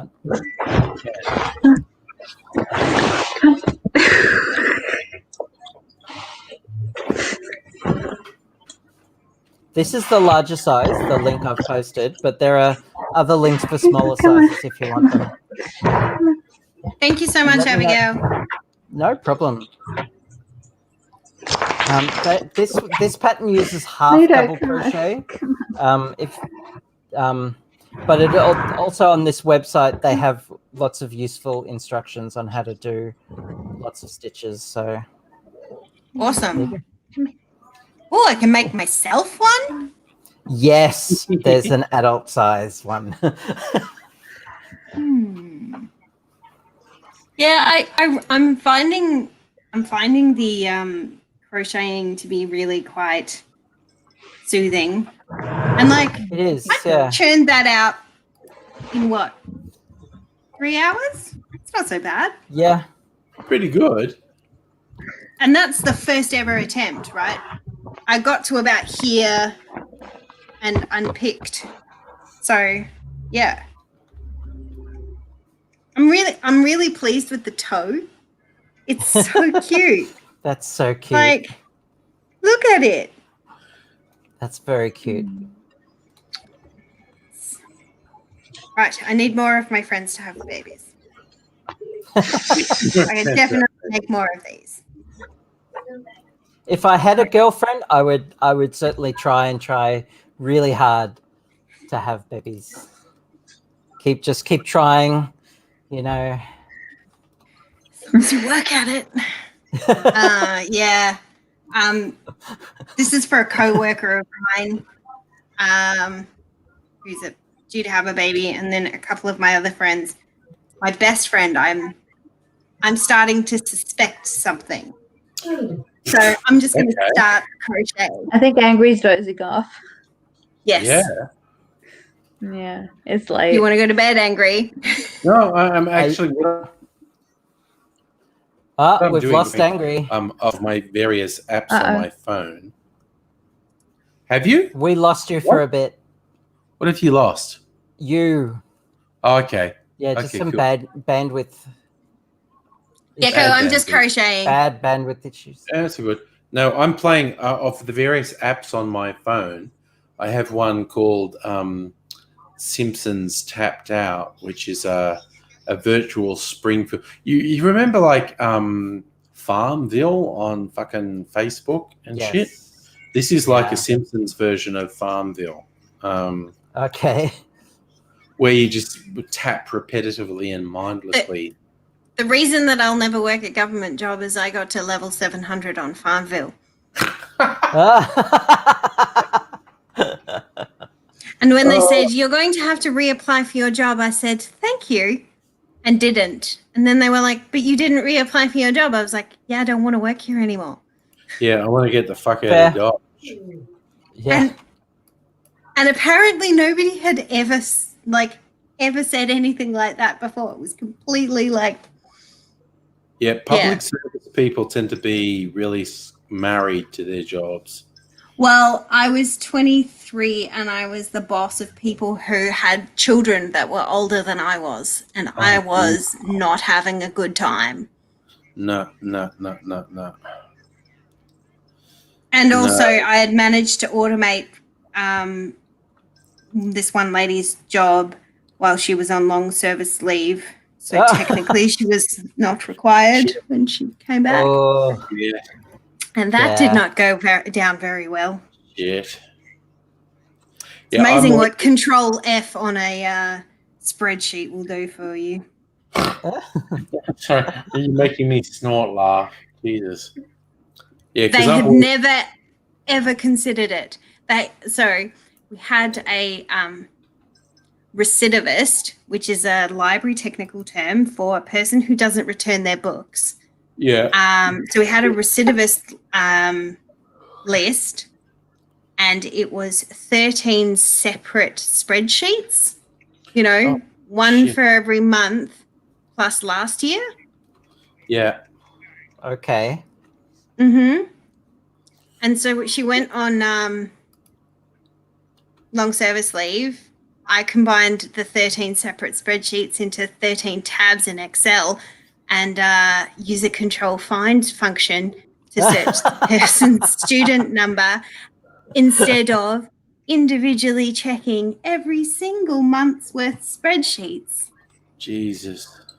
Which is what took her 3.5 hours a day. Jesus. So I took a 3.5-hour task and made it a 15-minute task. Wow. And imagine that being your job. Jesus. So I was so bored that myself and the admin girl, also very bored, we played a game called Folder, where we took a manila folder that had blank pieces of paper, and you would tell the other people in the room, just going to run this up to admin, and then she would get the thing, and she'd be like, just going to run this back to the library. And it went on for months. Oh, shit. Months. Shit. And then, of course, when you get to admin, obviously we have to have a cup of tea with each other because we can't possibly go directly back to the library. Oh, fuck. And then, and then because you're super bored, you go to the bathroom that is on the other side of campus because the least you've got something to do. Yeah. Yep. Yeah. I would, working for the public service, the joy of smartphones, I would just disappear into the toilets for 30 minutes because I'm like, I'm just going to sit here for fucking 30 minutes. No one would even notice. It's fine. No.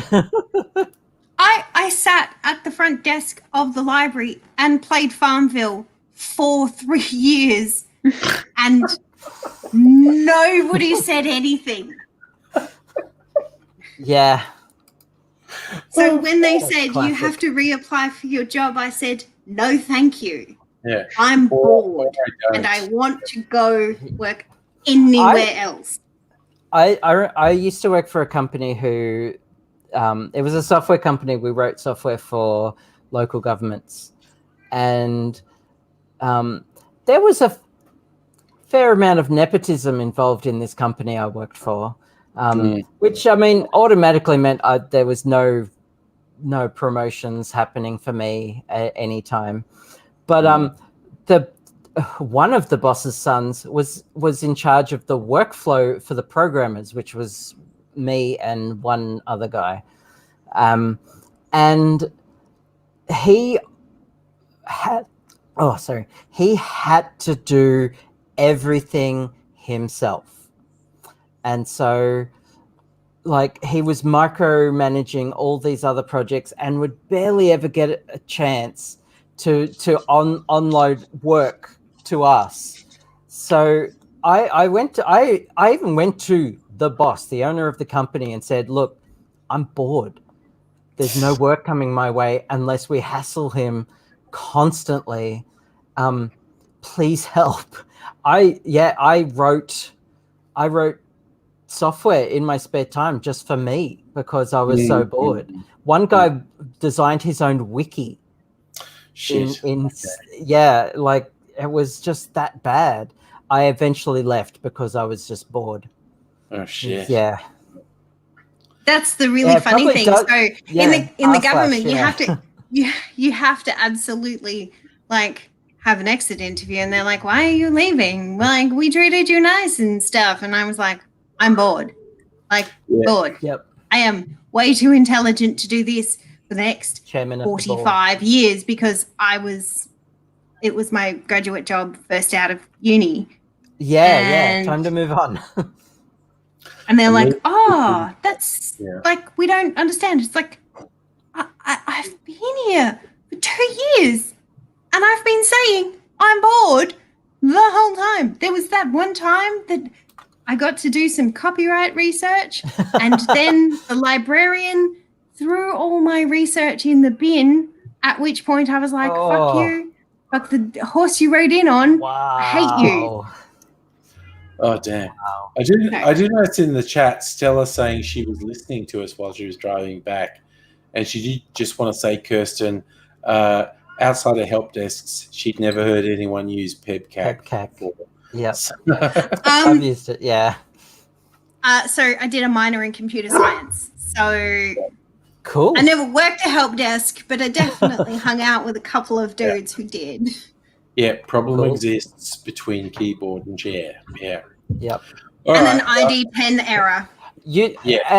Andrew, you look like you're dying. Yes. I am. It's definitely bedtime. So I think Charlie's off fighting with Ludo again. No, he was barking at the back door. All right, I'm definitely going to bed now. As long as Good night, lovely people. It's late. Good night. Nighty Live night. long and prosper. See you later. I'll probably be online tomorrow night if anyone wants to fucking do shit tomorrow night. Or tonight. It's not tomorrow night, it's tonight. So. It's tonight, yeah. Okay. It's 12:30. Bye. Bye.